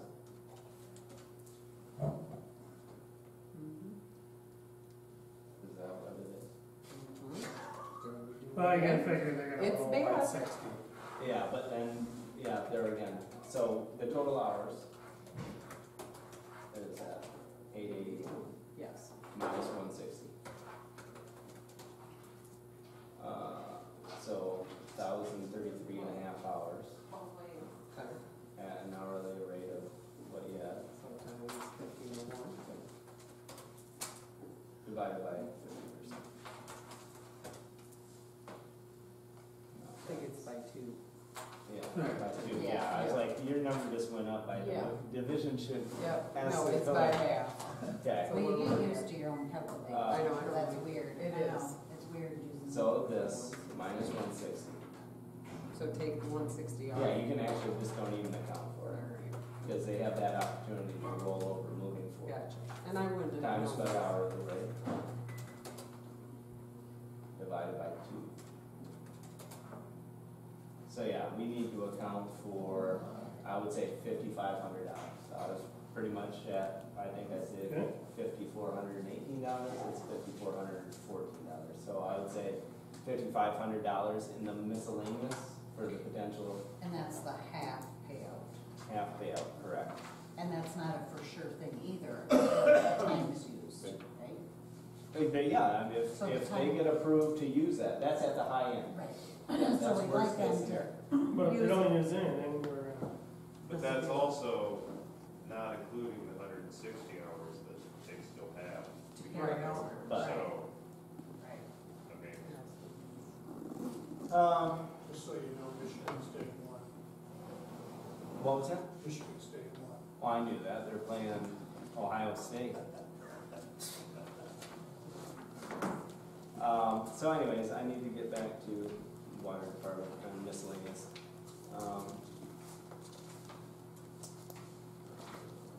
But then we'll have to account all of the other ones on anchoring there, So we're just taking miscellaneous there. account for that. It'll be basically, if you wanna call it a legacy 5,500 cost, Yeah. 5,500. We only have one in general fund that will, well, 2, potentially, Well, but they have till December to accumulate as well. yeah. So how much can you accumulate in a It year? would be probably 50% of what we just, the figure that we just saw, combined. But still put it in the budget, so, Just in case. okay, well then would somebody recommend a line item to encapsulate that potential That's in expenditure? general. Yep,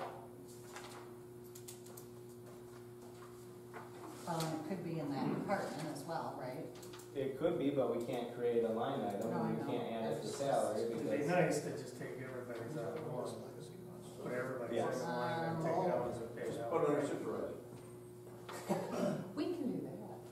So where it said that miscellaneous, that's not where 5,500 is gonna go. In water, In yes. water. That's the expense. In water. Okay, gotcha. But now we have all the employees that are gonna come out of general fund. that are We water. can't do the legal portion number, because that would be too confusing. Oh, boy. So until all the coding is done, that's when BSNA will allow us to make changes? I gotcha. I mean, one that has a minimal amount is printing and publishing.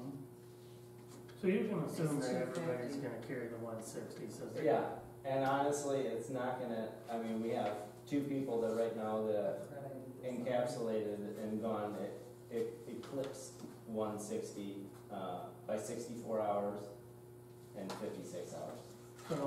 So it's a minimal in comparison to So if you 120 hours at half, at half. In the same So- department or 2 different departments? 2 different departments, unfortunately. What's the other department? Yours? Okay, thanks. The only thing I'm thinking is Yeah, that, that includes vacation and sick, right? Yeah, I forgot I had done a spreadsheet on Okay. this for you guys. the only thing I'm thinking, just to kind of make it, like, use printing and publishing, because it only has $250. I don't wanna put it under something for printing and publishing, Well, that's, then, I don't know what We you do guys have can find. miscellaneous, What's, yeah. There isn't a miscellaneous. on the What is first- the line item, please? it's Department 294, it's miscellaneous. So that's got a miscellaneous item. Yeah, but you can't put it in a miscellaneous line. This is, it's gonna be, It can't be in there, it has to be in the departments. well, we're gonna have to come. But back. until we can create a line, we just had to do it with water department for the exact same reason. Cause we don't have the ability to create a new line item that it fully explains that this is an anticipated expenditure due to minimizing legacy costs. So the only thing we have to remember is that when we can put a line item, is to take it out of this line. Make item, an put it in the amendment from appropriate this line. line item to the creation of, So it doesn't really matter. if- which will be, yeah. If you put it in a miscellaneous like Norm was suggesting, just make a note. 294 on what was, Department 294, but there's a miscellaneous in the miscellaneous. Right. Of 101, 294, 969. 969. Miscellaneous and the That's miscellaneous. from the Department of Redundancy Department. That's in case you forgot what miscellaneous is. So, what would those cost, just so that we can account for? Like I said, it's gonna be like 120 hours at a similar rate. What? Who are you on? I was thinking of something else. Who are you on? Uh, The fire? No, Okay. no. The two right there, the only ones that are above 160. Because they do have the ability to still accrue time up till December. And but- roll 160. And then roll 160, So so we it's, want to account for every roll. 216. no, That's what she has currently. yes, I know that. Okay. So what I'm saying is the combined total of two, just to give a safe, accurate, is to take 120 hours times their hourly rate to account for a payout. And then times it by half, so we're looking at $900. That would be her. So is there a recommendation for the miscellaneous and miscellaneous line item 101-294-969-000 to be funded at $900? To be earmarked for an amendment, so that we can appropriately schedule payment of legacy costs. Is that only for my department? No, that is two. We're Okay. gonna have to separate them, but we cannot create those line items. I understand that, but I think if it's $900, we need to know how much it's for That's each. only her department. Yeah, Oh, we that's Make need something to, different. we need Okay. separate That's what she numbers. said. Okay, so we have 900 plus the other one. Okay. So then I'll do I thought you were doing both. No. No? Okay. Oh, so we're gonna lump both into the miscellaneous. Until we can create one BSNA. Until we can clear up the I know, I redundancy. understand, I understand. Until the Department of Treasury and BSNA are on the same page with our chart of accounts, then we will create Straighten. So I two gotta line change. items.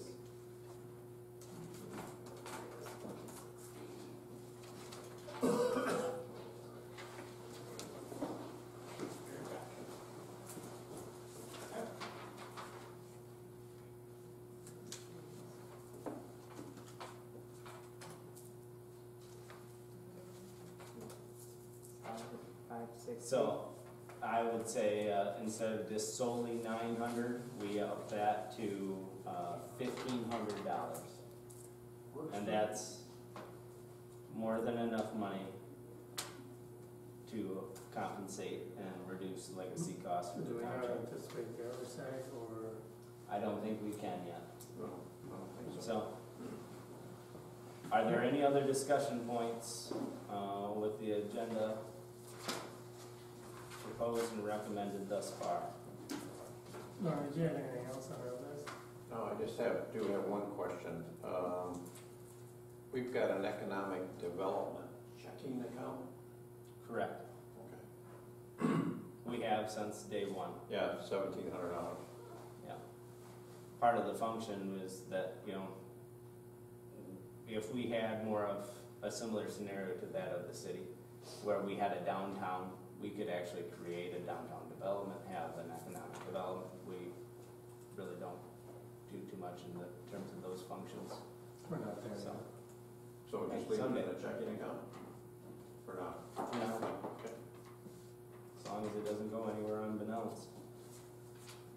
Are there any other topics that anybody would like to address? I have a topic.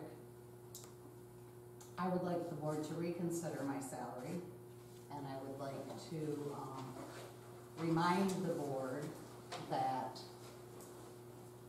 Shauna McLean was hired to look over our books. She was hired by the supervisor, the recommendation from our CPA, and I'd like to read her report as a reminder to the board. It was from dated February 25th. Per the request, I have reviewed the accounts, i.e. water, general, public safety, to reconcile each month that was not reconciled prior to my arrival. I have reconciled all of the accounts through December 2018, noting there are reconciling items that still need to be corrected. The staff is aware of the issues are in the process of fixing. Below, there are findings after reviewing the accounts and the issues that created the reconciling items. There is a lack of communication between the clerk and the treasurer, journal entries made by one, and no communication to the other when an item is posted again or journal entry is made, but a transfer at the bank is not processed. Number two, payroll issues. I found issues where the amount that was deducted from the bank account was more than what was posted in the general ledger. As a reminder, I don't do the payroll. I found checks that were processed out of one account, example, water account, but was designated to multiple general ledger accounts. Unless money is transferred between the bank and the general ledger accounts, at the time it is processed, the general ledger accounts will not balance to the bank. I've found the software is very intricate and it takes a lot of digging to find these issues if they are not completed when the transaction is processed. Number three, I found multiple checks being processed with the same check number. This makes hard to reconcile the checks as they clear the bank with one number and the general ledger with a different number. After contacting the software company, once the check number is assigned, it cannot be adjusted in the software. I called BSNA because same check numbers were being used twice within the system, and that now I called BSNA and I had to check the box and to keep the numbers in sequence. That is something that has also been fixed. Her recommendation, review the general ledger more frequently in the month so errors are caught sooner and are able to fix. When I did, and I've done this, I went through the month of February, it was right on. In March, I already found an error in 2 accounts that the clerk fixed, but I found them and they were corrected. I'm doing my due diligence.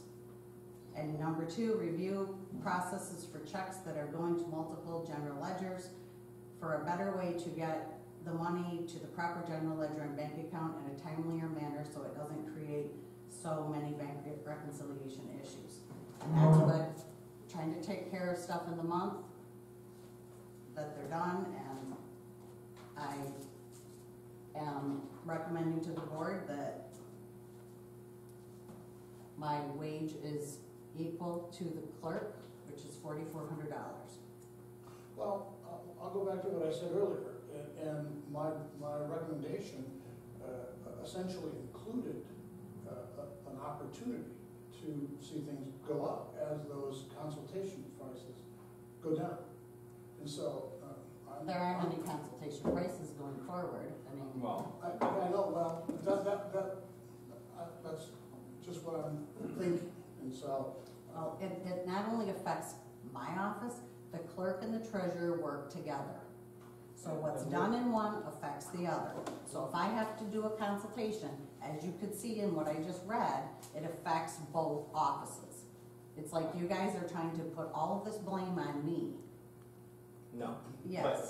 But then if you would like, I can grab the audit from this past year, and out of 9 findings, 5 of which were in your department. Well, and we have been through So, a ton. but that, I think I still agree with what Steve is stating, is if you show that those other costs are dissipating, then there's grounds. I'm comfortable with what I said.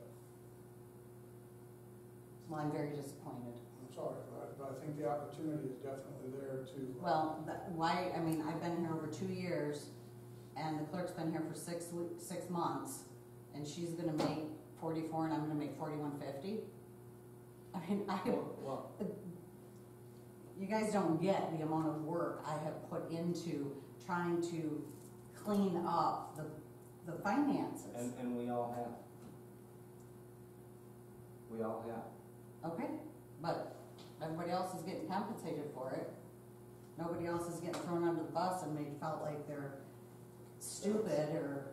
I don't believe that to be the intent at all, in terms of the recommendation brought by trustee Lett. What about the other two? What do you think? I'm interested into this. Pardon me? I'd like to hear what he thinks and he thinks. There's only 2 people talking here.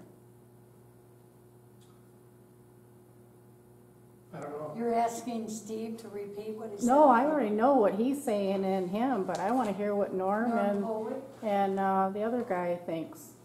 They're not saying a word. I made my comments before. Do you have any additional comments, Kat? Well, I stated earlier, I think if we're giving employees 3%, then the elected officials get 3%. Well, then the other one should get 3%, wouldn't you think? Mm-hmm. It's Well, not, and I mean, think- this is gonna go, you know, I mean, a lot of people's gonna see this, they're gonna think it's Wonderful. wrong. And this is the exact same time that we should have this conversation. The reason that those schedules of salary for all 3 elected positions have been the same since 2009 is because that was the year that payment in lieu of health insurance was taken by 3 primary officials. Yeah, but you're going forward, That you're wasn't supposed true. to be, making a better And board. we are, but It if- doesn't but if- seem like it, but you if- have a but lot if- of issues here. Well, trust me, there were a lot of issues to undertake. Well, you know, you're not being fair. I I can want to see address it. the board. Okay, a W-2 from my predecessor at her last year of compensation from the township, taxpayer dollars, was nearly $70,000. No. So, Go I look mean, at my W-2. You're talking about me. I used my predecessor.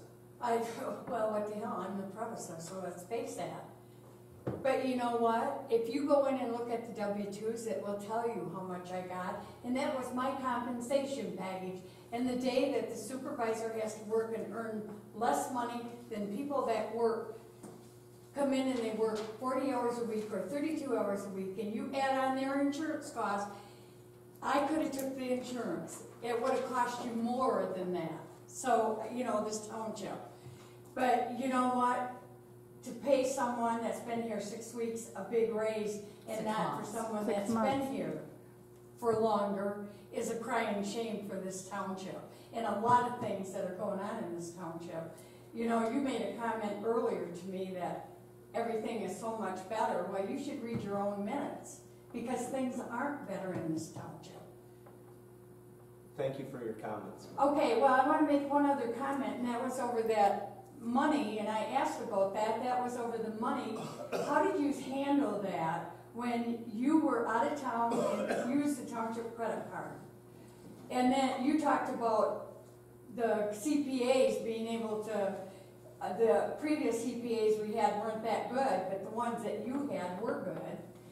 And so I want to know how you did your money when you went to the bank and put it in the bank for I'm your trying to $400 and some honestly dollars follow. for your car that you rented with the township taxpayers' money. Did you not? And I was the person that brought that forward and made payment before. Into I was this in- board? Everybody No, that was it- on this board was made aware of it. It had to be off-site because you didn't do it in a public setting because I came in here and questioned you about it. So instead of, I should have held off. No, here's what you should have done, Nate. I'll tell you how that could have been handled by you. You used Alpena Township's credit card, which you had no legal authority to do, to rent a car for your own personal use, correct? Per was for, per the credit policy and the personnel committee that addressed it, they followed through, and I brought it forward to those individuals and addressed it and expedited the entire thing. it should have been handled through the treasurer's office. Yeah, You the money should should have, have come back. and it to was the treasurer's not office and handled. deposited at the Well, bank. then that would have been a fault You- of the former clerk. no, that would have been a fault of you, because you went to the bank and paid it. You had to go into the treasurer's office and pay the treasurer for what you charge. You infiltrated your own money into taxpayers' dollars, which is illegal. It really is. I mean, if you prefer I go to the police station, I can do that. Because I have all the records. I don't care. But what the point is you criticized her for making mistakes where you've made a lot yourself. So you gave yourself a raise, you gave the clerk a raise, and you didn't give her anything but 3% because she doesn't have a contract. So do you really think that's fair? Yeah. I think we should just handle it else. Can we make any motions? Yeah. I mean, it's not a, we have an agenda. We do now. What is? I'm gonna read this, and I wanna put this to bed. I got all the paperwork and all the facts for it. On June 14th, 2017, Supervisor Skibby, while on vacation in New Orleans, Louisiana, charged a car rental of $443.55 to his Alpena Township credit card. He used the township credit card to pay the charges when his personal card failed. After returning from his vacation Monday, June 19th, 2017, he went to the bank at PNC Bank at 9:20 a.m. and paid the charges of $443.55 to the bank for this unauthorized use. He met with the Alpena Township clerk and stated what had happened and turned in his credit card as requested. There were no charges added to the Alpena Township credit card, and all was back to normal. A copy of this credit card charge and a receipt for the payment is attached. I will make a motion that the above information be received, recorded, with no other board action required. What date was that, Norm? I just read it. Oh, you're asking that today, and I'd like a copy of that, You get a copy of it. please. Yeah. So there is a motion on the table. Support. What was the motion again? You want me to read it again? No, that what you just Yeah. recite, okay. You want me to read it again? No, no, no. I thought we were talking about something else. So, sorry. So there's a motion on the table. Is there support? This is gonna be before my time, so. It was, unfortunately. And I don't disagree. You must have known I was gonna come and say something. Well, Maria, I want to put this to bed. Well, I want a copy of your You can have a motion. copy, but I'm tired of hearing about this. I want to get it finalized, I want to put it to bed, and I'm waiting for it to come up. This is my chance to read what happened. I put it in paper, I got the follow-up and the backup with it. You can have a copy, make Yeah, a copy of it. My motion is there, if anybody second, fine. If they don't, we'll just leave it be. I don't care. I'll second it. There's a motion on the table. Support by Kroll. Any further discussion? Seeing none, roll call vote, please. Trustee Foley, Yes.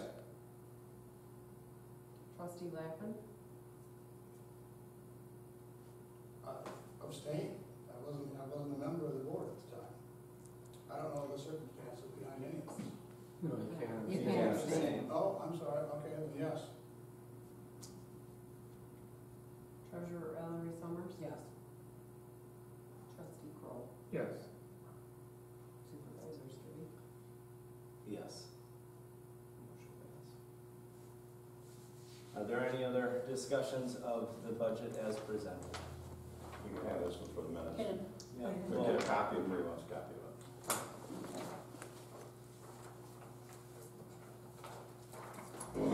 At this point in time, is there a motion to adjourn? I'll support. It's been moved and supported to adjourn. All those in favor signify by saying aye. Aye.